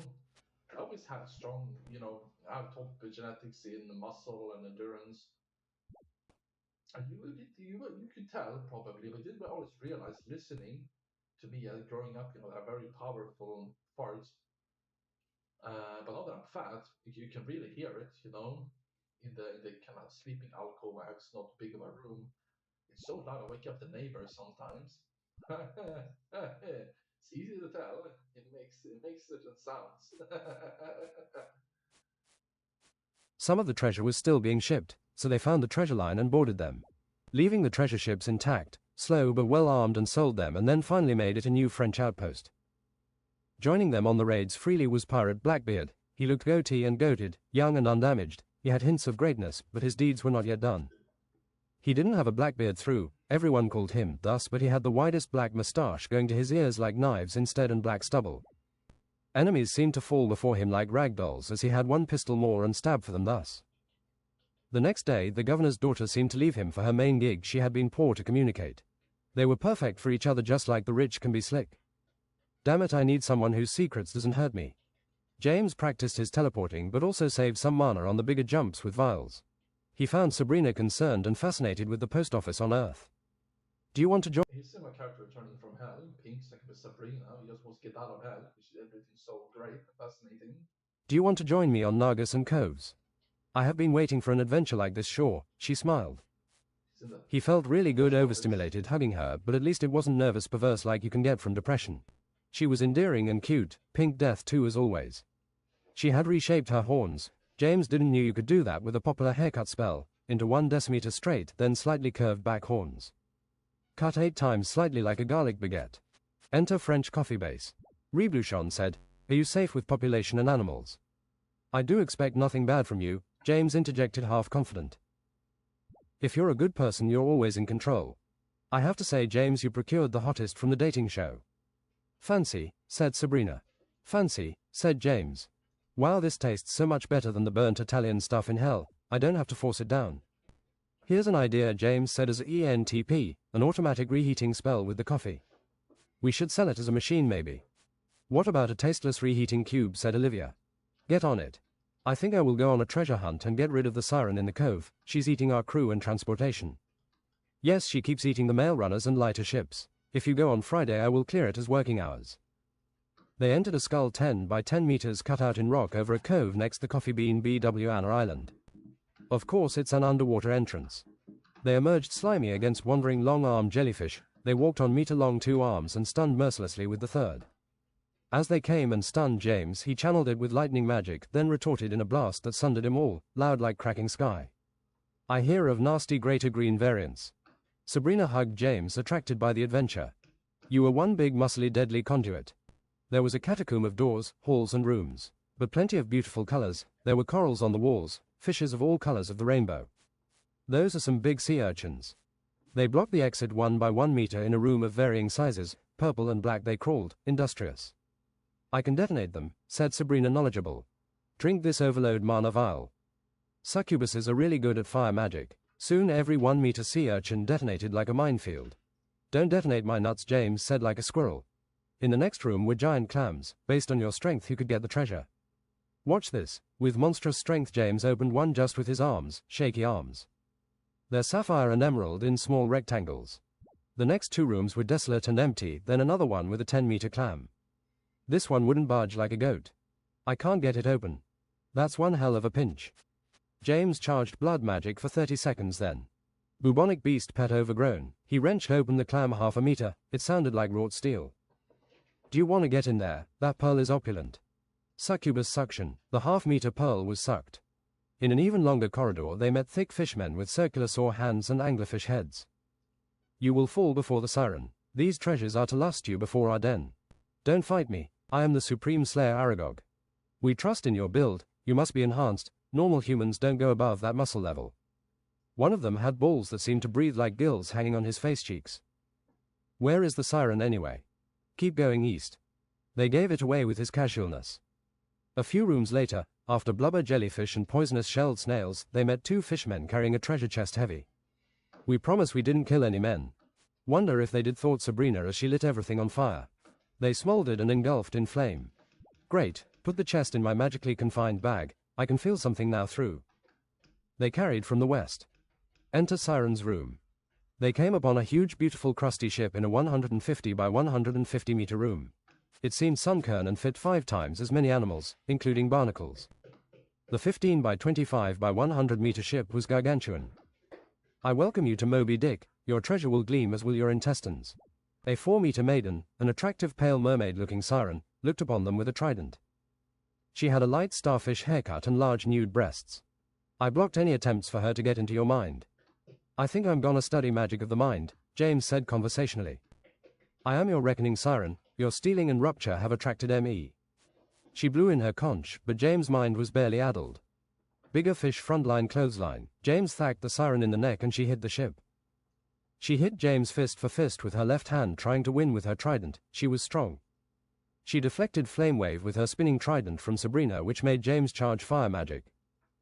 He charged in light and his surroundings until they scented in him jumping. Scientific method C4. James blasted like star. ARGH. The siren let out a beautiful scream and covered her face. Seared, she flooded the room with water with her trident. What was she going to do now? Like a shark, she turbo-jetted, trying to cut them trident first. It turned hard to see. Darn, she got to Sabrina. James generated super plasma glue on lightning. It was quite difficult, but soon caught the siren gasping for air in pain. The lightning lit the surrounding water on fire the entire way. It melted the siren like chocolate butter in 5 seconds. Turns out the spell waned. The siren was an old hag with a double chin. The room flushed the water out like a toilet. James had a tendency to be depressed through. Inspired by real depression. James had a tendency to be depressed through, or stay just above depressed. It had been shocking, like the finest, most profound art in the world, the first time. As much feeling as one can take with old forgotten promises now spiritual. The past has caught put dire to James McIvory. It's also the chat where he gets fat. Lol. The past has caught put dire to James McIvory. Just leave me be. I'll wait things out. Bit strange maybe how some confidences stick, but to find unyielding confidence, coming to insight in depression is a good idea. Depression haunts intelligent people, a tendency to blame yourself, extra weight, bit senseless guiltiness. The past had haunted him until this. He needed to have it good before it could surface. What he had was not real stability. Like brain damage through a shot through the head, James cared not but indulge in entertainment and food. It was too hard to take care of yourself. The weight was oppressive. Who cared about anything he had to do? Being treated so substandardly in his life, he now had to slowly figure out if he was good enough. I'm going to live for the last fun he'll ever have. I'll keep up the work for other people. Napoleon. He didn't feel much right now, to be honest. He had anhedonia, the inability to feel pleasure. Some were fleeting. You chase it but don't get it. He felt something from eating and engaging in games, so that's what he did. Exploring like an art connoisseur, sometimes addicted to wrong timings, but he had to keep going.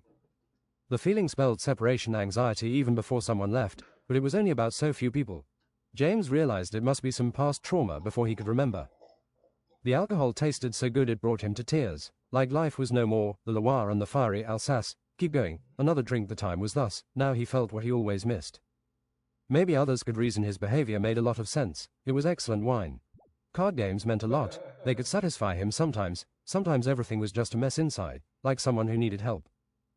He questioned if he was fake. Maybe faking 5% doesn't even matter. It's just a conscious function leading somewhere honest anyway 50% of the time. Was he good enough? Was he a drag that just needed to be executed? Yes, I think I am good enough to exist, to live, and he would not question it again. Was he a man or mouse? These questions are old and for an insecure teenager surfacing again because of the burning of finite candles. Once he had less of everything he had followed his good sides bravely. Was he confident a man, compared to the realest men? Surely. A person should know himself so well he needs no consciousness to shake anything off. So easy to build a confidence and stability in the waves of random events that may come. You just need encouragement and not every group animal to be dismissive.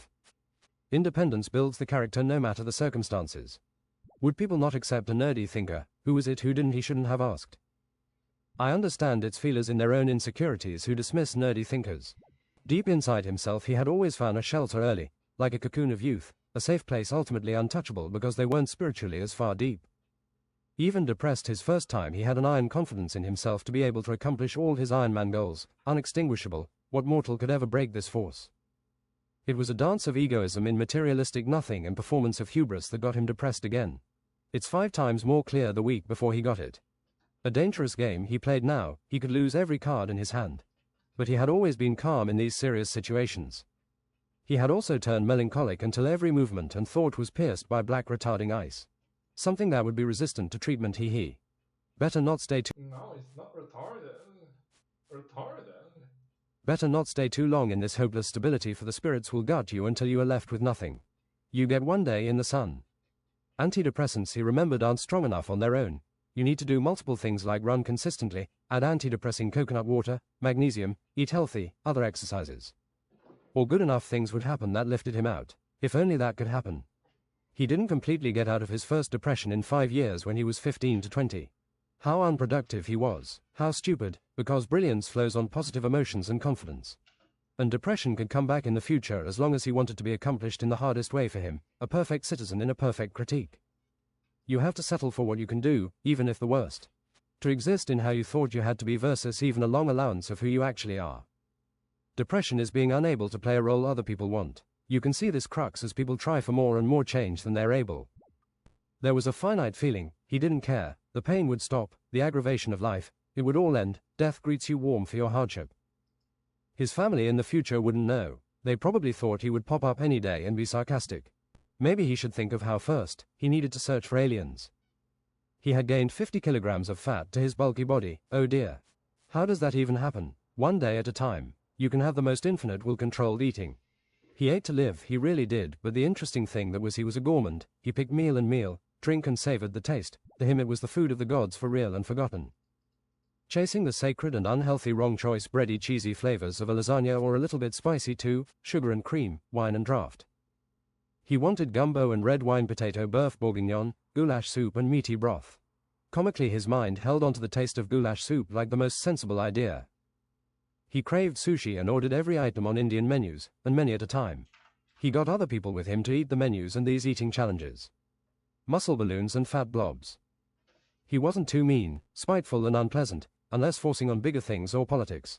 This time didn't shove away friends for odd interests or reject women for degeneracy, despite the world shunning him one intolerant shoulder at a time. When it was really awful he couldn't shake the fact he was agreeable just like them. He was just a nerd, a thinker. There'd be hamburgers expensive and elevated, Italian pasta dishes not focused on protein. Mashed potatoes like Golden Lakes, baguette with butter and expensive hard cheeses. First he didn't notice he was getting bigger, it was just angels, a trick of the light, something that didn't count. Unwrapping a cookie, goddammit, it's just a cookie, doesn't count towards my calorie diet.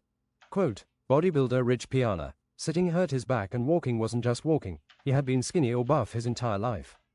Oh no, I turned fat in it. But he was so muscular that he looked very similar, it was just the stomach, a real 16-month spear-pregnant gut. Thanes looked like this, and some orcs. He noticed he was slower and it was harder to dodge, but he was stronger, mass moves mass, he was like a ferocious giant slamming down ungodly power. He picked up his old exercising and it was still doable, just like you can get used to carrying a heavy backpack, some 1 repetitions records were recorded. Top 1% genetics makes for an interesting period being fat. The biggest part of being fat is the extroverted acting, the opinions of others and sight. It was a test, now he had to prove himself to others all the time. He was no longer just fine the way he was and he had to tank the most elaborate speaking of peers, or entitled arseholery. Feelings of being okay met by piercing egoist elitism, in the vanity wavelength. It's great talking to other fat people, it's like a secret society, everything is with less presumption. And if you were wondering how dating is going to go now, there's your answer, other fat people. A little bit his body seemed to allow for more thought, but especially feelings, and patience with the feelings of others. His voice was stronger and different, he had genius spare energy now because he was so high energy before. Some ideas clicked genius as he said them, but he didn't always figure out why. James had explored exercising while being fat, like a sumo wrestler. He still went for long runs, arms were no problem gimming while he sat down, he was strong now for the first time to contest even Olivia, which was a source of great pride actually, for Olivia. He had worked hard on his speed technique now and could almost phase out of reality and sight from others, although it felt like he was carrying something unstable. He tried running a marathon again, and he could do it. It was intensity training this time, only the last hour was tough. He loved food, and he had an appetite that was 200% of his size. What he was to do in the future now was to choose the time to do it sparingly. Is being fat okay? That's a good question for a time like depression. Do you tolerate fat? He had always enjoyed talking to thick, girthy people, and now maybe he would be rewarded for his tolerance. He had indeed never moralized fat in a spiteful way, being a gym bro. Just encouraging, it's just mass. James thought it was as a measurement of size or shape, philosophically very fine, but it had objectively some points minus for health that could not be argued away. Something he would consider for himself down. Can't shake the cholesterol problems, blood sugar and blood pressure unless vegan. Getting fat after 40 is so bad against the most common 15 killers that doctors think it's one of the worst things you can do. You live 8 years less on average. Last he noticed gaining 50 kilograms of fat mostly had changed his voice. More assertive and convincing, grand and glorious, he sounded egregious and could push his voice deep and operatic. That must be what those opera singers were looking for. Disaster. New Paris colony is being prosecuted by Abraham the Testicle Torsion Wizard. He is here to settle the times. Deep blue and white magical ship echoed with fire and thunder, and they drew close. They had a ship of the line with 48 guns and 2 Ottoman bombards. Lightning cracked the sky. This was no half-hearted invasion. They drew near with their own ships, but Abraham sealed their cannons with blue sticky fudge like magic. I can shoot cannonballs through my ass, best in my class, said Yensid quietly but confidently. They loaded up Yensid from behind. He bent over and started shooting cannonballs like railguns. They crushed the enemy ship and would be good enough in the bombardment of the broadsides. Teleport me over. James was feeling pissed. Napoleon teleported a group over before they could broadside. James was taking out the unfairness of life by taking his enemy Spanish out. Poor souls, as long as he felt Nice kids. James was taking out the unfairness of life by taking his enemy Spanish out. Poor souls, as long as he felt spite. James reached new records of violence. He fought excellently but emotional. Inspired by the barbarians, he did a boxing whirlwind. Anyone who got hit flew off the ship. Abraham will show you where your new testicles are. Look at this testicle torsion amateur. I will show you how to outclass thus, Yensid said quietly to James. Testicle torsion, Abraham cast upon Yensid. Mackensize butthole removal, Yensid said echoing. The torsion stopped through its counter. No, not my butt. I can't feel a thing. Please, I need to go to the bathroom. I'm going to turn into a balloon while eating tacos. I cast, no beard, and inoperable brain tumor. Oh God, no, stop, please. He's begging me to stop, said Yensid like a superhero. Sabrina addled his mind, weakening him for a combo. Wildfire stylos impact. James did a super boxer uppercut of fire magic. You could hear him getting hit by a punch, but then he was instantly gone, flying 200 meters per second. Who knows where or when he would land. Up to the Caribbean, maybe. Now it was up to beat the rest of the crew. James took a breath as he dived through the floor, beating up every cannoneer. Sabrina was playing with fire, fighting many expert pirates. She exerted expanding inferno waves, summoned fire hydras, and critically headshot with fireballs. Pirates that tried to resist magic, she ran away to another deck, leaving inferno trails in her wake. One pirate was a half-mage, but she got into his mind and completely blacked him out like a psychologist. Yensid teleported to the bottom deck.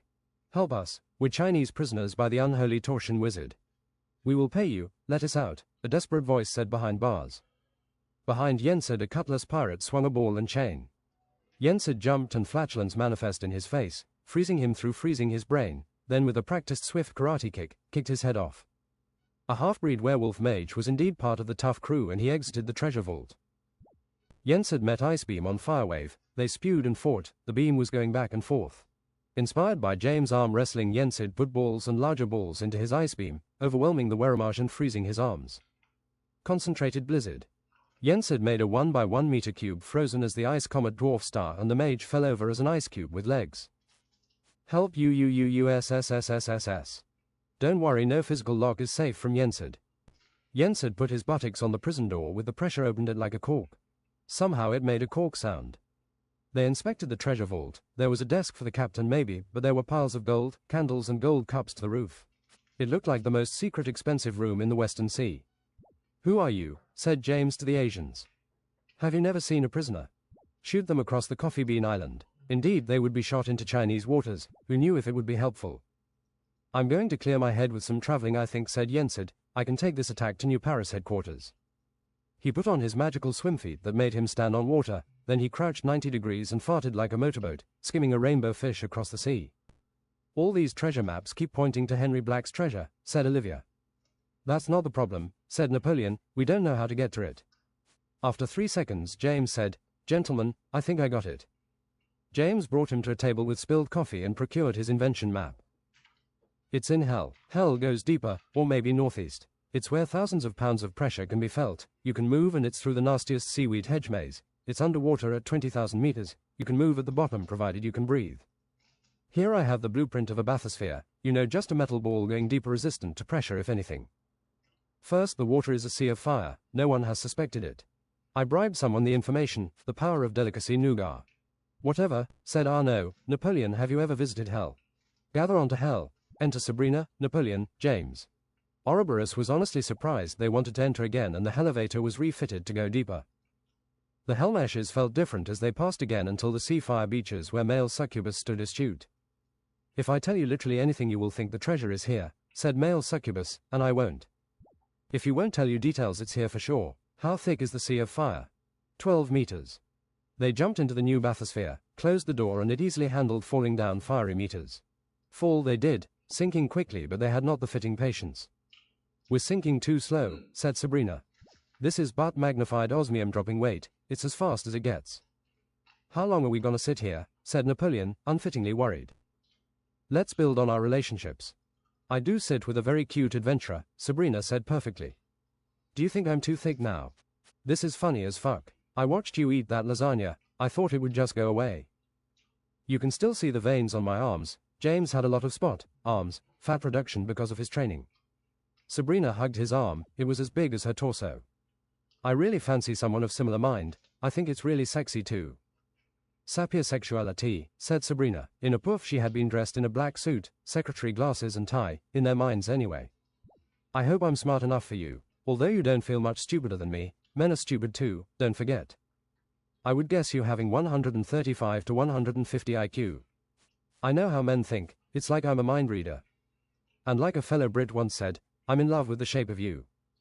They started making out and biting lips. Napoleon started to be very interested in this succubus species. I think it's remarkable how well the 100th woman can fit every lonely man, said James. There are all these people who fit so well together, they find each other in a city's width. There must be dreaminess in the hundreds. Well statistically thought, said Napoleon, surprisingly close to a Brit. Eventually, exit of baby space with a thud. Spells will carry us the rest of the way, cave breath of the ugliest flounder. It must be under that pillar of stone there is an entrance like a mouth. I'm going to be rich, I'm going to be rich. Napoleon did some heavy breathing and snorting. They say it's the greatest treasure dug in the 9 seas. They entered a hedge maze made of thick algae. The pressure is rising, and it's flowing against us. The party had to walk at the weakest pace, powering through the magic and salty sea. I can barely move, how is it getting worse? They rounded to find an enemy, Bake Kajura, ghost whale of the dead. I can't reach my holster, said Napoleon.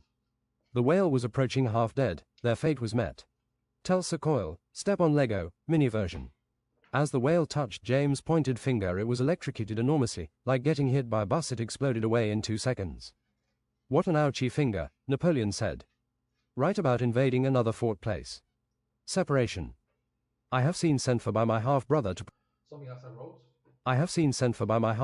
protect him during the succession of elven kings. He is but the 6th son. They use diplomacy and smile, but as soon as they're left to themselves they think of murder to succeed the throne. Forest elves go like flies for the lineage, to capital Ixalig.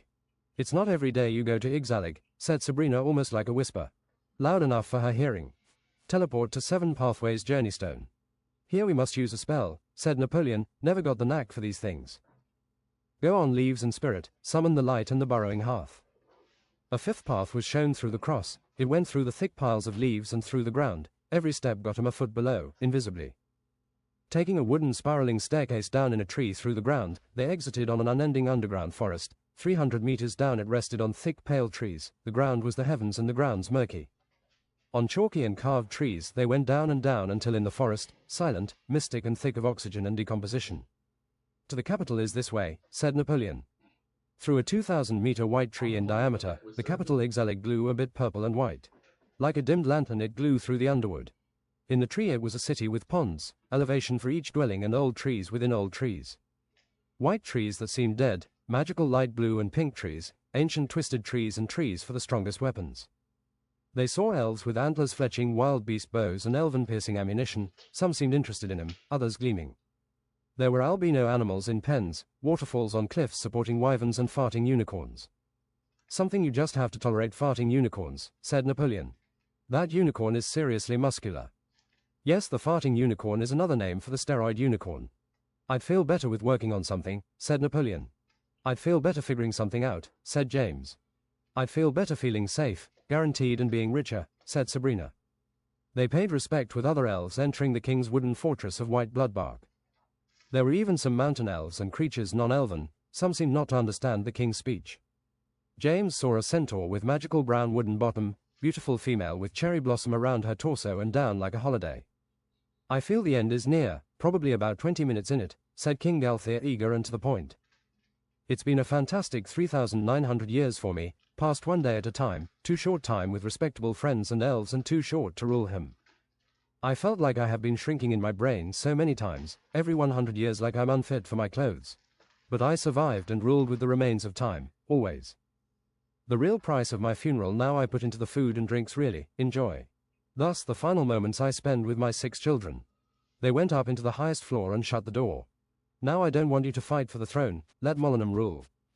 No one wants Molinum to rule, he's unfit, oaf and fat.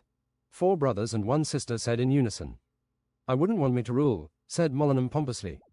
I place a curse on these 6, although I love you. By the stars and constellations, if you are too bloodthirsty in this conquest, it shall not work and the lineage able conductors take this throne. If you shall be cold-hearted, there shall be no precious ruby and sapphire. Tethlanan III said, Go father, you never wanted rest, too eager are you to work even in death. Erela the 2nd sister was without words, she cried and took upon the duties of her father's death. I shall go with a bang, on my own terms. I ate the entire treasury of Maystar, first day. In the end I do not feel like latching onto another moment as long as possible. The king exploded in a bloody mess, 100 Maystar's coins flew everywhere and Frost Nova froze the room. Instantly one child had pulled a machete, but was stopped by the tallest brother. After almost choking him he calmed down, was released. Brushing off some dirt he kicked the brother in the nuts with his heel and he went to the ground, equally not moving. Wow, look at those shiny marbles. 2 brothers gave each other eyes that they knew just what they meant. I've got a killing plan for you. They picked up the coins non-greedily and told each other nothing like they were the least favorite step in laws. Simbir VI came unto Napoleon and cleansed himself with a handkerchief. I must need a spell at all times that tells me poison around me arduous and insidiously inside, I shall drink my own wine. He had wide evil-looking exterior jawbones, black sleek hair and a longer face. You have mustered a personal security, Napoleon. The power is immeasurable. Let's see if you can meet the baseline elven royal strength. Galaxy Maystar Punch. Fist for fist, Toadsburg's Requiem. As they met fist on fist, it seemed a huge star shield surrounded Simbir's fist. What was that shield? Said Napoleon. Whenever I need it, your blood is pumping with fury like an unknown berserker animal. Okay, Simbir said, his scars seemed to protrude. To not be bloodthirsty, I must at least be prepared, to have a plan for each sibling, and we must have a unique plan for each one. Why do I feel your sister in the end will be the cunning last standing? Napoleon. That is how a thinker would psychically interpret. I must gather a personal guard elite, to save me in my sleep and murder them as they drift away. 1 elite elf of each guild. I'll gather my best weapons then from Markspire, 1 wizard contemporary for you and an assassin. He is the Holy Beget Guild wielder rank 2 in French by his elite. He has fought fiercely, out-begetting primitively. The world used to tolerate gluten before Arnaud Felix Sauvage. I will not cower behind a fort, and for an assassin anyway, unless they have an army maybe. Better to sneak out if the enemy bears a siege, said James. I heard you rank among your smartest humans, well so do I, here among the elves. Well, pleasant company, it's like a mystical, complicated nobleness, or something. There is no time to compete. Don't worry, I win without trying, and trying is a confined set in a confined set. Teleport in. I've gathered the French dubious guard, assassin. He was eating breakfast of sweet toast, chocolate bread with raspberry glaze, a chocolate eclair and sugared coffee. Jesus Christ, what a sweet breakfast. Where I come from we eat sausage, said James. A sausage with 2 ends. Let us change breakfast one morning, James. If it is delicacy English breakfast, I trust your fat belly. It's the only breakfast with 1,500 calories. I will provide Cuban cigars. The many elves were liking Arnaud's look. They were being tolerant indeed. The defensive spells they put on Simbir were magnificent, some required daily applying. Detection of enemies, malicious intent master version, foe hamster, which explodes when someone has swore to eliminate you, or when they shave their head. Illusion magic that grew more power the more ill your intent. Deflection of arrows and potions, sharp poison resistance, and it helps you stay sober when drinking Roaring Moon. They had a Roaring Moon version made by druids, roaring constipated parrot that revealed enemies, an attraction, when drunk. I can tell with my elven intelligence you have only recently been made fat. Everyone feasts once in a while. Burp. You have something stuck in your teeth. It was a whole chicken wing. I have some done customized training, like in stone armor. Like the Iron Samurai, true, maybe you can don heavy armor as well. James and Arnaud donned absolute unit. James flexed his chest muscles giant. He had a genetic huge chest like Arnold Schwarzenegger, but he didn't tell everyone wrong advice to get ahead. Users of absolute unit, no amateurs either I presume, but we need more than 1 versus 1s. James told the party about an invention for Fat the microwave. He thought he made the most fitting microwave jokes. It comes from an alien spaceship, said an elf of Simbir's. An alien microwave can heat anything to any temperature in 5 seconds. Let me guess, its ability seemed too advanced for you at first. Microwave. Maybe I did think it was only a few minutes of heating. Really makes you think of microwaves. I love thinking about microwaves, they're so four-dimensional. The shape. As a Brit, he also likes taking baths for hours. Then he goes up like his head all filled with an afro of foam. Guys, I think I need to take another bath, said Arnaud. That's only true for people who don't have jobs, said James. What is that, a tempting goblet? No, a tempting baguette. There are no baguettes except the ones we make. This part is dark, but so are accidents.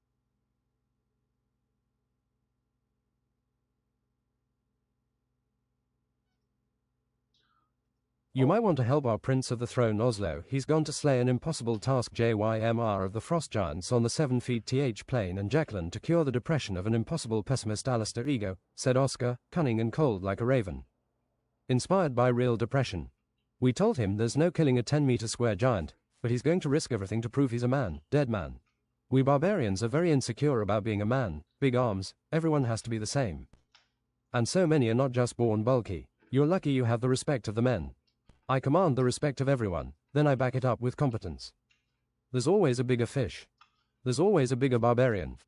First he went to Jacqueline, he travelled to the head of the golem, alive like a sun. He took a longboat to the island of Mirth, mistily and secret.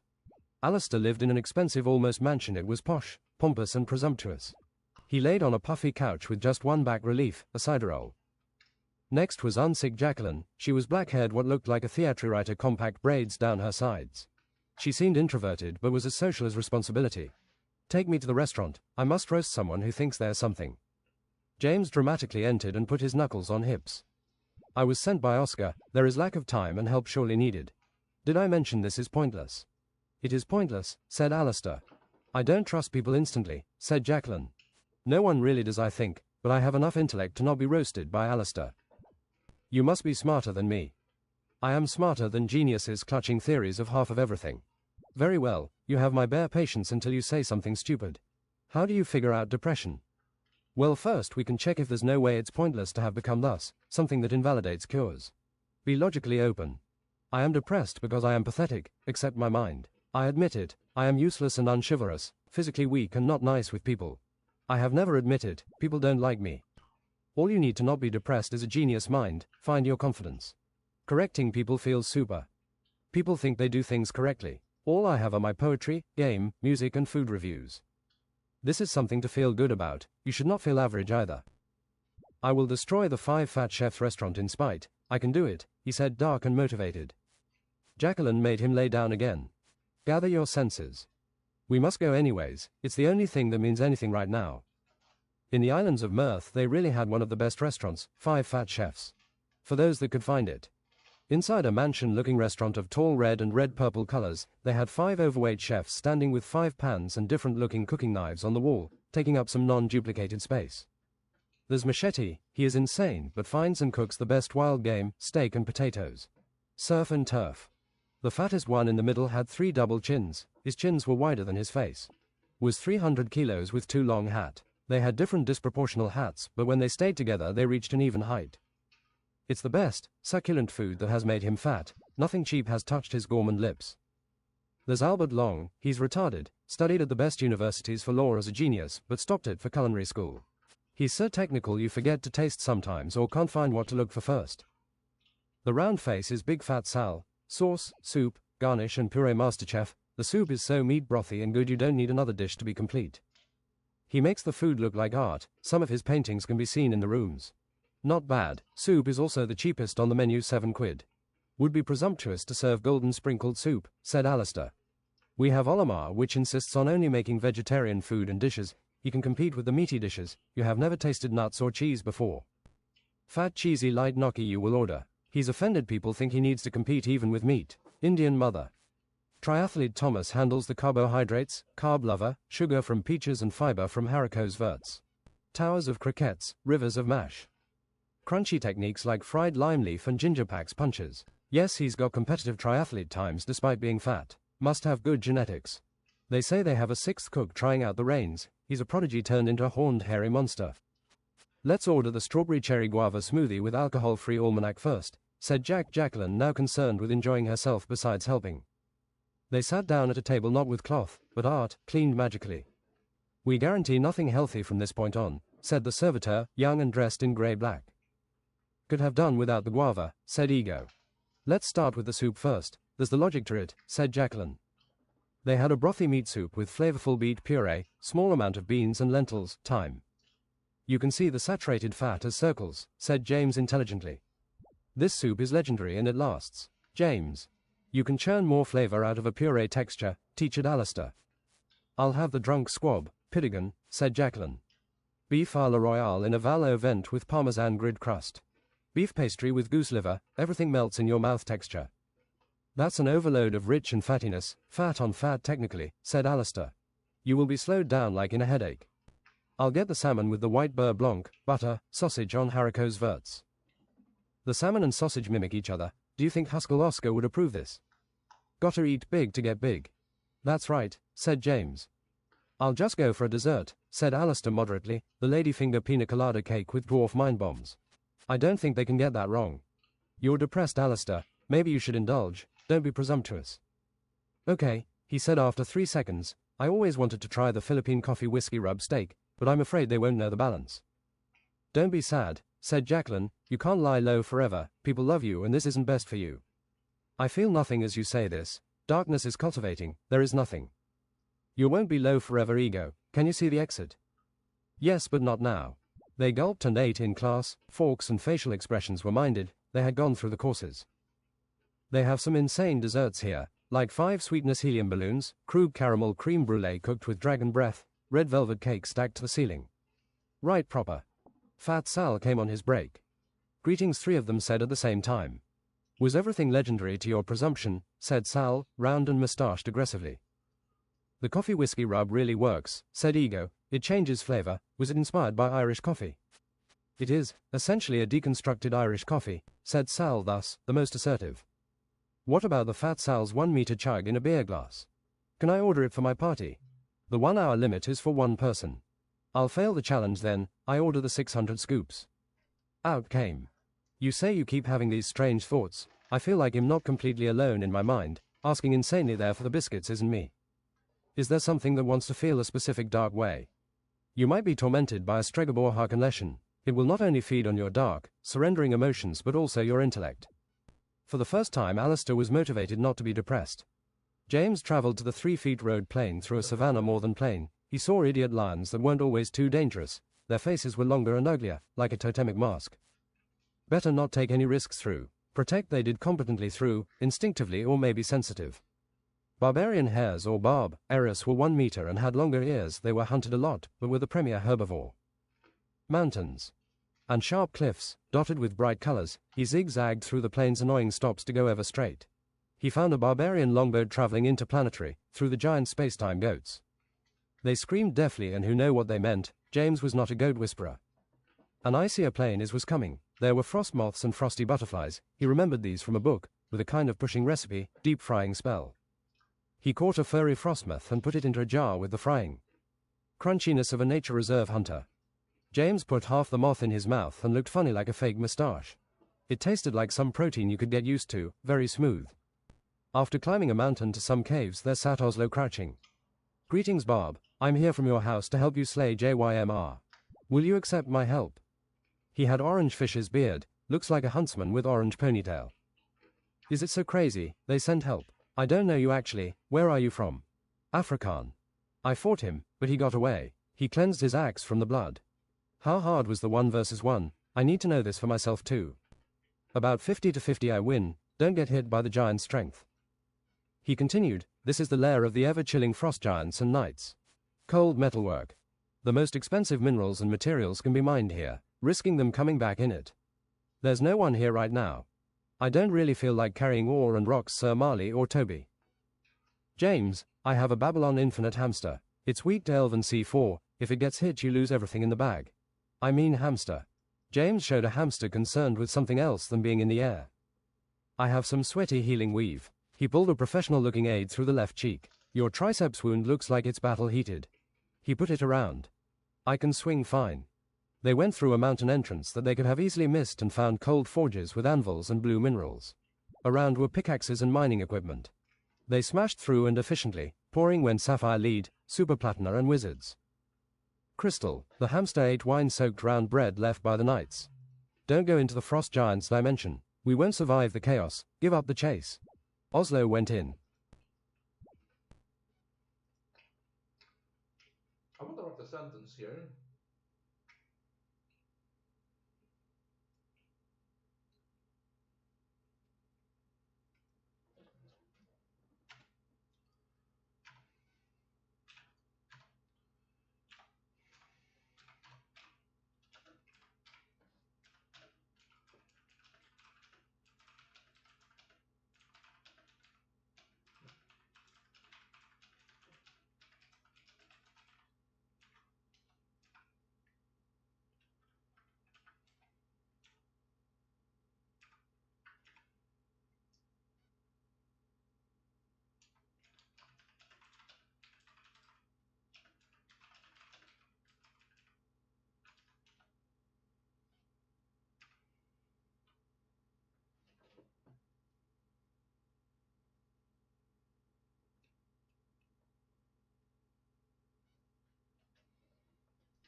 Oslo went in.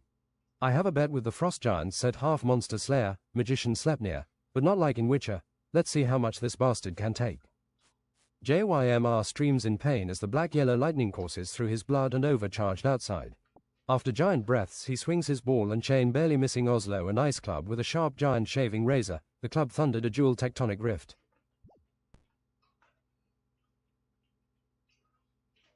Okay. And now I think let's do that hell part, the second half of the hell chapter, that we didn't do yesterday.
Oh no, you're absolutely right, Chad. I deleted some stuff that I never put back.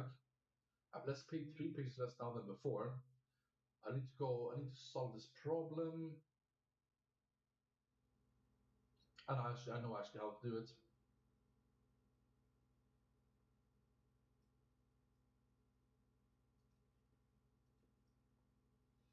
So I'm going to keep this version. Bullet. I should be careful you're deleting stuff, and it was just a flick of the wrist, right? I pressed paste instead of copy, and stupid feels like bullshit.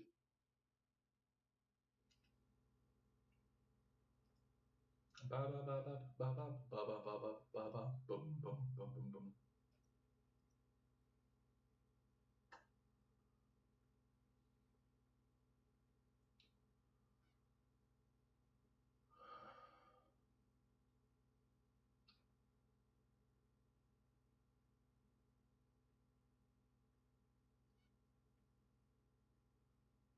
Version history.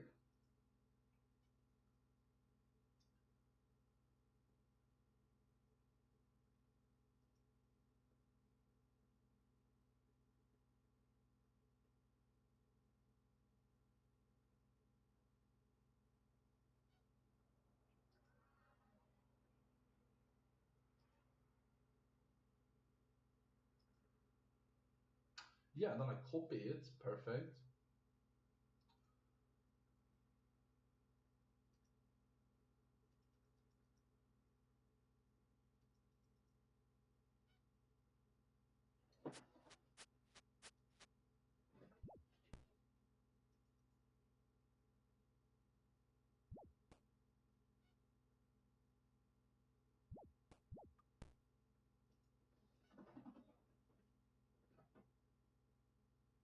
This one is 217. We know where we were. We would know where we were editing. It was over here.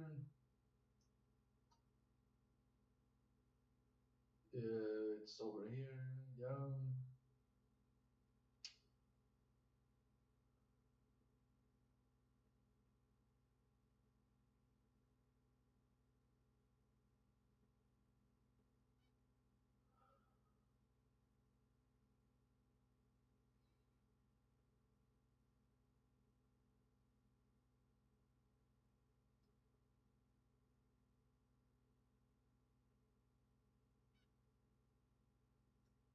I think that's it.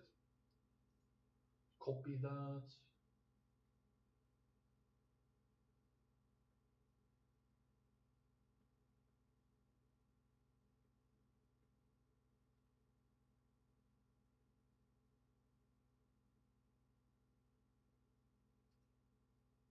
Put it back into the modern version. Just gonna double check here. Click one time here, lol, and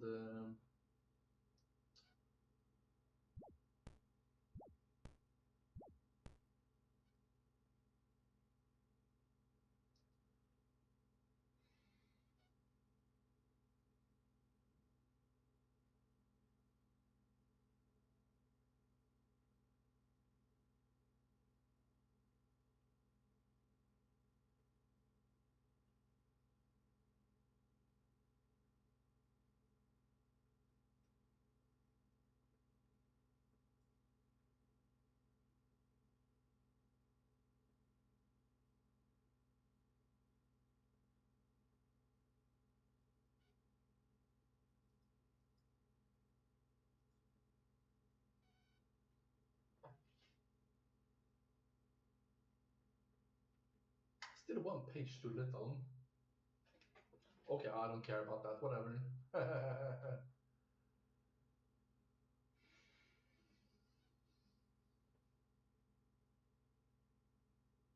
Kind of fits better, honestly.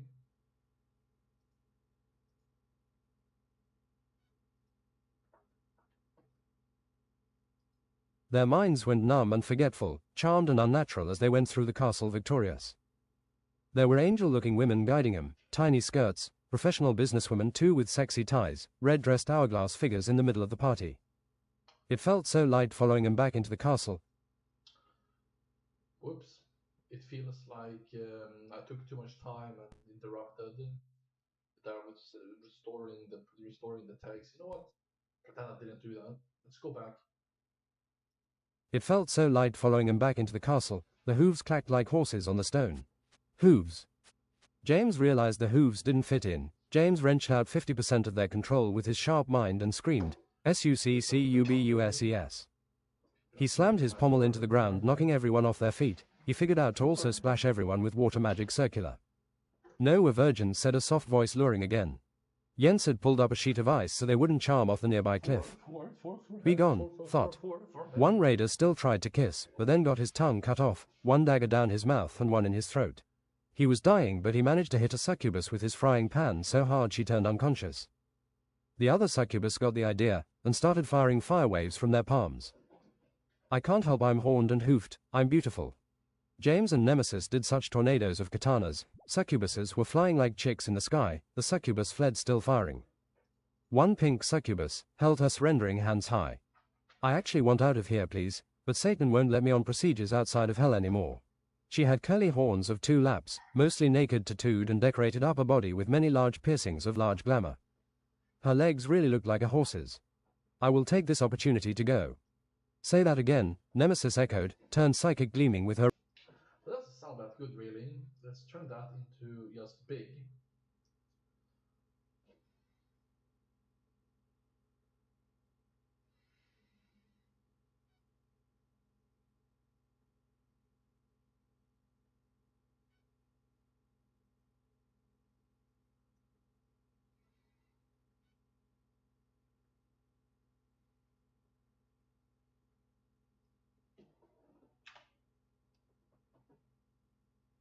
Say that again, Nemesis echoed, turned psychic, gleaming with her red third eye.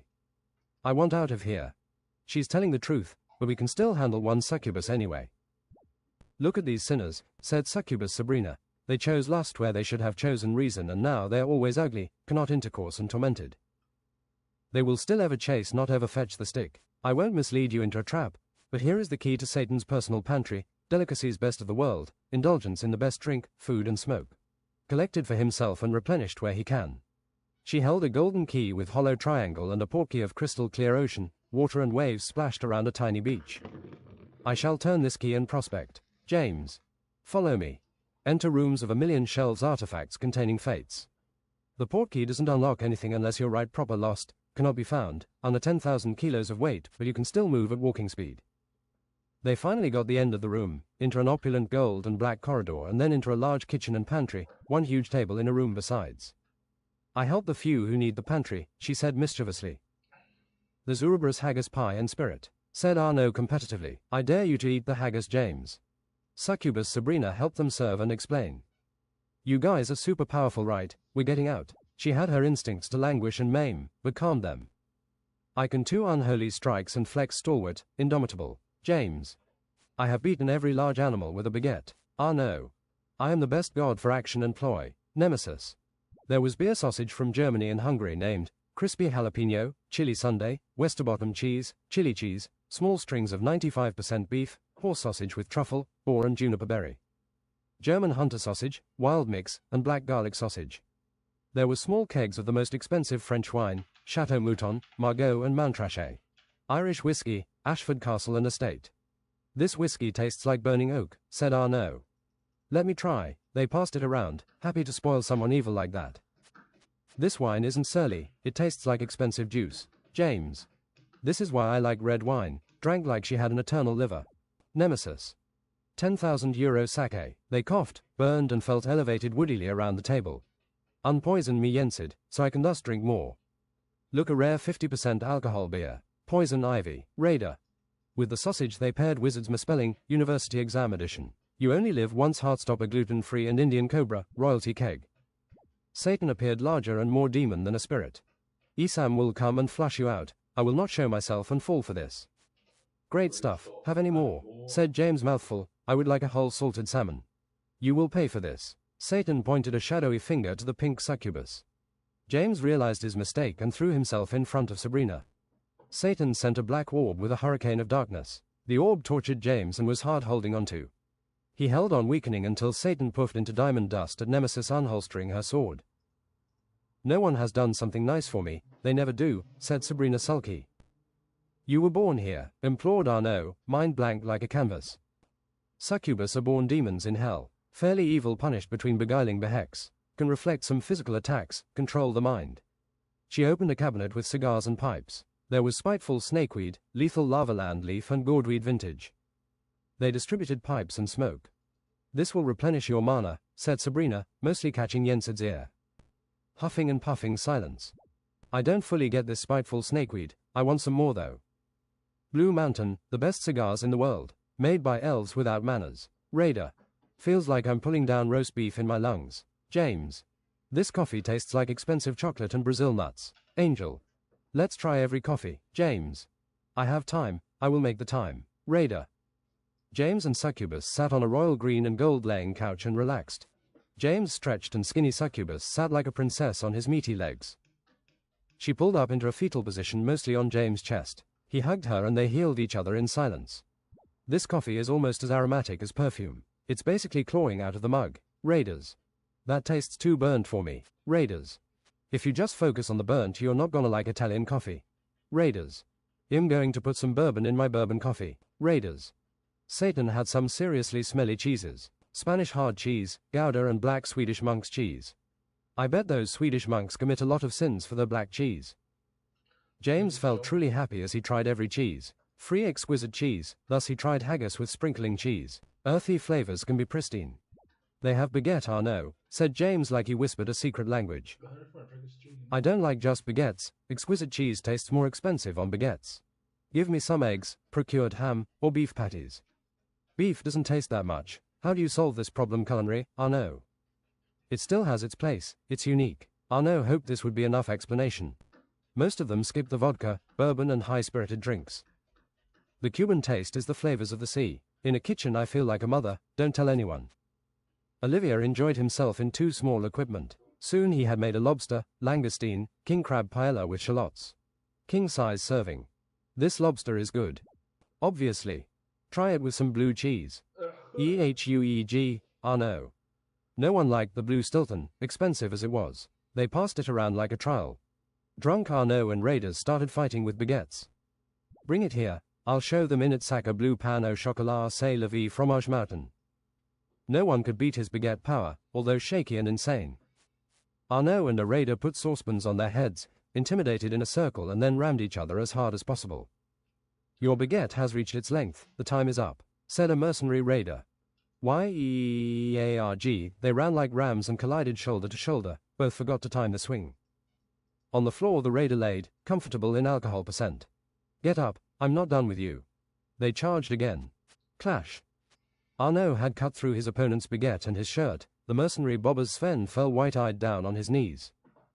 There is no victory against Felix Arnaud Sauvage. I cannot win, I mean I cannot lose. Mr. Forearms Olivier legendarily picked up the last baguette silently. I'll just say your baguette arrogance will be your undoing, his impossibly deep voice said. Arnaud combed his hair, both took a double grip on the baguettes. RARGH, they sped like jousting horses. It sounded... It's like AI having a stroke. I mean the AI voice? Yeah. It sounded like two metal beams being hit as Arnaud and Olivier crossed baguettes. Both were covered in fighting spirit, absolute unit. Olivier was stronger, but Arnaud had the silver offensive absolute unit technique. Baguettes shaked under the pressure as they used their powers. Power baguette. Cuban beggar, low man's lyric. The clashing brought spheres of power. It knocked both of them to the opposite ends of the room on their asses eventually. Arnaud was confident, focused and got up relentlessly. Paris baguette. Mr. Olivier flexed absolutely unit, chest hair indomitable triple outlift. Arnaud missed his target through being swept by drunk winds out the window. Wow, someone got up on the wrong side of the bed today. Raider. Yeah, should have closed the window. James. More games, people. Bet on who do you think will arm wrestle. Me and Olivia, said James. Arnaud jumped into the window back. I bet 1 silver ingot. They bet evenly between them. Olivia was wider and had more muscle. Olivia drank a safety grog, swallowed like he was parched and his throat a murderer. Go. In 5 seconds they upped the power even more. Both seats broke, table got dense and the arms swung to Olivia's favor. He was strong like a bear, good, rare ancient strength. But James had better technique. With a finger on the table he pulled his upper body to the left and backwards. Olivia seemed unbalanced and he slammed his hand into the table, having his fist close to his chest, bending over. I understand your technique, Olivia said analyzingly. Guys, you are gonna be drunk and hangover forever. No more. You get impaired because of what the alcohol does to your vascular organs. Take this Olivia grog fix. He picked up some jars with pills. Everyone gathered around. Look what I found, said Arnaud, finest Spanish Turin nougat. I don't like the soft Turin, it tastes like oversweet. I think this one will be perfect, James. The Turin went fast. They tried nougat with almonds, walnuts, cashews, dried berries and whiskey. You know this is worth a lot, even if it doesn't sell as much as gold, said James with a kind of sorrow in his voice. I shall stash it next to the gold. Raid the pantry, raiders. You're worth a lot in my book for this, horned lassie, said James. You showed us food. James' voice was loving and mesmerized, looking in the distance. I wanted to taste these things out of reach too, said the succubus cutely. She kissed him long on the cheek. I just hope we don't face the clown. Enter labyrinth of considerable, doubting, generous agony. We're still in the circle of lust, gentlemen, said James intelligently. So what is going to happen? We're going to be drawn towards agony and danger through lust. At 5 entrances into the labyrinth stood 20 succubus. Greeting, gentlemen, said a gorgeous half-demon. Welcome to the labyrinth. You can see minus the Minotaur, of course. He might have some relatives. Take some of us with you to guide you through the right way. Sabrina whispered sexily to James, I don't think we can trust a single one. It's not about using their knowledge, follow me, I know bits and pieces. James went to the least attractive succubus, what do you say? With speech impediment she said, furthest right. Many succubus seemed interested in following them like with obsessive movement. Do you know what might fare in that tunnel? They said. Jens had made an ice wall and they slid down and away from them. They came upon 3 ways, one looking swampy, one thorny and one blazing. The thorny one only hurts you a little bit, take that one, said Sabrina. Is it the right way? Said a raider with an orange Viking beard. Most of them crossed paths again in the middle. The raiders changed armor and used spells against the thorny hedges. I'll jump and see our route, said Arnaud. He jumped and hit a magical roof enough to break his neck. That's not gonna work, and don't disrespect the gardener of all these hedges. James used his psychic powers to sense, plotting succubus behind them and hot and cold routes ahead. Now what way? Some succubus flew and landed next to them. They were looking angel-like, dreamy of your consciousness. Take these 2 routes, both are fine. Come this way and we might include you in our sexy maximum mattress. The party was getting afflicted and lightheaded. Pink succubus Seth, it's true there might be some sexy time, but they will execute you in a cannon afterwards. Back off, said James, we know your mirage. Do you think we're going to break theatrics? One said honestly. You have a betrayer amongst your ranks, how ironic. Once again James' words made people directly attack Sabrina. Arnaud deflected immolation strikes and magic with his baguette Kitteshield.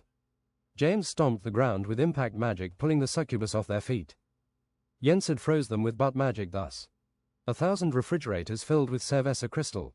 I don't remember this well, said Sabrina. Stay thorny maybe. And so they did. They found a burning soul, Alexandria. This is a soul that did everything right in her religion and ways of living, but she wanted someone else, she cheated on whom she knew could be turned. She never had control over her lust. You can join our raid and maybe we can find a way out for you. Let me guess Satan won't let you out. I cannot stop my longing, I think. I am hopeless, but now I am grey and clay-colored, a zombie, of weakness. Yeah, this isn't worthy of hell, said Arnaud, we shall heal you. Of course you can control yourself, said James, some people think they can't. Look, press this lightning rod, it will zap you to your senses whenever you need it. Can you punish yourself when you need to? Of course, she said solemnly. Then you can control yourself, punishment looked easy for you. Being healed, she turned into a graceful white-dressed woman looking Greek, feminine and ancient. I escaped the wrath of my sister right before I died, said Alexandria. What do you think she is lying about, said Arnaud to James, they all lie. A woman like her, revenge in relationships maybe, they play an advanced game. She was an ancient wise soul reincarnated almost maximum times. Later upon Thorny Exit and Fiery Coast. A male succubus. I exist for women and gay joyful men. Satan plows not like God. He looked like Chernobog, 2 horns going up then sharp backwards, grey, dark red and black colored skin in different layers. The muscles were more like layered steel, almost forged into a weapon. 2% body fat, so every one of his rather small muscles were grainy and gritty. He was sleek with large legs and 3 times 1 decimeter clawed feet and 1 heel back, like a chicken. You could not help us and want to leave hell. You can buy me for a prize, he said coldly and logically, I will tell you the correct route next maybe. Here's some cigars, Turin nougat and cheese from Satan's own personal pantry. And a not very heavy gold ingot, seduced James. Go left, he said. Where does the coast lead? If you have a sturdy enough boat to a land beyond death and time, another plane. The left route turned right and they saw a lustful succubus charming the pants off of a tortured soul. This gang rapist did more than one thing illegal, said the succubus, he relied on fear to get where he wanted, including here. This man will do a righteous deed but take revenge when someone corners him. He only understands punishment as he dealt for snitches. The man did not react to them in his evil simple world in truth. You know what, carry on, said Arnaud, I have had more than my fill of this. We're not going to take everyone on this hell longboat. Fine, James enjoyed playing along, take this Turin nougat, you didn't see us. I can feel the exit from here, said James spiritually, but it need be complicated to go ever straight. Let's test the labyrinth, said Arnaud and twacked with his baguette. I have stored my farts in my small intestines for years for a moment like this. Sabrina threw up in her mouth. Are you sure you can do this, said James. This ancient butt magic used to preserve power for when you get old or sick. Archean ass of Anglian, wisdom of old and power of youthful modern. The fart made an earthquake with one vowel, everyone fell except for Arnaud. The one vowel was met with another fart. Unveil the truth, unleash. With the power of an atomic bomb, Yensid leveled the labyrinth about 90% in the direction James showed. It echoed in every wall and valley and awoke the gods above sleepy. A Minotaur had turned the corner, his head exploded like C4 and he fell on his knees forwards. Now to climb over rubble in a straight direction. It smelled like garlic and yeast. Wow, it feels so nice to be gas-free after 20 years. Sabrina threw up and fainted as an empath realistic. James caught her before she hit the ground. Arnaud threw up because Sabrina threw up. I learned some butt magic, Stefan said James conversationally. Might pick up more, he said, just like he wouldn't mind fate taking him any path on his shore boots. Ah, that is good, said Yensid. Nobody expects it. Another direction you can attack with. He stroked his wizard's beard. They saw interesting amounts of thorns, ivy, coal and bronze, ice hell and fire climbing over the labyrinth. Everyone that had been caught in the 90-degree blast had died. Some bodies stood feet left. There seemed to be an agility course over lava they had demolished. At the end of the labyrinth. You will not cheat, you won't get out of here in the first place. A giant, 7 meters high, ran towards them with grey crispy skin and a skinny build. It was Cleopatra, a lustful sinner. She still looked royal, with white lightweight clothes, golden ornaments and details, jewelry obvious and large. Maybe she wasn't just a prisoner of sin here. She wore a crown 3 times wider than her head of gold and horns and leather. It was small at the back and front, almost like a pair of horns. She came and wiped the ground with her arms. It was a simple technique, but the crowd flew like specks. She couldn't hit James, he was a unit, but then she ferociously thought to grab him off the ground. He was not as heavy. With speed technique, the golem arm extended on a chain all the way to her face. What an impact. It sounded like a gunshot and hit like a mantis shrimp. Mantis shrimp is a kind of boxing shrimp unique for its vision, 250 colors, and punches so fast and strong, they lit the surrounding water on fire at 300 kmph. It made Cleopatra flip in the air 1 volt and landed on her foot, 1 knee. Fiery, she went for James again swiftly, but James picked up her feet. They were not going anywhere. She pulled back, but James excavated the ground with his strength. He pushed her foot left, which threw her off balance and almost fell. Recovered with her other foot, James pulled back like a god and Cleopatra was pulled down her butt. Together James and Arnaud hit her in the face. Paris Baguette. Superior stylos impact. Her feet flew high in the air from action and her face was dusted. Why do you have this cursed form, O goddess? Arnaud. I am eternally cursed for my sins, but my blood is royal like blue, but don't forget my body is a weapon unique from power and input. She got up like a dancer and wheel kicked everyone. If you face me you will be broken, said James. Give up. I don't think so. You think I will bow before you? I fear not the power of man. Slave driver, flashy execution. She was going to kick down James in the ground. No goddamn slave, thought James. Askika series, Godkiller. Cleopatra reacted upon the name instinctively, but did not change attack. She is fury like the gods of the sea. Quickly hitting foot to fist, it was decided. Cleopatra, like getting hit by a 50 by 50 meter fist, flew into the horizon. The fiery punch left the air ablaze in circle and the surrounding rock landscape sooty. Worrisome, the punch seems to break time and space a bit. Cracks in the fabric, you could look into cosmos. Heathen god, said Olivia. I felt power like nothing human, said James. I feel a strange wind blowing, said Sabrina. It's so foul I feel the end of everything fair. When they looked they didn't see him at first, the clown. Do you want to hear a funny noise? He said, concerned with insanity. He's gonna torture you in a choking headlock, said Sabrina faintly to James. NNNNNNNNEIGH. Watch the neck scream, twist and hee, die. The clown was dressed expensively like an aristocrat, black and white. Behind his metal mask that was wounded and bloody was a red clown, hair sticking out twice like a baguette. He was so concerned with his imaginary world he didn't consider them targets. Can we bribe you? You didn't see us, said James confidently, but it was surprisingly hard. James' instincts now told him of an impossibly extreme enemy. He had to find his backbone, yet at the same time it told him his back might be broken. No, you will not find yourself deeper in hell. I know who you are. He didn't through. He summoned from the hell floor a grey signpost with an exclamation mark on it and started twisting around insane. James approached, ready to fight someone he realized now would be one of his most powerful adversaries yet. The clown sprinted with feet standing still and twacked so hard with the signpost James flew 2,000 meters per second back. Arnaud unleashed his cross baguette like it was equally dangerous. Another hit from the clown blocked by the baguette felt wild, but Arnaud was knocked back 4 meters, sliding on his feet. James felt strange as he regained his perception, and flew with fiery feet back as quickly as he could. The clown was blocked by the cross baguette, but the blow was unreal. A white-brown church castle with 3 towers erect from the ground knocked Arnaud far off. Sabrina started messing around with her succubus mind powers. It was very effective. Clown of unlimited partying started acting strange if he didn't before and started clawing his head. Party, put your fingers in your ears. Yensid said fire in the hole and farted the clown's eardrums out. The C4-like explosion knocked him to the ground, but as we can see it looked like he was standing up as he was on the ground twisting. You're already dead, he pointed to the wizard. Yensid dodged a charging signpost strike that seemed to tear up the ground around it, very skillfully indeed, and charged powers sucking in the surroundings of energy in his ass. Everything turned silence for a second as the great suction into Yensid stopped. The signpost shattered violently, ARRHHHGTH, in his hands with tier 13 ridiculous magic tier, and the part of his head seemed ruined and sucked out, broken with his signpost. The clown pulled out his claws, they seemed Japanese maybe. James came back soaring and went for a kick into Koi clawing Clownary. The clown didn't move and maybe took damage, but he acted like nothing happened. The clown terrorized the party with a flurry of claws that teleported between them. They were all bloody and cut soon. Face me, you ugly fucking clown. What did you say about the wound in my head? The clown was aggravated. James picked up his Maestar Naginata fresh of any blood and started intimidating in the air. The flurry of claws like by a puppeteered ragdoll was met by James poking and deflecting. It was slightly too fast for his cat-like still reflexes to fight. Absolute unit, chest of Arnold Schwarzenegger. James turned Onyx black for 2 seconds as the clown clawed his chest, then went, Arabesque lightweight punch. The punch clearly made a deafening impact for a second as the clown just tanked the attack. He lost his voice and gacked, spitting blood on one knee.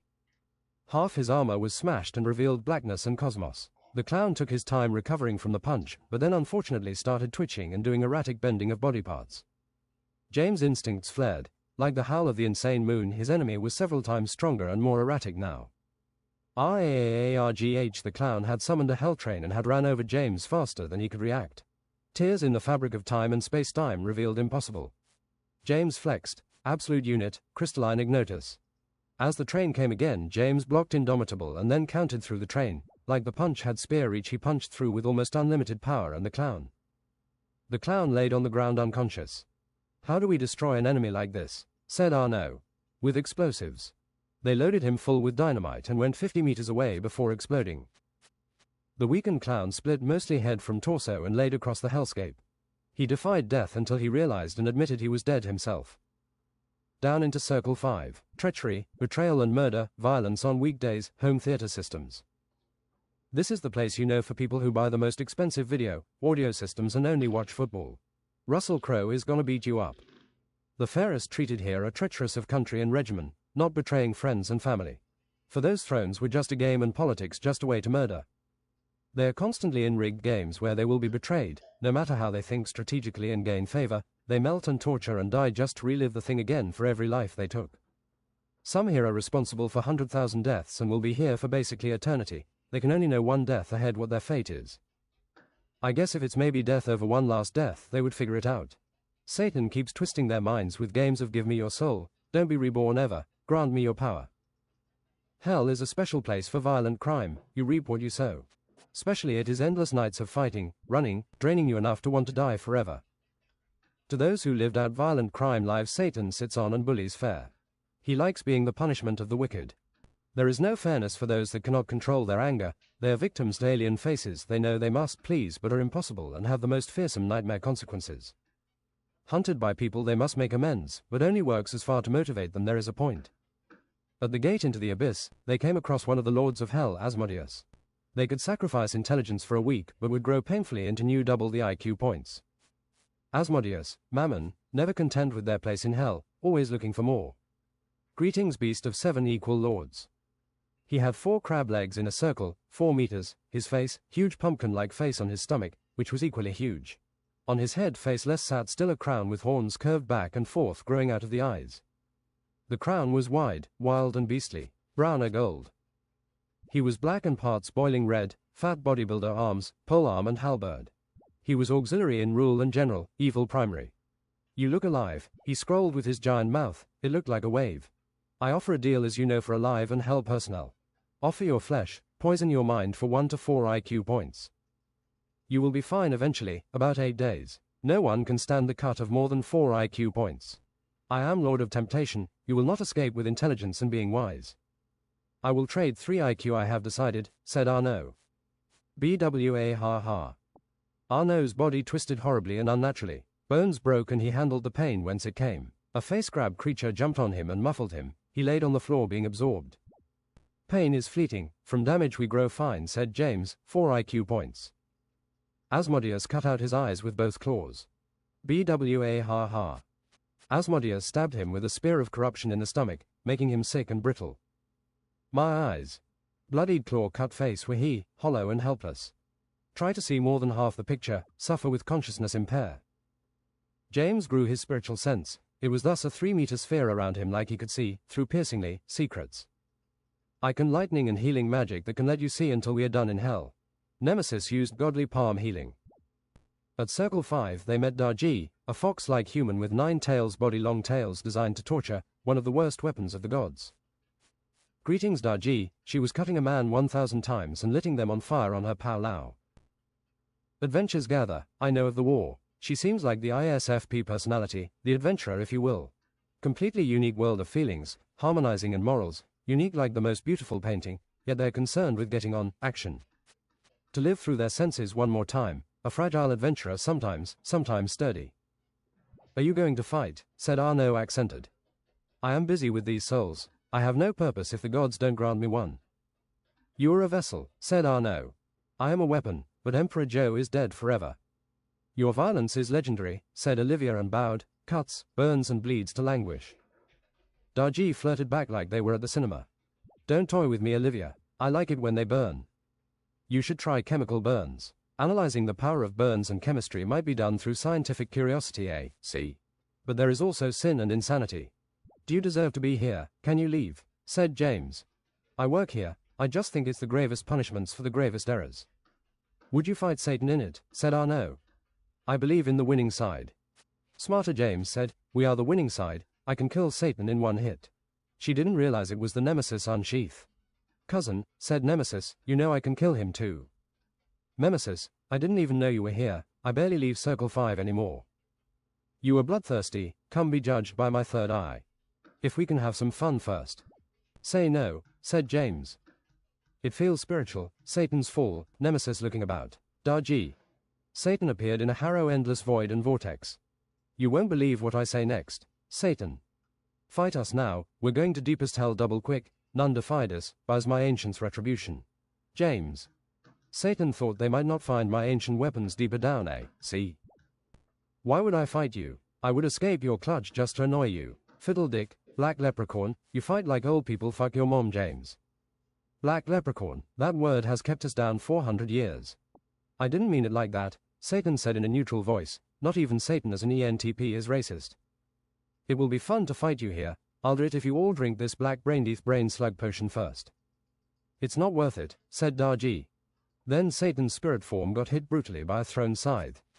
Hail friends, said Death, he unveiled his 26-inch arms in an armless hood, grey skin and what seemed gleaming. Another scythe was summoned differently looking into his hand. He can't transform back now, let's see if Satan is true to his word. Death. You think you're gonna fight Satan in his true form? Well good luck, Satan said like a joker. The power of Satan could be felt as he grew 6 meters, sucked in blood and energy, from his taunting spirit turned a demon monster, 16 spikes on his back, almost as long as he. Spikes everywhere, in his head, on his elbows, on his long thick lizard's tail. The first Lord of Hell was boiling red with a small, well normal-sized face on a giant body, his face was long like a baguette with the horns making his head round. Some of his spikes seemed black crystal trapping cosmic horror and revelations. Shields up, said Death. Satan breathed fire like it was black lightning on everyone. Death saved them by sacrificing past victims of his. Then Satan stomped, making a ring of fire expand quickly that hit everyone not unlike a punch. James and Nemesis brought out their katanas and went for different knees, slicing gliding on their knees too. Can't cut what you can't hit, Nemesis, said Satan and jumped behind her, then stomped her into the ground with his lizard-shaped foot. Satan summoned fireballs with rocky exteriors slowly traveling in a circle further and further out. Olivia, underestimating, got hit by a lightning strike too, rendering him sooty and unconscious. Paris baguette. Arnaud came fighting. Satan clashed with his baguette and spiked hands, once, twice, thrice. But Satan turned around and hit him with his tail. It broke his baguette and hit him in the chest, his eyes whitening, falling back upon the ground. Stuffy Frenchman, said the pink succubus. Olivia like a beast got up with hair spiky in all directions and life tested. You're not mad I quit your team, said Olivia menacingly and put himself in front of Satan. I'm an adult, I can handle it if someone quits my team, he said like he was in Keeping Up with the Kardashians. Satan and Olivia started wrestling and James thought it would be a good idea to throw some throwing weapons. Jesus Christ, they were strong, it was like watching two dinosaurs. Eventually Satan headbutted Olivia and sucker punched so good in a combo he went unconscious. Satan was stronger. Even unconscious Olivia seemed concerned with fighting someone. His body did not fall. Satan lashed through their backline and chomped up weak people and artillery. James was charging up power. I see you, you shit, said Satan, and they jumped at each other at the same time. Power of the fallen, Satan. Supreme 5-inch punch. Impossible, Satan was stronger. Instead of getting injured, the punches colliding broke the ceiling and floor into a 10-diameter circle, not flat. James has never felt such power, it was godly, it was fiery unfair hatred.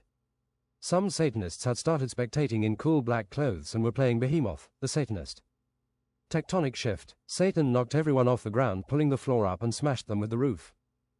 Come on Arno, death is a good day living for.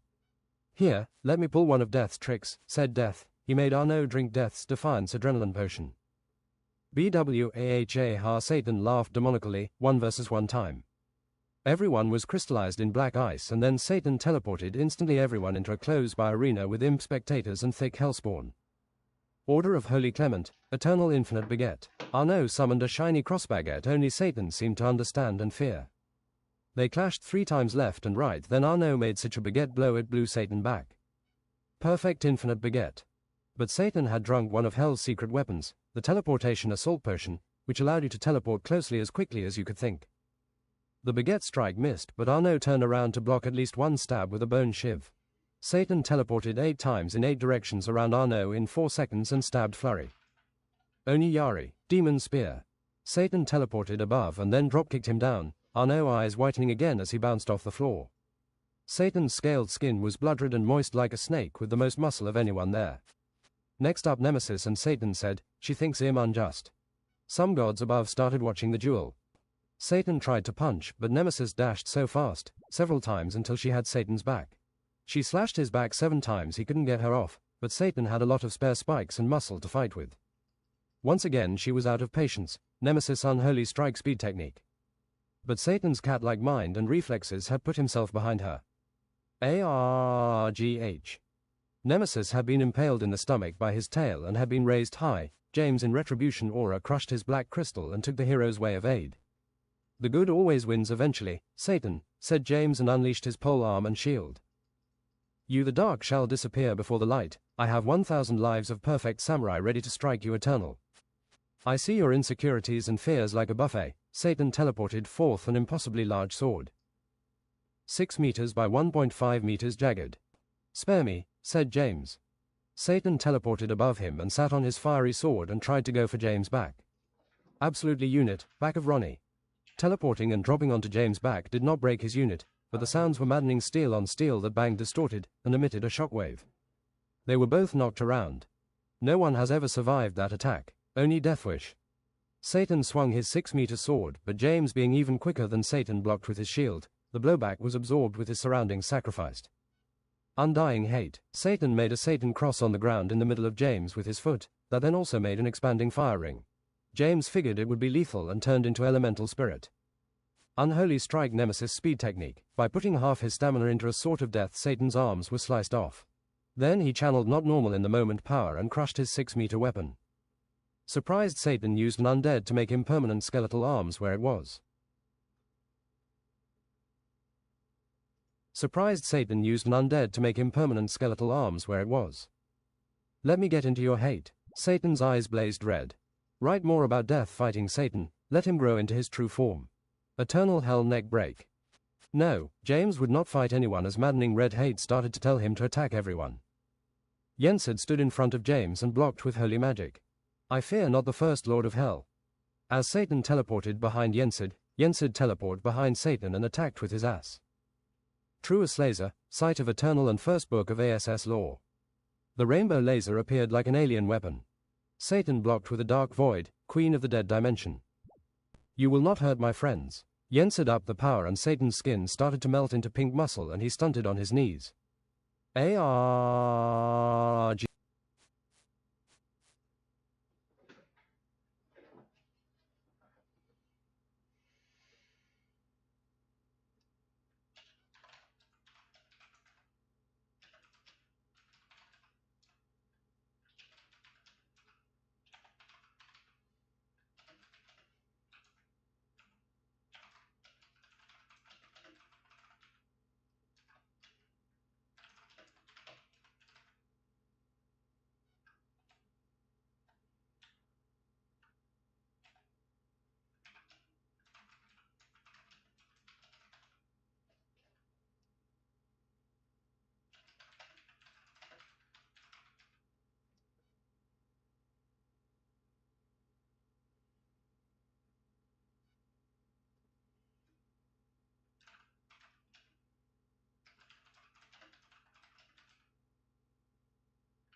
ARGH Satan melted more than ever. I'm sorry, James, that's all I had. He survived, Yensid lathe on his back. Use this steroid. Should I put that in, maybe? Okay.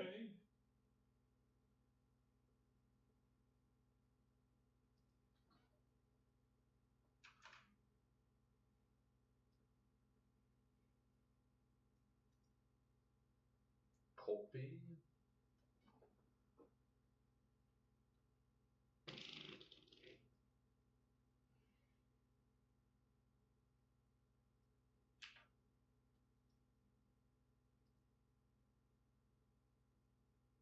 Click on the wrong thing again, it's okay though. ARGH Satan melted more than ever. True form of Satan, said thus and grew another 3 meters, more muscular, regrew his arms and longer spikes. I'm sorry, James, that's all I had. He survived, Yensid lathe on his back. Use this steroid potion given by our archangel. Wait, I can only open it with my ass. James drank and felt aggressive and unclear, easily aggravated, grew another meter, his true black nemesis, twice as powerful at least. James came charging at Satan, crack punches, Kraken. James came with speed technique and turned around to Yensid as he knew Satan would teleport to him. Before Satan could puncture Yensid with his tail, James hit Satan in the face. James made for a wide aggressive grin, putting everything in as Satan got explosively punched out of the arena. Satan teleported eventually behind James. James punched his face straight up. Goddamn, that was less than 10 milliseconds, thought Satan. I might not be able to hit world record reflexes. Let us punch and see who is strongest, said Satan to James. This is it. James did the Nemesis katana strike surprisingly 3 times. Satan teleported away from them. James didn't feel like stopping at all and charged magical stamina into his fist. Askika series, Lightning Super Collider.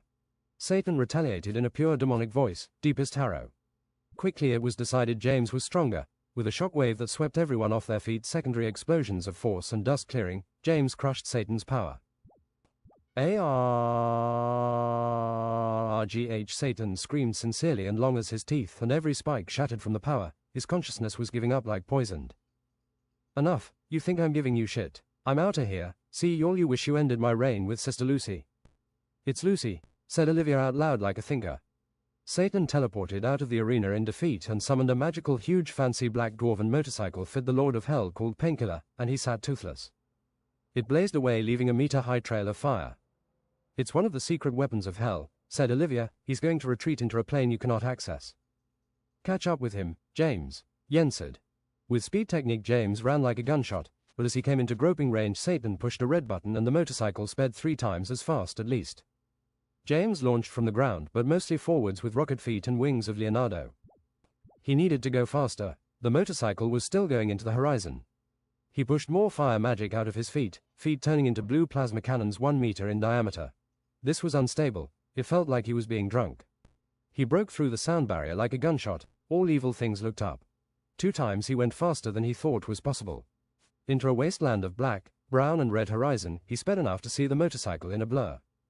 3 times faster than he thought was possible. Rocks and architecture followed in a cyclone in his wake. He was closing into the ground now and Satan, ripping everything off the ground. Symphony of a dying star. James crashed like Armageddon into thus, fist on his shoulder side. An explosion of 25 by 25 meters growing, threw everything in the air. Plates and hellscape. As he smashed through Satan's back, he died. Satan was dead. James carried his body back on the motorcycle he figured how to use from the future. Satan is dead. Long live the new Queen of Hell. She is right here. Darji had bought Lucy, a demon-looking supreme, sister to Satan in paralyzing, agonizing weave. Corruption from everything withered, lots of horns from demons and souls hovered slowly into the sky, back to limbo and the court of hell. This is the deal. You better run hell in an uncorrupted way, said Arnaud, or we will do this to every one of your family. Yensid, stab the drama. Yensid put his ass cheeks against the ear of an orc tide. Immediate judgment, farting unicorn, and blew the blood and gruesome brains out of the other ear of the orc. Do you know how excruciating this will be? She said, sweet yet psychotic. End of Hell chapter. The raid is...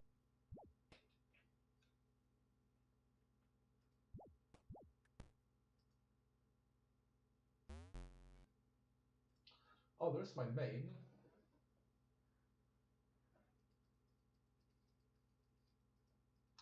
I'm gonna show some music, I think, as out of the YouTube stream. Have a nice time. Goodbye.